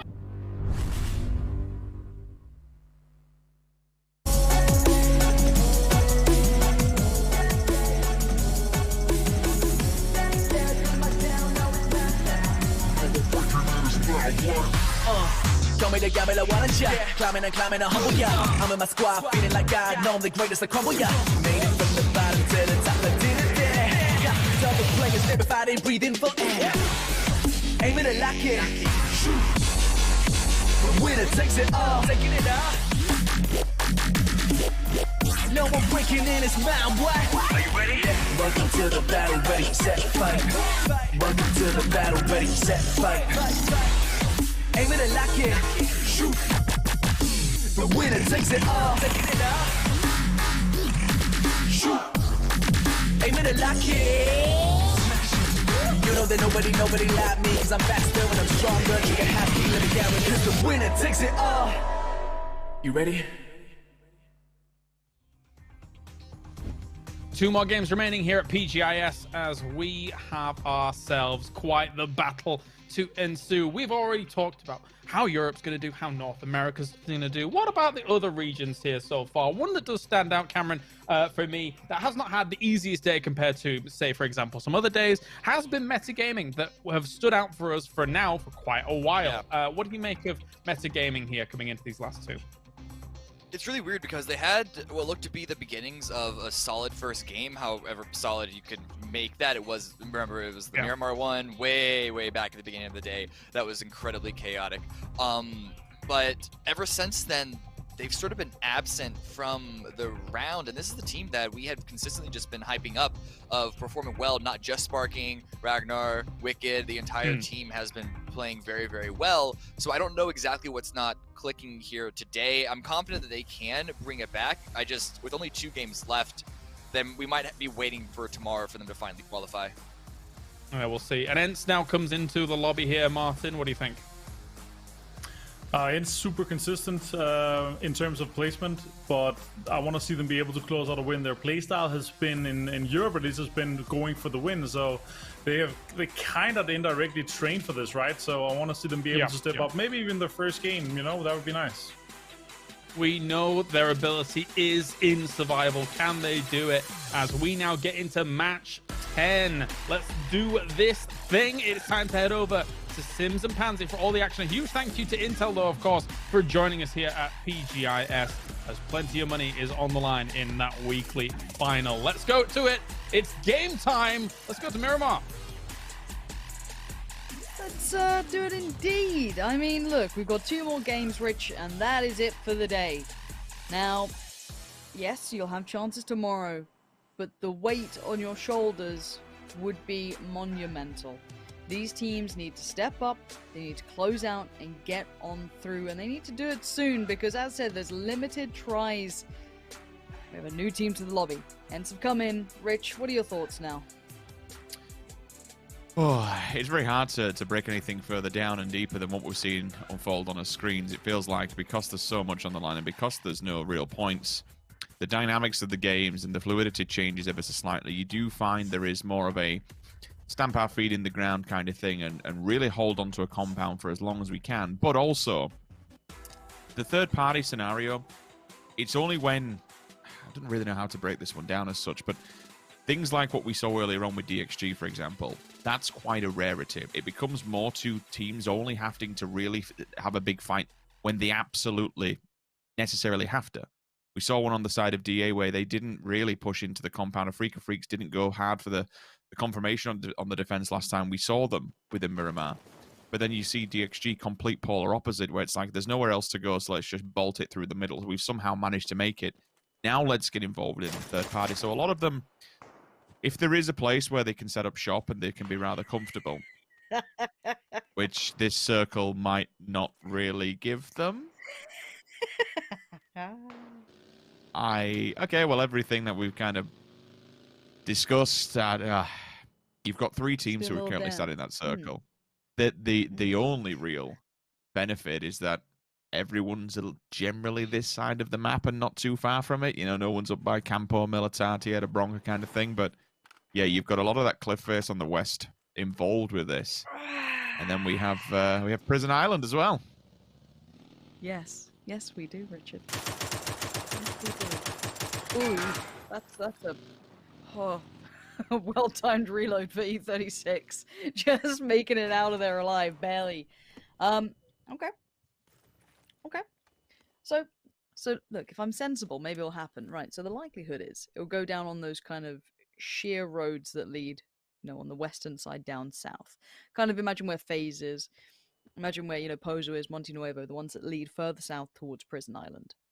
Now, that's the traditional ending. We do have that little kind of pork chop of land, as I like to call it, that sits down towards the south coast. Quite a common ending. Chumacera's in there. But look, there is this little island, right? This little place, just in the south, that we've already had like a little tease of. So maybe, just maybe, goes on down south. I don't know if Paperthin's still here. I don't know where he is. Like, he seems to love these circles so much. So, you know, he's imagined it. Player Unknown's made it happen. It's how it works. Infallible logic. Got a good game on our hands. Now, what this actually does mean... it's Add for me. more EU teams. Lying. Make more EU teams qualify. Exactly. That's this infallible logic. What this generally does mean, though, is that the ridge lines are very hard to traverse. So grabbing a good spot that you feel is going to take you late game is going to be pretty important. Someone like FaZe, someone like Na'Vi gets a really good start to this. So does DA, for example. Ents will actually have a decent approach as well, because they get to just head down on that they're far up and towards the north, but they can just straight up send it down that main road all the way through.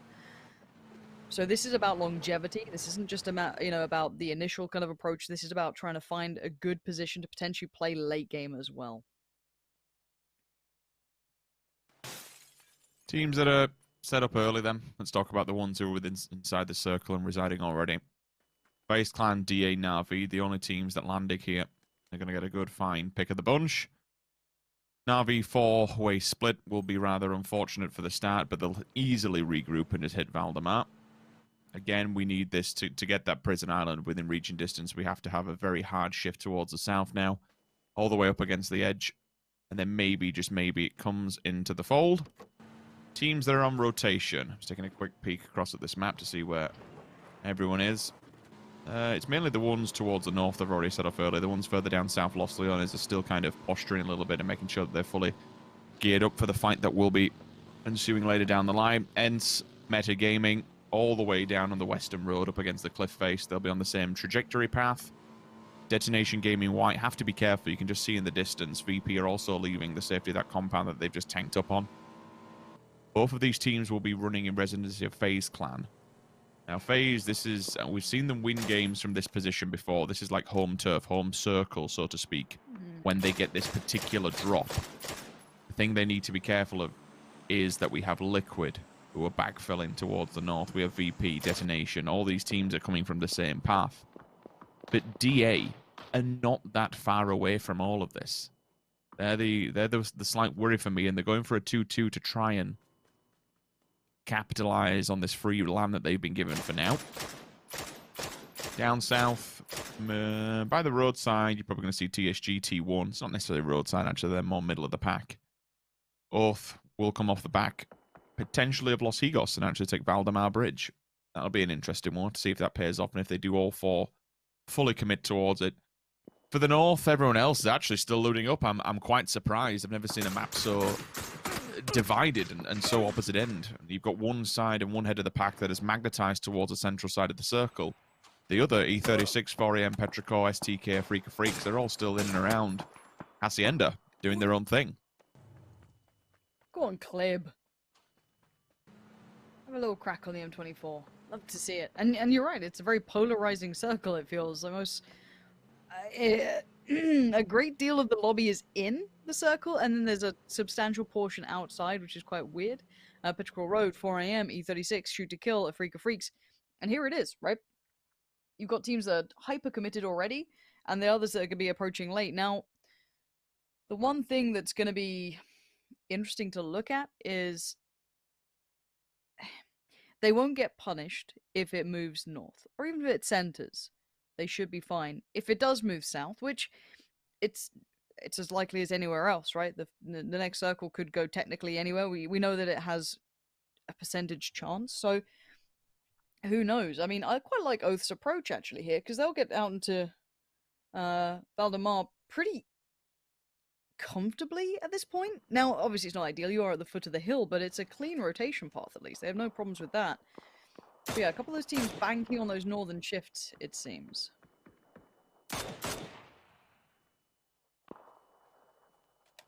I've got all the time in the world with this one. Thankfully for a lot of these teams, they still can loot up. They still won't be punished really for coming in late game. But they've been a very obscure circle like this, with Prison Island playing such a potential prominent factor. Valdemar certainly would be a place that is a point of interest and definitely a point of contact for a lot of teams. You don't want to get yourself backed into a corner down there. That is the one downside to it, because it's a city pretty much up against a small drop-off into the water. Once you're in there, you can be in there for the long game. Oath will be the ones who potentially commit to it. I mean, hell, if it does go this way, they're going to be sitting pretty. They can just set up a bridge encampment and laugh at everyone just working their way off the bridge. We have had a circle go here before. We have seen it. It has happened. It's not out the realms of possibility. But it takes those hard shifts to fall back to back to be able to get that. You're telling me there's a chance. Okay, last team to probably enter in will be 4AM. I'm just kind of catching on with them now. Oh, am not having a good day.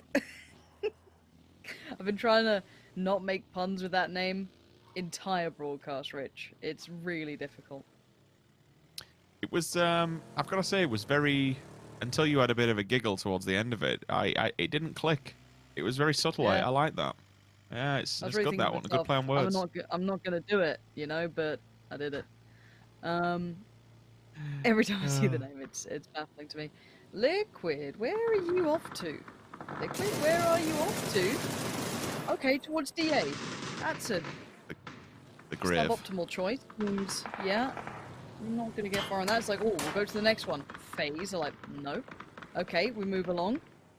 And then you got VP. VP. Oh. Ooh, we go again. Oh, this is, yeah. It's quite difficult. Look at this. They're actually going to try and pull up on it. They are. They're going to go for it, and that's because Spyro is giving it up to them. I'll take a quick peek around the corner just to make sure. He did have a bit of a level of support from the back lines. You can see in the distance. That's the shots that would have come through. Oath, commit to the calls. Boom, straight across the bridge, and away we go. Make sure you are not caught off guard on the opposing island. It does magnetize towards the center. And for us, it gives us another bit of a pause, a bit of a lull. Everyone can kind of stay their feet if you were central previously. For others, E36, VP, 4AM, Petrichor, Freak of Freaks, all playing the exterior of this circle. Actually, for East amount of land will be towards the west and the east here. E36 have got something they can play with. Not much, but it'll get them in cleanly. For a Freak of Freaks, they could wrap all the way on the south up the coastal road. Find themselves a nice little compound. There is one within the fields that I'm looking towards on that side. We've had a couple of circle endings go that way again, but you would be looking for this next shift to hit. And it'd have to be a very eastern shift. I've got to say as well, I actually don't mind Liquid looking for options then. It's just, I think trying to go to those priority compounds is quite risky. Again, maybe assuming that there's going to be a couple of splits. So it may be feeling like they could work out if there was one maybe a little weaker than the others, but most of them are pretty well fortified by now by players. TSG, poor old Sia, about to be surrounded by Oath. Nade goes in, mollies go up, and it looks like they want to try and get this one under wraps, get this in the back pocket. Clearing all the pieces of the compound. And Sia, ooh, not a comfortable position to be left in. How is that Molotov not burning them? They are just above. Oh, they didn't manage to be above that nade, though. Okay.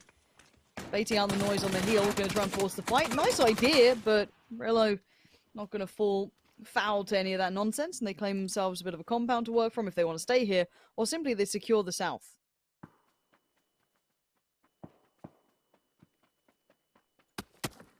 Oath, it's across the road and chilling for now. Metagaming, certainly. No rest for the wicked whatsoever. Up on this little plateau. This is another prime position that we've seen teams like to rotate off the back of. It just gives you a bit of a view of what's in front of you, but also keeps you safe.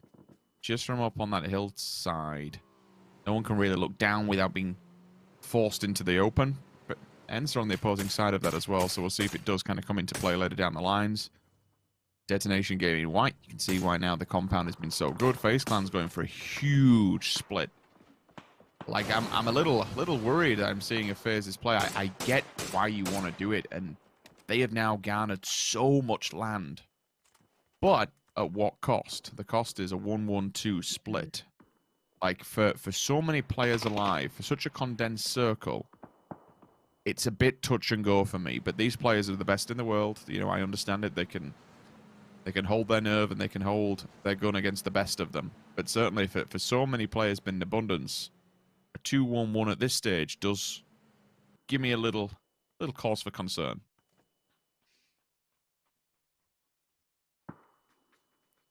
Just waiting with bated breath at the moment, it feels. Warm 3, everything you need.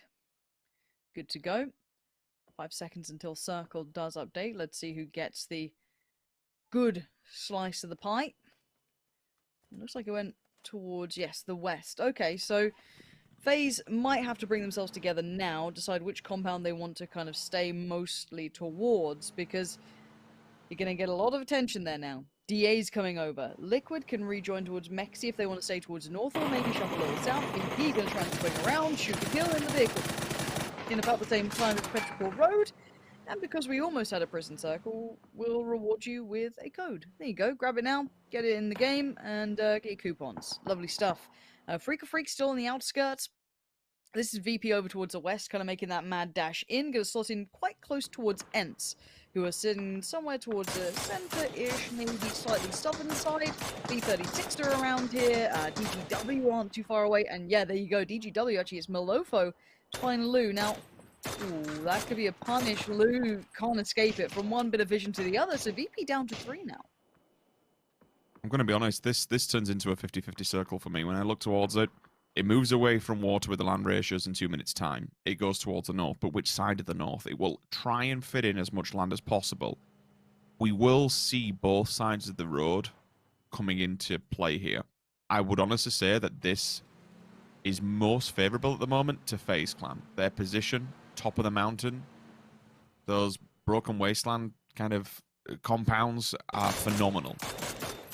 But it's going to be very prime territory, and a lot of teams are just magnetized towards this. 4EM are going for the full-blown send. They'll have to turn it eventually just because of the blue. It's going to be pretty damn slow, so they're going to be okay. Petrichor Road also have to do this, and as I'm talking about it in the back lines, just be aware that FaZe Clan have decided to up and leave their position. They've gone for a compound instead of being in the open. They've regrouped themselves, and now they will sit at the foot of Detonation Gaming White. Yeah, good point on that, because as you said, it is normally a bit of a 50-50. I guess this kind of puts them in the middle of that, though, right? They don't get drastically punished for either circle, so maybe a decent way to kind of hedge their bets. We'll see how that kind of works down the line. Starlord deciding to go on foot. Could get punished for this. Luke 12 going for the target that doesn't have the gun out, but doesn't quite find what he wants. Everyone should be getting in. I think 4EM and a Freak's probably the last to shuffle in on the extremities, but they should be fine. Still 16 teams alive here. These teams are very talented at just managing to simply survive. So, as I said, for now, keep your head down and you should be good. There's 4EM just getting in now. There's no one truly north. I mean, maybe one of E36's player, maybe Liquid could see it, maybe Petrichor Road. But now we have to wait and see that circle shift. About 5 seconds now. Eyes turn towards the map. Let's see who gets it. Okay, wow. Southwest, right. VP, if they had all 4 players, would be laughing. Oath can get a really nice spot as well. FaZe probably not too, unhappy with their choice they made either, because otherwise they'd be stuck towards, what was it, like T1's position, right? So Yep. A nice decision to be made there. Liquid probably not too unhappy if they make a good rotation off this. That's what you got to look at, though, is what they do in these scenarios now, because this is where they have to make the move, but they do have a fair way into it.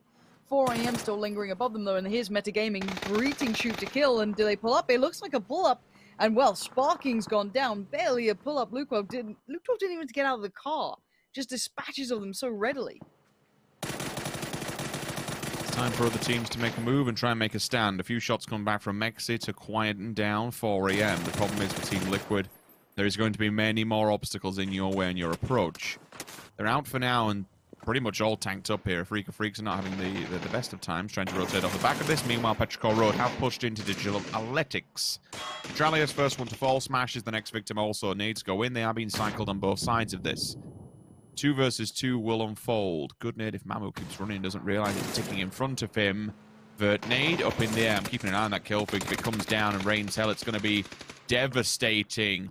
Mutual self-destruction, though, towards the northern side of this map. Team Liquid and 4AM just kicking the living hell out of one another. And it comes down to Clib to try and keep Team Liquid's dreams alive. This is hard for Liquid. I think they know that they're going to be struggling in this, and there's another bit of a struggle going on between Petrichor Road and DA, and not for long. DA gets swept through, and Petrichor Road, look at the state of them, though. For all of that, they're going to try and pick themselves back up, get on the move, get going, because this one is not done just yet. TSG and Na'Vi in a bit of a battle, too, and you've got shoot to kill. In the back lines, just watching this all unfold, going, well, we'll take down whatever's left of either of you. No problems there. T1 not finding an easy way forward either, but good work from Orange to create some space now. Work further in. Shanjian on the other side, getting a level peak on the ridge. Find Tab for a bit of damage, but Still Orange encroaching towards this compound, and the flashes and the nades and all the goodies starting to be invested. That nade looked a little too far, and Shanjian is still just holding the lower side of this ridgeline. Pen can't move. He's boxed in by the mollies. The biggest benefit for them is that they can wait till Na'Vi pushes out, damaged up from the blue. The swing at the top, the tab and orange work simultaneously, but it's only the tab, the one who can stay alive. For how long? That's the bigger question. Aqua 5 down, dead. So's the rest of T1. Aitzi bangs out both of them. Vehicles flying down the hillside. And FaZe will be sitting pretty, hoping the circle is favorable to them. Again, a bit of a wild push on their previous rotate, but it has paid off insane amounts. Circle, even better. Good God, what a move from FaZe from that position to take residency here. If not, Detonation Gaming White would have been in this position, and they would have had to fight off against T1, who they've just killed. Like, to get ahead of this and to push Detonation Gaming White out is phenomenal. Yes, it's only one player, but it's still something. Presence can be noted by a team, and really, there can be nothing else to do. Same can be said for Team Liquid as they go battling out in 12. Yeah, they had a rough couple of times. They didn't find a position to get to. Those early rotations just didn't work out. Those compounds they were all looking at were truly taken.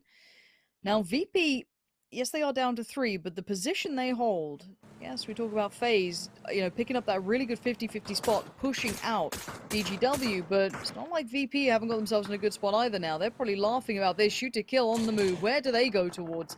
You've got 4 AM up on this hillside if they keep going up this way. This could be 4 AM waiting. Closed out the nade. Don't think he'll quite catch any of the vehicles, but this is why we talk about how hard it is to traverse this area. Now, that's not a bad little ditch to get towards. It is certainly playable, but 4 AM, if they're in nade range, oh yeah, they aren't going to think, oh no, maybe they do consider what they want to do with this. Maybe keep their heads down, kind of leave all the attention to go towards shoot to kill.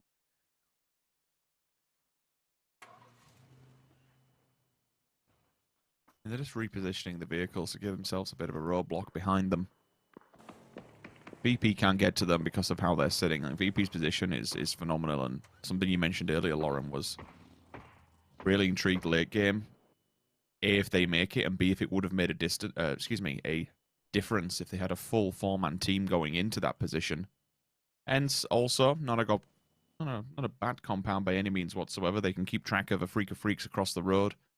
Maybe even get an eye line into BP if they want to try and step it down from the mountainside, but that plateau is just so good for keeping yourself out of line of sight, both from up high and down low, to be fair.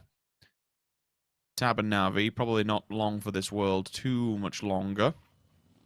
Could wait for a freak of freaks again, with points not being a necessity when it comes to fragging. No real reason to show his hand just yet.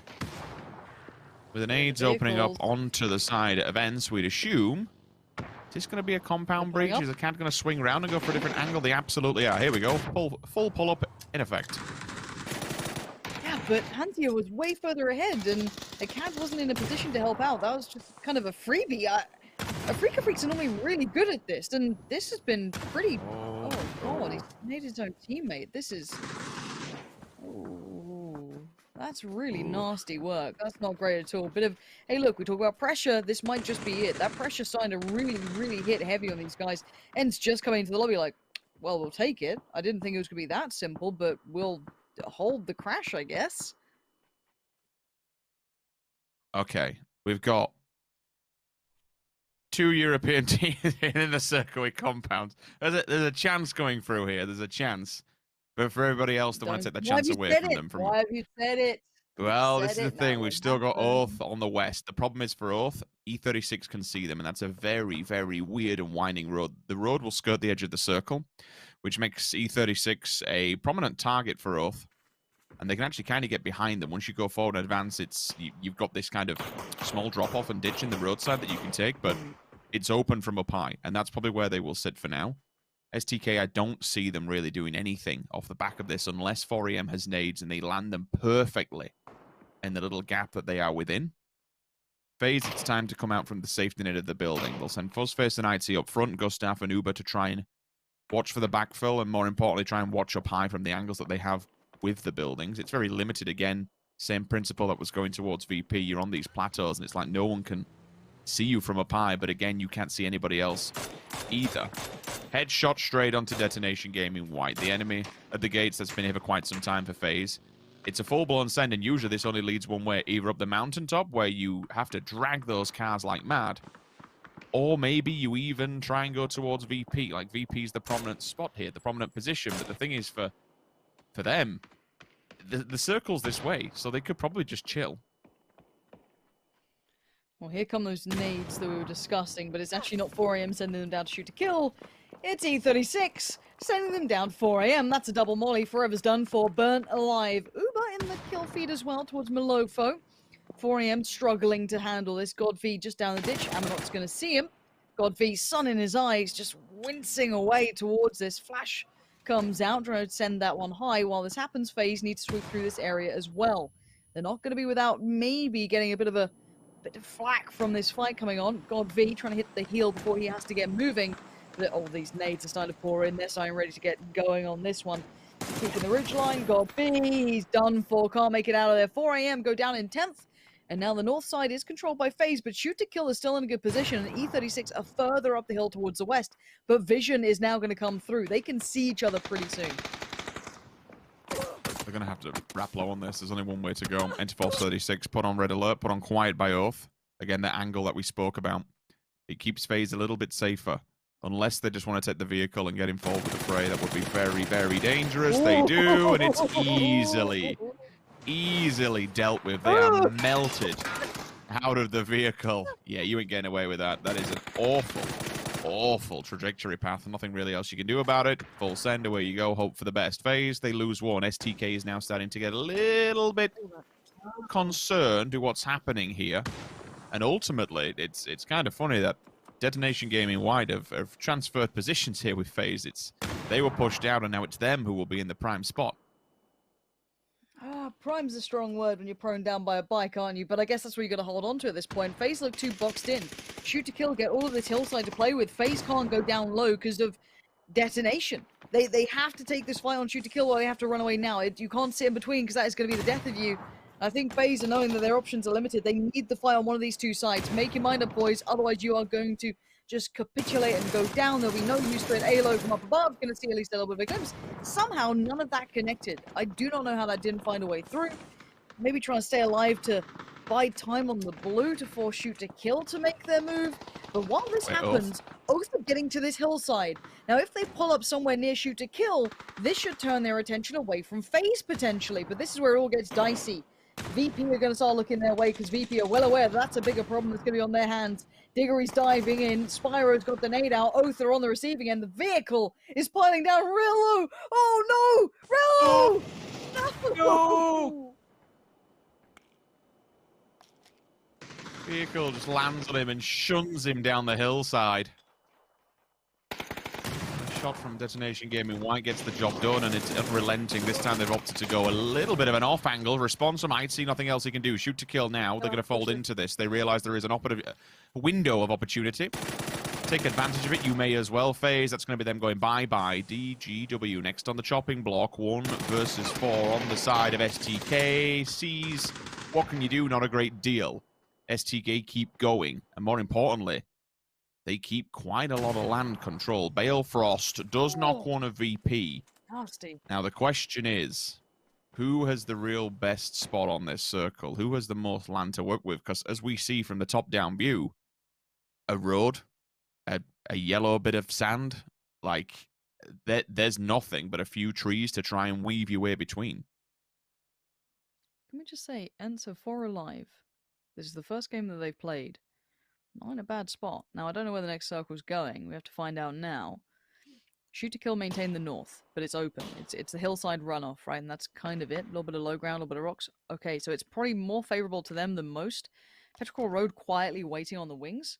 VP are going to have a horrible fight on their hands. They either have to fold towards Shoot to Kill while staying unseen by Ents, or it's not fun by any means. I'd still say if Shoot to Kill can deal with VP, easier said than done, of course, they are in the best position possible. Now, Ents haven't yet moved out. Diggory has lent a little further away from the compound, but without them going out and having a little bit of look around, Shoot to Kill will have their number with this high ground.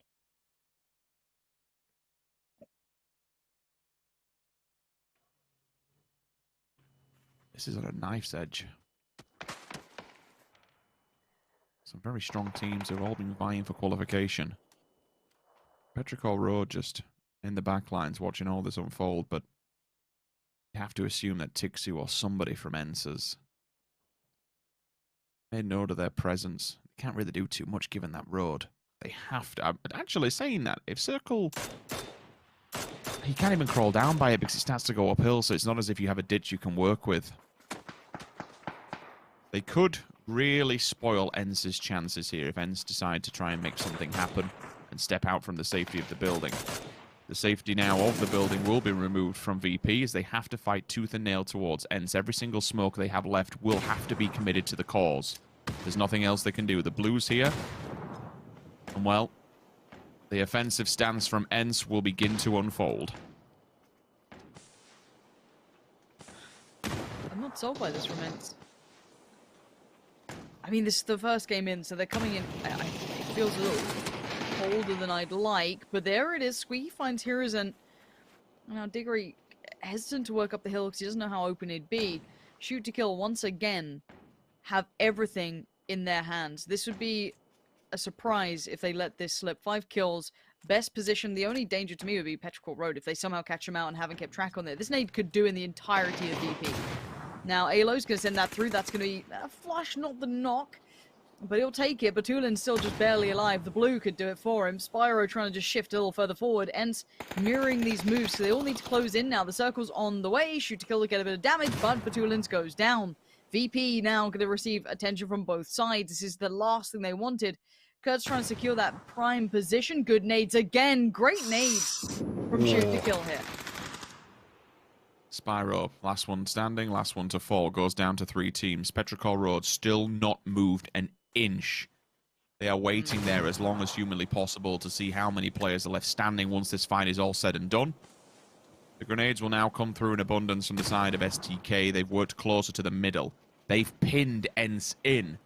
ENCE was so distracted by VP, and rightfully so, they had to deal with them half-handedly. Alo has found Petrichor Road. That has been denied. Shuts that push down. Huge work. And another team has been removed in the wake of STK. Okay, STK now should have 100% control in this lobby. ENCE would have to pull off some of those individual brilliance plays to try and dissuade this. They have everything. All the smokes go up, the wall goes down. Rustamon's got a nice angle potentially unless he gets caught off. Trade out comes in. Alo finds one, but it goes right back in it. But there it is. Luke 12, Kurt's coming in. They're all getting the flushes. I don't know how many are alive for ENCE. I think just one here. Diggory with it all to do. He tries to find the flank. He shot him in the back of the head, I think, there. He got a bit of damage, but he doesn't even know. The smoke is so thick in front of the eyes, and they're taken down in the end. Shoot to Kill. Claim their spot in the finals. You can see the relief on the guys' faces. Many questions, I believe, have now been answered. Everyone wondered, would STK be able to get to the grand finals with a team change midway through a competition? Well, that's your answer. They are now going forward to play for their shot at $500,000. You do have to question, like, you know, and I understand it so. When you're making a team change, it's a big thing. But not just any other day, midway through a tournament where you're cruising. So I get why there has been a lot of questions thrown their way. I don't think there's any need for some of the things that have been suggested. And people need to relax a little bit. And I'm hoping now that a lot of people do lay off them, because they're in the finals. They've been up there with the best of them. They will continue to be up there with the best of them. And this team has been resilient throughout many years of PUBG. We've always seen STK may not have been up at that top 3 world level, but at all the international events, they are always there. In all of the North American events, they're always there. They're a damn good team, and the grand finals, they're going to be there. Congratulations, Shoot to Kill. And outside of that, though, my attention once again turns to the newcomers to the lobby, ENCE, to make a wonderful display on the first time of their go of things. Good performance, second place. They looked a little bit cold compared to Shoot to Kill in that fight. I feel Shoot to Kill hyper proactive, great mollies to clear out Petrichor Road. ENCE took their time. They were kind of held back, I guess, by Virtus Pro, who once again, close but no cigar. These guys are perpetually trying to push, and they are so close but have yet to convert. How many times have we seen them now late game? You know, we had that crazy game against, who was it? Sonics. Couldn't quite convert. We've had so many moments of them almost there, but not quite making it. But North American teams have been making it look very, very solid so far. So they have great representation in the finals. And once again, we have to say, Rich, we have none. We don't. While disappointing, it's from a, regional perspective, it never bothers me because what we have seen so far within these past 2 days has been some clinical, technically impeccable PUBG played out. And all this just kind of gives us... Go on. The only thing that I honestly feel bad about is how close VP have gotten. That's it. Because I don't think I can say from any of the teams this week at least, who've been perpetually putting up numbers, that haven't gotten through. VP so many times almost get there, and then just can't quite get past that final hurdle. I don't care about the rest. As much as I like to lean on the regional thing, I want VP to just get it through because they've been getting so close. I think another team you could kind of throw in that mix is off. I still have to give credit to, in abundance, to North America. They've been playing lights out thus far, and even Oath is stepping well and truly up to the plate. But for now, we'll end it. Throw it over to an interview with the winners. 함께하고 계십니다. 가장 중요한 6주차 파이널 티켓을 10번째 매치로 슈투킬이 가져가게 됐습니다. 퍼디커티 선수 만나서 인터뷰 나눠볼게요. 승리 축하드립니다. Congratulations on your win. Thank you. 네, 정말 슈투키라면 에란겔에서 강한 모습, 또 좋은 승률을 보여줬는데 오늘은 미라마에서 첫 치킨입니다. 그동안 미라마를 대응했던 것과 오늘 매치 어떤 차이가 있었을까요? You guys have been showing great performance on most of the Erangel maps, but this time you guys got the chicken on Miramar. Like, what would be the biggest difference that you guys got the chicken on Miramar this time? There's not a real difference about why we won on Miramar instead of Erangel. We just finally closed out an endgame. 특별히 에란겔과 미라마를 플레이하면서 다른 점은 없었지만 이번 게임에서 미라마에서 게임이 잘 풀려가지고 먹은 것 같습니다. 네, 마지막 교전까지도 생각보다 쉽게 잘 풀어내면서 파이널로 가게 되셨던 것 같습니다. 자, 또 슈투키라면 파이널에 진출하면 그래도 항상 상위권 성적을 유지했던 팀인데 또 이번에도 파이널로 가게 된 게 정말 큰 행운인 것 같습니다. 어떤 모습 보여주실 계획일까요? Once you guys get to the finals, you guys always place in the top 4. So on this week 6 finals, how are you guys going to perform? We're going to play to win, obviously. 어느 때와 다르지 않게 항상 치킨 먹고 우승하도록 노력하겠습니다. 네, 그리고 또 북미 권역에서 슈투키를 응원하는 정말 많은 팬분들이 계실 텐데요. 슈투키는 어떤 팀으로 기억되고 싶으실까요? There are a lot of fans in NA cheering for 슈투키. How do you want fans to remember you guys? First, for some fans at home, it was Luke's grandpa's birthday today, so shout out to him. And Alo, his brother's birthday was last Saturday, so shout out to them. And in general, hopefully we're winning some fans back by showing how great we are, because this is a great team, so thank you for the support. 우선 루크 선수의 할아버지가 이번에 생일이었어가지고 축하한다는 말 전하고요. 에일로 선수의 형도 이번에 저번 주에 생일이었어가지고 축하한다는 말 먼저 보냅니다. 그리고 나머지 팬분들한테 지난 한두 주간 좋은 성적 못 보여줬지만 이번에 좋은 성적 보여주면서 우승하고 이제 좋은 그리고 강한 팀으로 기억되길 바랍니다. 네, 퍼디커티 선수 강한 팀의 모습 파이널에서 보여주시길 바라겠습니다. 인터뷰 정말 감사드리고요. 승리 축하드립니다. Congratulations on your win and hope you do well. Thank you very much.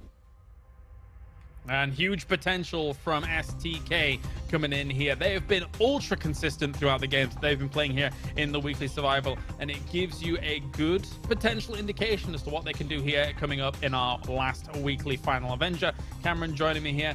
Cammy, another win, another W on the board. North America, STK getting through. Yeah, it was a really solid game for them, especially when we did see, I believe it was around phase 2 or 3 that the circle confirmed solidly in that southwest region. They were center, I believe, along with DGW. Granted, the center of the circle didn't stay on them, so they had to make a couple of moves, such as the one that we're seeing right now, to remove the rest of meta, and just consistently just leapfrogging further and further into the circle, taking intelligent fights, just like Zenith last game, not overextending onto any of them, but definitely having to be a lot more active into this game. Yeah, we were looking at these circles, Martin, thinking to ourselves, you know, VP has a decent spot, ENCE has a decent spot in these compounds, but STK really made the foothills work to their advantage. Yeah, for sure. And I actually complete opposite, in my opinion, from seeing the Twin last one. They came in from San Martin. They were playing east side of or west side of Chumacera. When they saw the circle pop away from them, they moved on to the next ridge. Circles continuously went away from them, and they had so many clever macro rotations coming into this, and also pinpointing this coming into it. Good overall control. Like, they were actually sandwiched at a point where I was sure, like, okay, Virtus Pro, FaZe Clan, 4AM, like these teams on the west side, they were gonna completely sandwich them and eat them up, but it didn't happen. They managed to work their way out of it with clever movement and pressure coming out. Super well executed by them, to be honest. And I'm super happy to see them coming into this because, you know, in a team that just made a change that people questioned, this is what they were expecting. This is the potential that they knew that they had. So I'm relieved to see them come into this, and especially see them going forward, and excited to see how they're going to be able to do in this weekend here. Oh, totally. I mean, the final week is the most important week here in PGI.S. And when you look, again, Cameron, the consistency that they've put up throughout these games, 5th place, 9 kills, 8th place, 4th place, 6th place, 2nd place, and then a 1st place.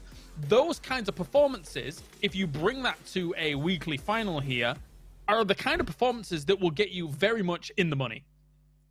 Yeah, and one would hope that they're able to continue this performance because, as it's been mentioned, ever since they swapped Civ out for Penta, they've looked good.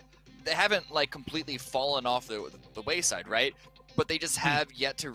They hadn't made it to a weekly final still. So here's going to be their first chance with this full roster, and I think actually having those 2 weeks, not off, because they did still have to compete in the bottom 16, and that's not an easy task at all on its own.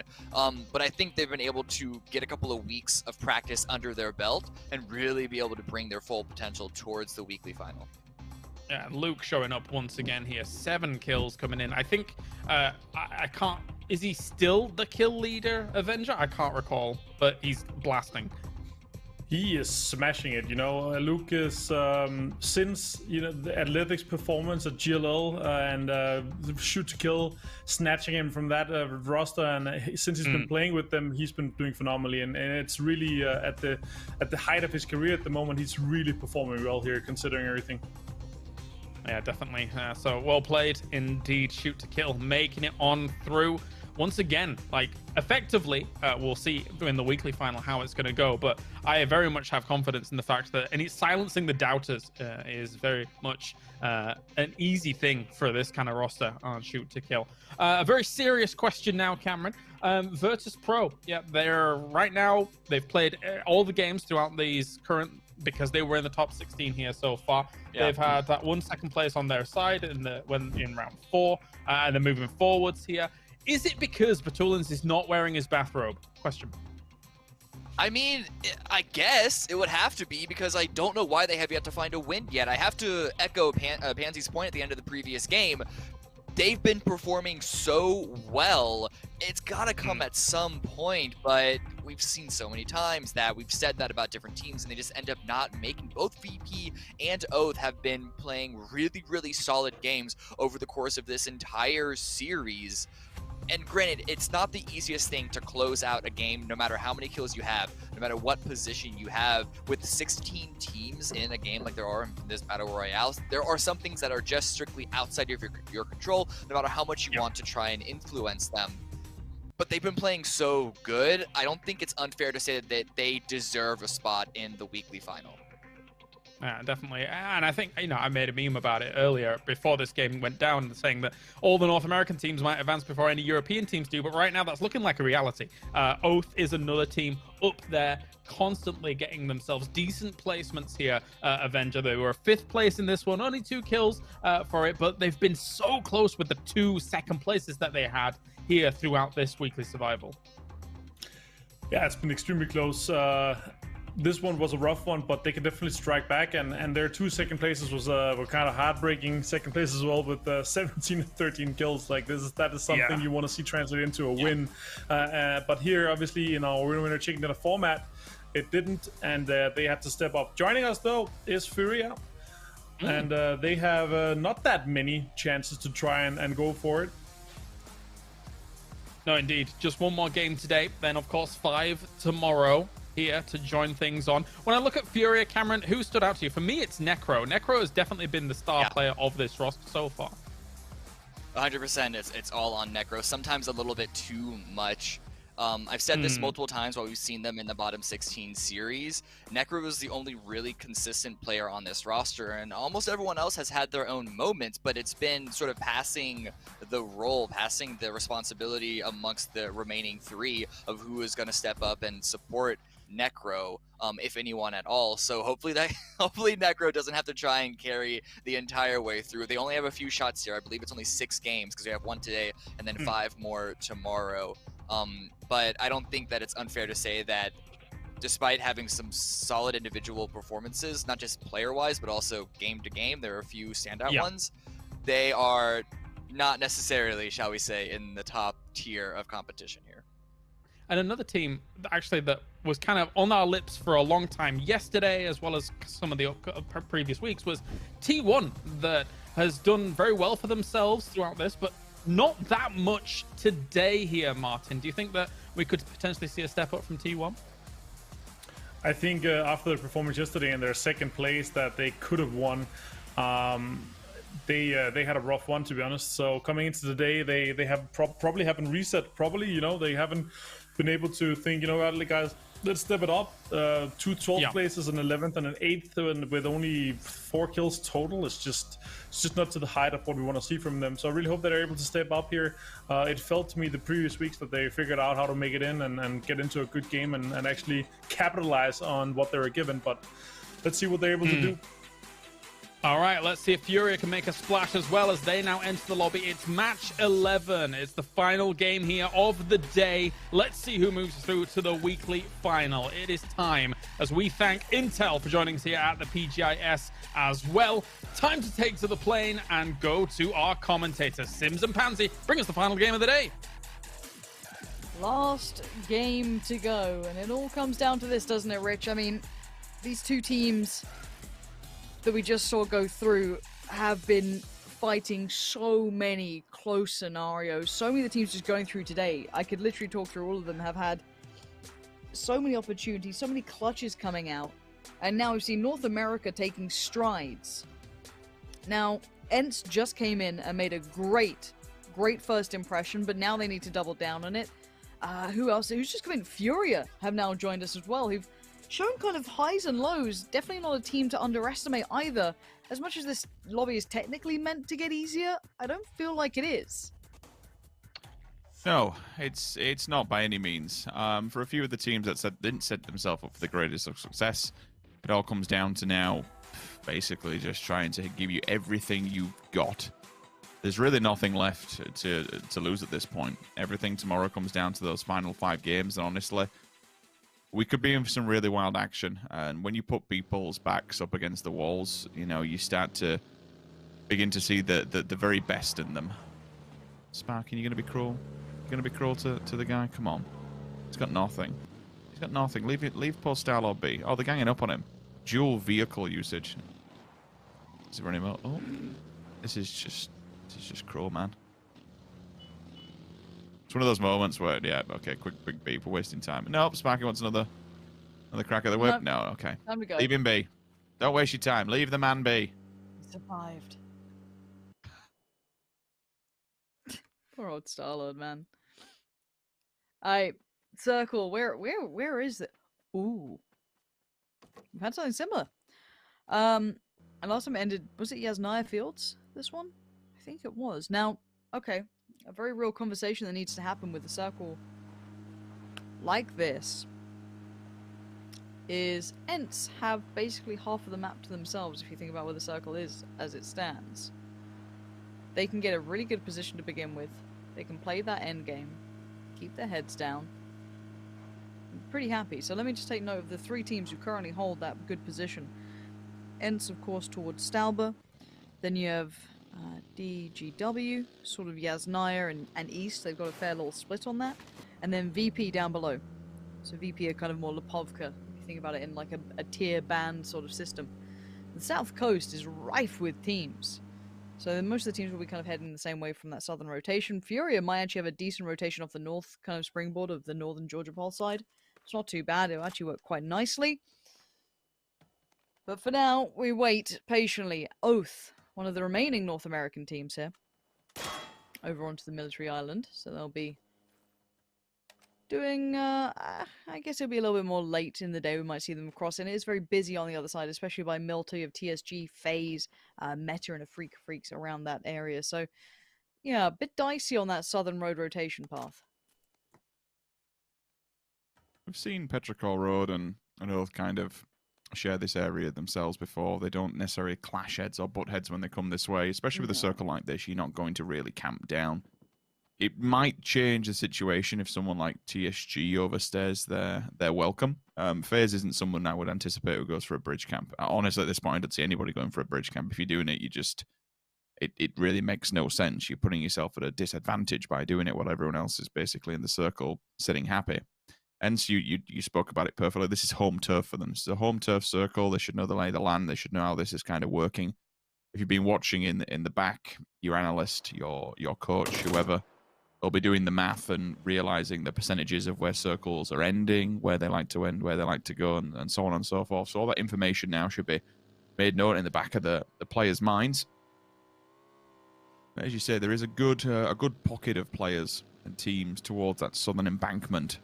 Only a small amount of land to be able to cross over into the circle with. Detonation Gaming White need to be careful that they're kind of cutting the resources thin and moving into VP territory. They're spread very sporadically up on the coastline in a full one-man stack, so they have to be careful while doing so. For Detonation Gaming White, you'll also have DA who like to encroach in that position, and then you'll see that the 4AM, the usual silhouette. It's Marco. Bump on the tree, forever switches to the gun, see if he can get a quick frag, and it's kind of wild when I don't know. It's nothing silly really. It's nothing untowards when you see where they both drop. You see where they both circle is. They play very similar off the drop and where they rotate. So we always do tend to see them catch up with one another, even if it's not near the very start of the game. Okay. Looking to see who gets to slot into those really tasty positions. Now, VP had one of the first attempts up here. Now, 4AM trying to pull into this one. Forever going to continue forward. Maybe hunting a little further on his own. Going to have to pull himself back away from that. Actually, yeah, definitely now, after Crazy just got himself knocked. So they will take this position here, the kind of fortified trenches. DA across the road. Those two never far apart. You know, Tom and Jerry sort of thing between them. And at the moment, it ends towards the north. So they'll be kind of keeping Overwatch. I want to keep eyes on how Furia approaches, because if they go on a very far northern swing, Ents could be a little surprised. It looks like Liquid might be crossing over by Rozok as well. So there could be a couple of teams approaching from the north, which means Ents' position is not, I guess, unraveled, but it gets a little bit more pressure potentially. But the southern portion is very, very busy, and the teams all seem to be predicting a similar area. There's just like a band of teams at this moment. For years, we used to give Ents a lot of grief for how late to the party they would be. You kept track of the teams that were within this circle at the start. I know it's something you do regular, but I kind of want to see how that plays out later towards the latter stages of this game, in case maybe moving 30 seconds earlier to get ahead of some of these teams would have fared better. Lou's just taking a banger of a headshot. Came from somewhere, probably Gustav's angle, but he's holding on that. Everyone is magnetizing more towards the coastline. So if we get the western shift, if we get a hard shift over towards somewhere Stal beside Yasnaya, then any of your late stragglers will be sitting pretty, and it'll be very hard to get off that coastline cleanly. Regardless, next circle, everyone should be within reaching distance, if not already inside of it. The players clearly have made note of this circle, and probably best guessing at least, it is going to go towards the middle. DA, another reposition, and that's just because of 4AM's presence. They don't want to get involved with that forever. Beautiful little shot, Metralish. You don't get away from it that easy. Are they going to actually push on this and punish them? Surely not. Surely not. He's going for the angle. He's actually He's looking only for gone it. and bloody done it. Yeah, that's cruel. But this is DA. If they can take people away from DA, they'll do this all day long. This is punishment from times gone past for denying them access to those weekly finals, for being a pain in the ass, continuously fighting them. Well, he's lost his helmet for it. Let's see if anything else potentially goes wrong. Should be okay for now. I think the res has come out, so should make it away on the DA front. You can see the bullets from Forever. DA make it back to the compound, or at least back away from the vision of 4 a.m. And keep your head down in future. Now you know who your neighbors are. As said, these two unrelenting in just taking chunks out of each other, sometimes to their own detriment, which was, as said, quite a hot topic of discussion for some time, and it definitely kept us kind of guessing as to, you know, how we feel about it. But for now, checking in across the board, we do have E36 on the very northern path around Stalba, trailing behind the likes of Liquid, who are kind of more towards getting towards Kameshki, I guess you could say. And they'll be on the slow approach. Furia did go towards the northern side as well, so they are up above Ents as it stands, to give you that mental picture in case you aren't seeing the map. Na'Vi, southwest approach, coming in kind of on the Shelter Road, the kind of little, I guess, T-junction. Taking it further up towards Yasnaya. Should be fine. They've got a bit of T1 presence in front of them, but T1 is still kind of shuffling themselves around as well. Quite split apart. And Oath, one of the other final teams to make it into the circle in the far eastern road. So most teams now have made their way in. They are all somewhat, safe's a strong word, but they're comfortable. I don't think anyone is now forced to make low percentage plays anytime soon. Maybe if there's a hard shift, then sure. But if the circle just kind of closes in, moves away from the water, it should be fine.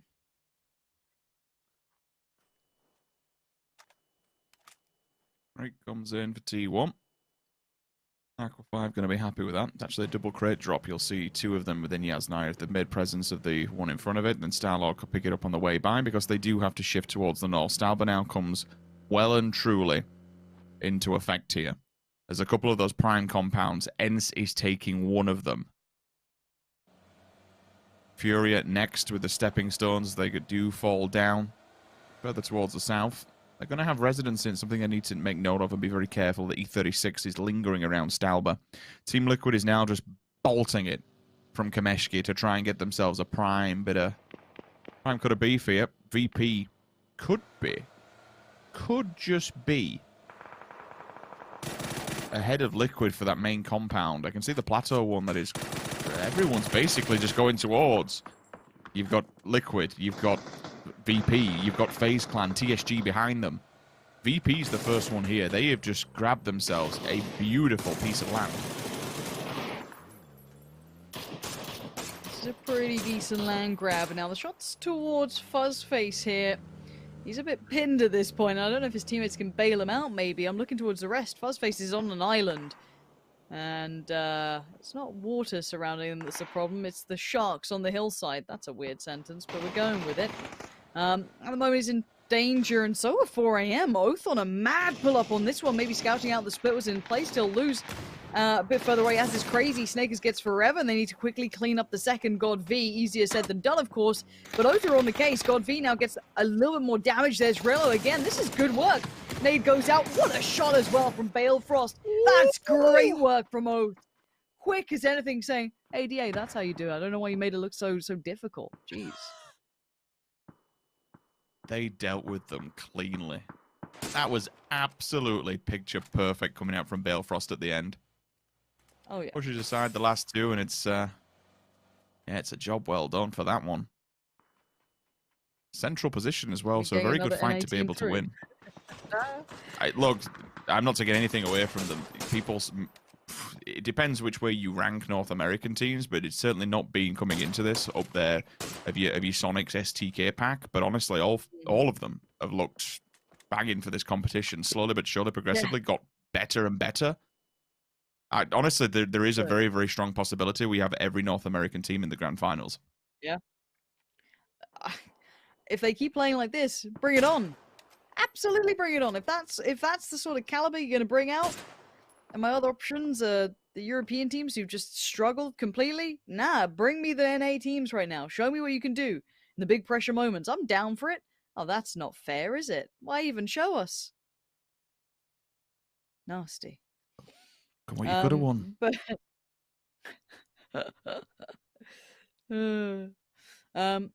for now, looking further afield though, up towards the hillside, I'm seeing the tracer fire just kind of pinging off. AT has found Clib, and to make matters worse, Europe's gone, well, we can't kill anyone else. Let's just get each other. All right, brilliant. Brilliant plan, Batman. We've got VP, ENCE, FaZe, Liquid all right next to each other.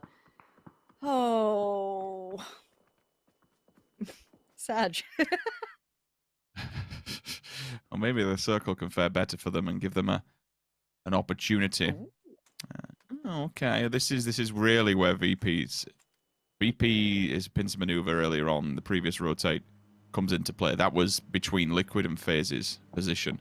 VP jumps in front of them. ENCE. Oh boy, have you got the prime compound now, though. It's going to be difficult to, to keep control of. A lot of people will start to encroach on that position.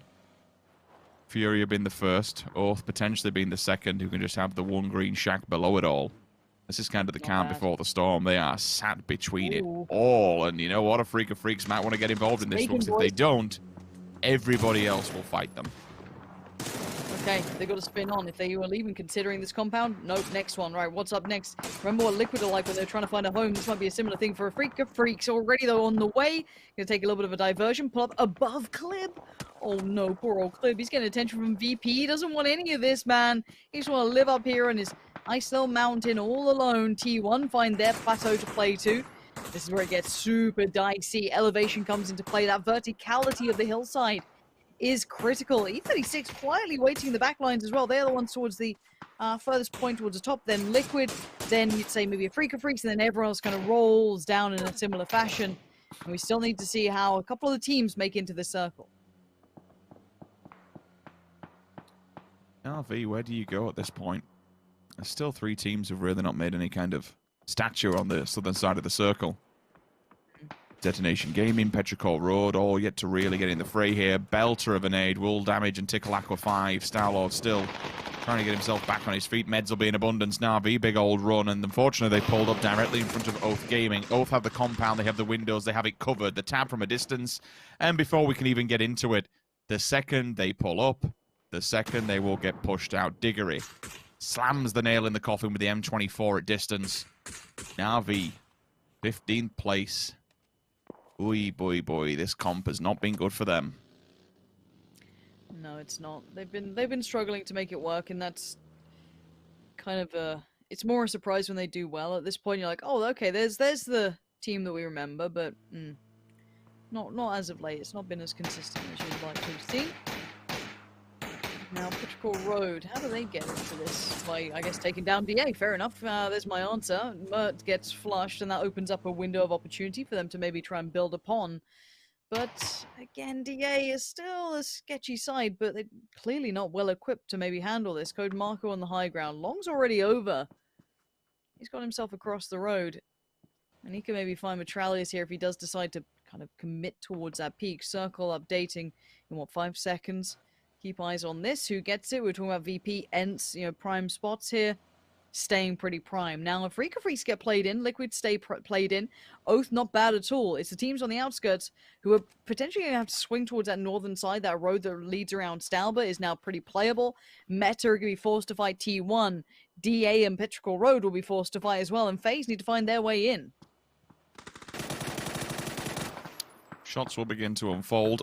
First contact made. Starlord goes down. Long also in the kill feed. Machau off the back of Petrichor, but there's a response. Starlord committed to the grave. Sparking spots him, and they still have to keep on going. These shots will be garnering attention from Furia. Do not forget about that. DA in the distance, just wondering what they're actually going to do. From down low, Aqua 5 is knocked. Petulans finds Shan. That's on the rotate towards this. T1 is eliminated. We said Furia could be looking onwards of this. Nade down, guns up. Here we go. VP. Time to tackle the problem at the gate. Zuber also helping out from a distance. Sia will fall on the side of TSG. It's left to Volibear and Peng to try and make something happen, but you can see Uber can see it all. Might be able to snap his ankle underneath the car. If he can't, at least keep them quiet for now. Oh, Gustav's going for it. It's full send here. He wants to get rid of him. Oh, no. It's time to go. Does he actually get there in time, though? Gets out of the vehicle. And, well, he's more looking towards Liquid than anything. See if he's visible to that ridgeline, but... actually, Batulin's catching a bit of damage from a CAD. Now, unless there's compound takeovers, I'm watching TSG here because they are getting close towards VP, and if they've seen that knock, they might use this as kind of a go point, a bit of a launch pad. Batulin's ain't that far from that doorway. So now Peng kind of, posting a couple of flashes, starting to show intention. Nade goes in towards Hiruzen, and that looks on. Yeah, it is Sia. Oh, this has to be go time. Batulin's better get himself healed up because they're about to be breached. Nades go in. This is a really terrifying prospect for Virtus Pro. They are now going to have teams pouring their way. Not really in the perfect positions. Batulin's barely back alive. Spyro's been caught off. The bombardment from TSG is brutal. 1, 2, thank you. Batulin's doing everything he can. Catches one inside the building quickly, and it's all three dead! Batulin's in the time to step up. That was it. He keeps the tournament life and tournament dream alive, but probably not for long because FaZe is at the door. He's got to do the same, and it's denied instantly. We said the prospect of FaZe jumping into this at the right time, and the venomous snake strikes, and it kills two teams by doing so. Now we move back. Furia. You've been listening and watching all this unfold. The third party, not quite the third party, but information should be well and truly in abundance. And they know exactly where Meta has been setting up shop. You do have one player in a bit of a deeper angle. Do not be shocked if we see also DA getting the fold here. They are just downwind of this, watching intently to see what happens, and maybe the third party becomes a realistic factor for them. I feel like DA almost want to slip into the circle undercover, but I don't know if Petrichor Road's going to let that happen. But you're right, it's these two taking chunks out of each other. Now Meta are slightly further away from Furia, so Furia get the benefit of being able to hold them back and kind of just step back and back and back into that circle. ENCE once again maintaining good position, as are Oath, and we have to once again credit Oath for that kind of, not mad send, it was a pretty brave one, but they managed to pick up a great compound here and have held it against a little bit of pressure. Now Freaks and Liquid very close by as well. Liquid on the push through, maybe want to try and clear a Freaks, but they are pretty well committed to these rocks, Rich. They look dug in on this. Yeah, Cad's holding point. And let's not, take away from the fact that FaZe has left players up against the blue to try and catch any stragglers out on the outskirts who overstep the boundaries. Clip. First contact made, bullet goes down. Damage in abundance. EJ down and dead, E36, different fight altogether, and for a Freak of Freaks, I feel so sorry, because if they go downhill, it's Liquid. If they go uphill, it's Enterforce 36. For Liquid, also have to be careful. Same prospect for them. Downwind FaZe Clan. Uphill, E36. E36 eventually will have to start rolling down these folds in the hill, and when they do, that's when trouble really starts brewing, because you get opened up to Furia. You get opened up to every other teams below it. Look how slow these vehicles are going for DA. This is a very, very cruel prospect. Atralia should fall here. Rusty Zero, a different angle.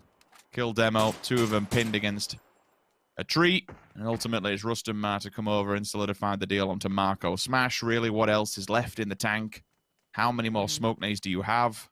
If not, it looks like Rusty Zero is trying to find a different angle of approach to just finish them off and stop the approach. Okay. I'm watching. See what Rusty can do on this one.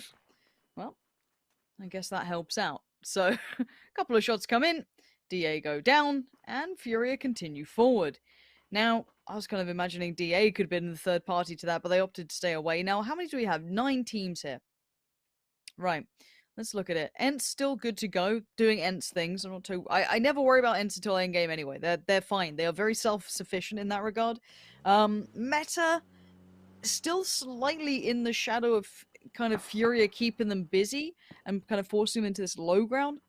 Oath quietly waiting as well. Dangerous team still up. Liquid in the north. Freak of Freaks, are they down to 3 now? They are. And then E36 have been very, very patiently playing from the top side of Stalber. Went a bit Australian then. Stalber, but FaZe are also out in the east, but they're down to 3. And Petrichor Road, of course. So now, circle updates. And I love the fact that Oath and Ents are both in this, because they have been playing very nicely in this game, you know, quite polarizing. Ents got early circle position and have held it. They didn't look too threatened. They've looked comfortable in that regard. Whereas Oath had to kind of fight for this a fair bit, kind of fend off the other teams trying to send past them. But now we have to see if they can hold it against the lobby, who's going to start looking a little desperate. Liquid on the push-up now. A Cad flashed up, forced away from the fight. Where's that next peek? It's all Ibby. He has to almost overcommit to that, but he does find a Cad. Nice work from him. And now Hikari is a little further away from the others. He might need to bail his boys out here, but luckily for them, Petrichor Road is actually helping them out a bit more pressure applied towards Liquid, and now suddenly these ridgeline peaks they've been making aren't so safe. Furia, time to go. Want to get involved in the fight. 2 players down low as well. Need to be very aware of Oath. If they do decide to wrap, then it could be very dangerous, but Meta, I suppose, is the first point of contact. A nade comes flying down. That's going to be Ents to start the bombardment and to start the castle defense. E36 still up in the wings, just waiting to cause everyone an abundance of mess. They come flying down the valley side. A Freak of Freaks and Liquid still needs to come to a head. Hasn't completed just yet. It looks like Hikari is the last player standing for that fight, that battle. FaZe Clan in the safety of the compound for now, but again, eventually, Petrichor Road is just waiting. The full yeet indeed. All the nades, all the utility. Ents were so fixated on Furia, they probably did not anticipate this coming their way, but they have to deal with it. Enemies at the gates on all fronts. The wolves are knocking at the door. This is bad and trying and testing times if you decide to FaZe Clan. For Furia, you could probably just wait this one out. Let them fight toe-to-toe. Let's deal with another team altogether. Yeah, and Rustamar being knocked is a bit of a problem. I don't see a flush yet, but E36 need a bit more damage, I feel. If they can do that, now the timing's everything. If Furia get done with meta quickly, they can turn around and get in on this fight. Third party it, try and make it pressure for the side who may look like they're about to lose it or whatever. However they feel they want this to go down. James just flushed Ibby, not sure what's happened. Who knows? I couldn't tell you. James is going to at least get the res towards Mexi. FaZe still trying to work it out, and you can see they are down in the ditches here, trying to work their way up. This is such a scrappy battle, but keep in mind, Oath have yet to be truly noted. They have gone unchecked in the circle. Every other team in a battle, just recovering from one. There it is. There they go. Finally making a bit of a name for themselves on the board again. Just huge amounts of work from Oath. They are now once again maintaining position. Will anyone look their way? Ents are preoccupied. They've got problems of their own. Oh, the vehicle, not again. And here we go. This is all about to kick off, isn't it? Ents are dealing with E36 in their compound. Furious still trying to keep back meta. Now, Oath might get some pressure from Petrichor Road, it looks like, and they've got the circle too. This could be a North American day. This could be huge for them.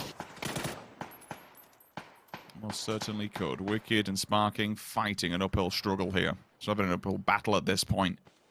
Small pause of room. Take a breath while they do get their full roster back on the field in the side of Furia. The nade bounces across the way of FaZe Clan, tickles them, keeps them on red alert. Still E36 chomping at the bit to try and get out of this room.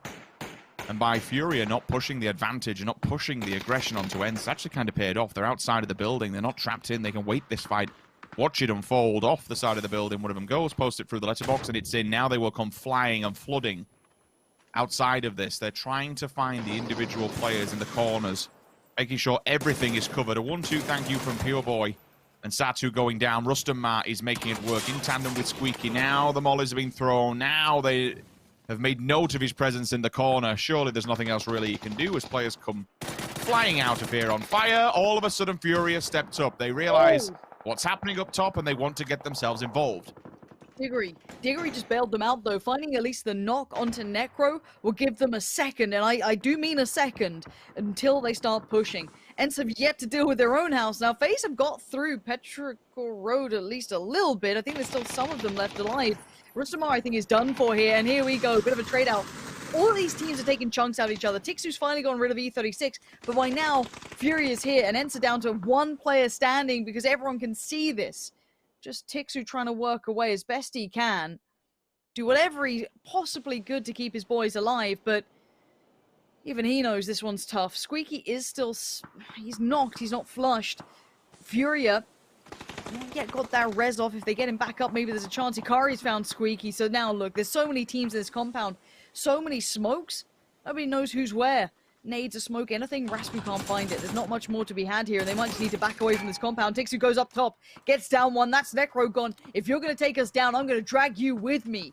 You don't get to cost my team their chance and walk away with this. And he will stand here, and he will deliver again. He sees Hansia still looking. He needs to get the real throw real quick. Needs to make a mad dive for it out of the window. Tixu tries to make the hero landing. Doesn't quite make it work, but a valiant attempt, and he's basically cost all those other teams. They went over there, and none of it's worked out. The Furious down to 1. You have Freaka Freaks with 1. This is Oath's game to win now. It is, and if they push out a little bit and try and get involved with this fight down towards the eastern side, then maybe they can capitalize on a very weakened team. That's exactly what Balefrost and co is doing. They're looking the side of Petrichor Road. They realize that FaZe has fallen. They back off for a second to get a lay of the land, take a quick breath. Metagaming is still within reaching distance of them, and they both freed up players. Something to be definitely aware of. That is a deadly combo. Hiding in the bushes in the distance. Freaka Freak leaves us 2-2 versus 4. Oath with the compound, Oath with the territory, Oath with the manpower. But look at Meta. With 2 crate guns, we have to assume level 3 gear being worn as well. It's not exactly a complete easy GG. We can't throw that in. We've seen with many different things within PUBG, especially this weekend. Any given day, anything can happen. When a single player steps up to the plate and clutch moments happen, be the difference between bowing out and going forward to the grand finals. Balefrost will sit low behind the vehicle. Vehicles will begin to move, Lauren. They're trying to wrap above, but the question is, that then distract Metagaming? And look, to anyone saying, oh, they're just sitting in the compound, they've got 10 kills. Absolutely not. They've been battering people on the way. Balefrost, these guys swept through so many teams to get here.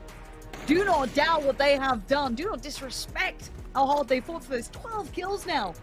And a 4v2. Meta, you would have to go above and beyond now if you want this. Silton and Sparking are there. And Oath wait on top of the compound. The flash is in hand. Rello wants this one done. He wants to move on. Can he get rid of these final 2 players? They're looking for it. Certainly, different angle of abundance will do a fair amount of damage. That puts him on red alert. Reload, though. Oh, my word. Answers and instantly responds. Oath! If it was a game of poker, it would be a 4 of a kind. All 4 North American teams have now qualified for the World Championship Grand Finals. All questions across the board about North Americans' potential performances have been answered. This so far to say we are only day 2 of day 3 in. This has been their weekend. NA is looking insane.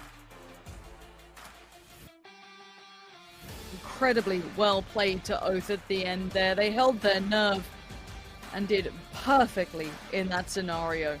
Worked hard for it. They went for that full send through the middle. Beat the other teams to the punch, and they took a fantastic compound. They absolutely decimated teams on the way there as well and held their nerve to the very end. So congratulations, Oath. You deserve it, and North America can be very proud of their region. All the teams stood up to the test and got their way through. Now, the question then becomes, who else will be joining them? This is the final game of the day we've just had. There's only so many slots left. So again, this is where all of the pressure will mount. That's it. One more day left to go, and an insane amount of skill still left to be put on display. The question we have to ask is, moving forward tomorrow, what's left in the tank? There literally is nothing left to lose.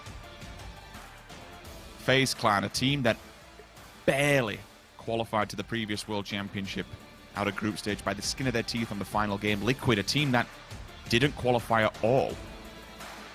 We've seen bad things, unfortunately, can happen. And tomorrow, as we roll into the final day, does history repeat itself? Do we not see Liquid in that grand finals? Or can they turn the tides? The story is completely unwritten, and there's only 5 more spots available, Lauren. And look, it's my bad. I read someone saying, oh, of course they won. They were gifted the circle. Are you... Where are your eyes? Have they been on the screen? They were the last players into that circle, essentially. They came from Sosnovka Island. They wiped 4 AM. They snagged the best compound that they could right under half the teams. Have some good decorum to appreciate how well they played. Absolutely not having any of that nonsense. That is a brilliant game from Oath. And look, you call it when you see it. We've seen teams cruise to the end having, you know, the prime compound. That wasn't it. They had to work for that one. If you're gonna flame people, at least be good at it. Damn. But for now, we do have to look across the board at what's left. And the resounding thing is, it's a lot of Europe. Now, look, I'd say right now, for me, the one team that stands out is someone like Virtus Pro. They have played like they've been trying to qualify in every single second. ENCE have done quite nicely too. They've done very nicely in that. They've actually stepped up. They've looked competitive. FaZe have been quiet. Liquid have been quiet. DA, hot and cold. And Na'Vi, I mean, Na'Vi have been having a nightmare. So I would say personally, I'd be very surprised to not see those teams I highlighted going through. But what I want to hear is from the players themselves. 서바이벌 6주차 오늘의 마지막 매치의 주인공은 바로 오스였습니다. 릴로 선수 만나서 인터뷰 나눠보도록 할게요. 승리 축하드립니다. Congratulations on your win. 정말 오스는 파이널 개근입니다. 앞서 북미 팀들이 전부 다 파이널로 진출하면서 약간 조급한 마음이 들었을 것 같기도 한데요. 어떤 심정으로 매치에 임하셨을까요? We went to the weekly finals every week, but all the NA teams were ahead of us going to the weekly finals. There must have been some desperation. What were some of the conversations that you guys had? There's been a lot of stress about this tournament, but I mean, otherwise we've been super positive the entire time, and I mean, we've accomplished to make every single weekly final. So. 이 토너먼트를 치르면서 많은 스트레스를 많이 받았고 쉽지 않은 경기들을 많이 치렀지만 그래도 이렇게 좋은 결과로 매주 위클리 파이널을 갈 수 있게 돼서 너무 좋게 생각합니다. 네, 또 그 절실함이 결국 파이널 진출로 이어지는 것 같습니다. 사실 지난 위클리 파이널에서의 성적은 좀 다소 아깝고 아쉬운 그런 느낌이었는데 이번 파이널 우승을 위해서 어떤 부분을 좀 서로 보완하면 좋을까요? Last week's weekly finals results weren't that great. What are some changes we can make to do better this week? We're just looking to focus on our mental. Our mental was super shot after the first day last weekend, so we're just going to try to stay positive. 저희는 일단 긍정적으로 모든 경기를 치르려고 노력할 거고 그리고 멘탈을 잡아서 첫째 날 스트레스 받지 않으면서 이틀 다 좋은 경기를 치르려고 할 겁니다.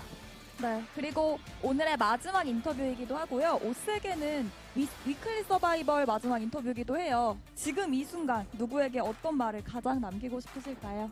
This is the last weekly survival of this tournament.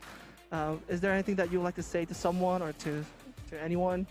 A message or something? Shout out to Ven. Shout out to this dime piece, our team handler Niall, and thank you to Oath for supporting us. 일단 저희를 후원해주신 오스한테 너무 감사하고 같이 동행하는 모든 스태프 그리고 매니저들 감사하다고 생각합니다. 네, 릴로 선수 인터뷰 정말 감사드리고요. 파이널에서 뵙겠습니다. 축하드립니다. Thank you for the interview. Hope to see you in the finals. 네, 이렇게 해서 오늘 With that, here we have North America getting themselves yet another position in our grand finals. That is 4 for 4. Cameron, got to start with you. You must be ecstatic. North America just looking fantastic here. Yeah, it's been a really good performance for them across the board, even though it might have taken SDK and Oath a little longer than their performance throughout the series might have hinted at. It's still, it's always nice to see teams that consistently perform well series after series after series eventually get their due. And I think at this point, it's really only Virtus Pro that you can make a heavy argument for that still remains that have perhaps deserve a spot. Oh, definitely. Let's take a look at some of the highlights here. And actually, to be fair, Avenger, these highlights are littered with Oath. Taking out 4 AM, especially in that fight as cleanly as they did to start this campaign. Ridiculous. You know what? When a team that loots military that managed to get a good rotation off with some good macro strategy and go all the way up to the northeast, close to Stalber, and win a game from there, that's where I really get happy. And in general, their whole positioning through the game was obviously super centered. They were in a good spot, but they managed to flex out and put some pressure around some of the teams to make sure that they didn't get sandwiched themselves. So in general, their positioning and the amount of frags they were able to put out as well was super impressive with 14 frags. Yeah, definitely so. Very impressive stuff here. As we take a look over towards the west side of the circle, a lot of these teams killing themselves off definitely helped Oath's campaign towards the end here, as Ents was having a nightmare of things here, Cammy. Yeah, I mean, this is what, maybe 1-2 kilometers? I don't know European units, so it's a little messy here. But away from that Yasnaya, it's close enough. Away from that Yasnaya field ending just a couple of games ago, and the terrain could not be more different. A lot of more areas of natural terrain to use to approach a position, to get flanks off. And we saw a lot happening on the east side between FaZe, Peterborough Road, etc. And then on the west, where, as you mentioned, that entire Smash fight between E36 and Furia Meta were involved. And so there were a lot of decisions that we saw multiple teams make to try and find different angles onto each other. And it was actually very, very exciting gameplay. But the fact that Oath, throughout all of that happening around them, also got 14 kills for themselves, like, you really cannot say that they did not earn this victory. No, very impressive indeed. And again, to reiterate here, Martin, the fact that 4 of our North American teams, all 4 of them, have qualified here for the final week, shows that North America is absolutely here to play, absolutely impressive. And I'm if I had a little American flag right now, I'd be waving it, mate. Yeah, that'd be nice. You that would be the only flag that you would having, to be honest. But here, Oath coming in with 4, with 24 points. Obviously, winner chicken dinner, of course, format. So it doesn't really matter how many points they get, but it's still impressive for them to come in with this one, especially after their 2 second places with 13 and 17 kills, and also the fact that they're the second team that has been able to make it to all 6 weekends. Super impressive for them. And Snaker's on top here with 7 kills. Yeah, very, very impressive. Mill showing up as well for Petrica Road that, you know, we haven't seen too much of, but Mill has definitely always been a standout. Rusty Zera making an impression in their first game here in the weekly final. But I think one thing to take away as well from this game in particular, while Sparkin puts up the damage here for Meta Gaming, this is their 3rd second place here, Cammy. It is. It's... Even though with the damage, though, they are lacking in kills, so being unable to actually finish off a lot of the engagements that they tried to be involved in, it's just 1 kill for Sills and 2 for Sparking, and to come out of 857 damage of the round with only 2 kills is a little disappointing, but they were constantly having to maneuver around their position. You could tell that they were never in a particularly comfortable spot, never really in a position that they could really barricade, hunker down, and just... I don't want to say hang out in because that implies that they're not doing anything, but as far as like an actual fortified position, and so the fact that they're actually able to make it into 3rd place while constantly having to basically slap, whatever, away different, words not working right now, it's been a long day, different other teams approaching onto their position is very, very impressive. And there we go. There we have the confirmation. The last 3 games, back to back to back, all North America. What a performance from them, really putting it up when it absolutely matters. And of course now, Martin, that leaves us with only 5 games remaining for the 16 teams that are already remaining. And then TSM, Damwon Kia, Attack All Around, and K7 have the scraps to try and work with towards the end of the day. Yeah, LG Divine joining us for the first one. And then the teams on our waiting list is waiting. And you know what? It's not a lot of chances. Only playing 1 day must be extremely stressful. And also, you know, joining midday must be extremely stressful. 4 chances for TSM, 3 for Damwon Kia, 2 for Attack All Around, and then only 1 for K7, 5 for LG Divine, of course.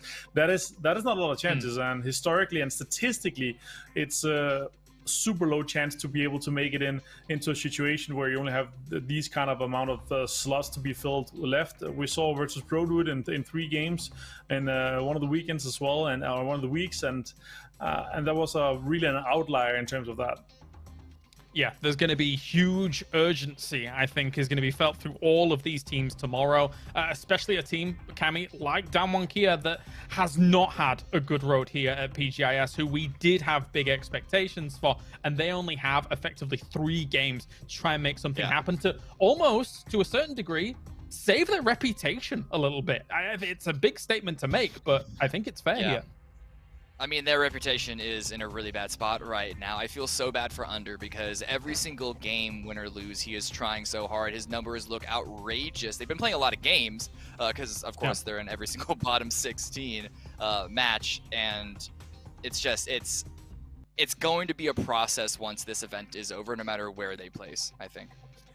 All right, well, thank you very much, gentlemen, for joining me here for our day number 2 of Weekly Survival 6 for PGI.S. Tomorrow, 5 games remain. So far, no European teams. A lot of Asia is going to compete, as well as South America, to try and move on through into the most important weekend of their PUBG lives. That is it for us. Thank you very much for tuning in around the world. We'll see you tomorrow for more PUBG action.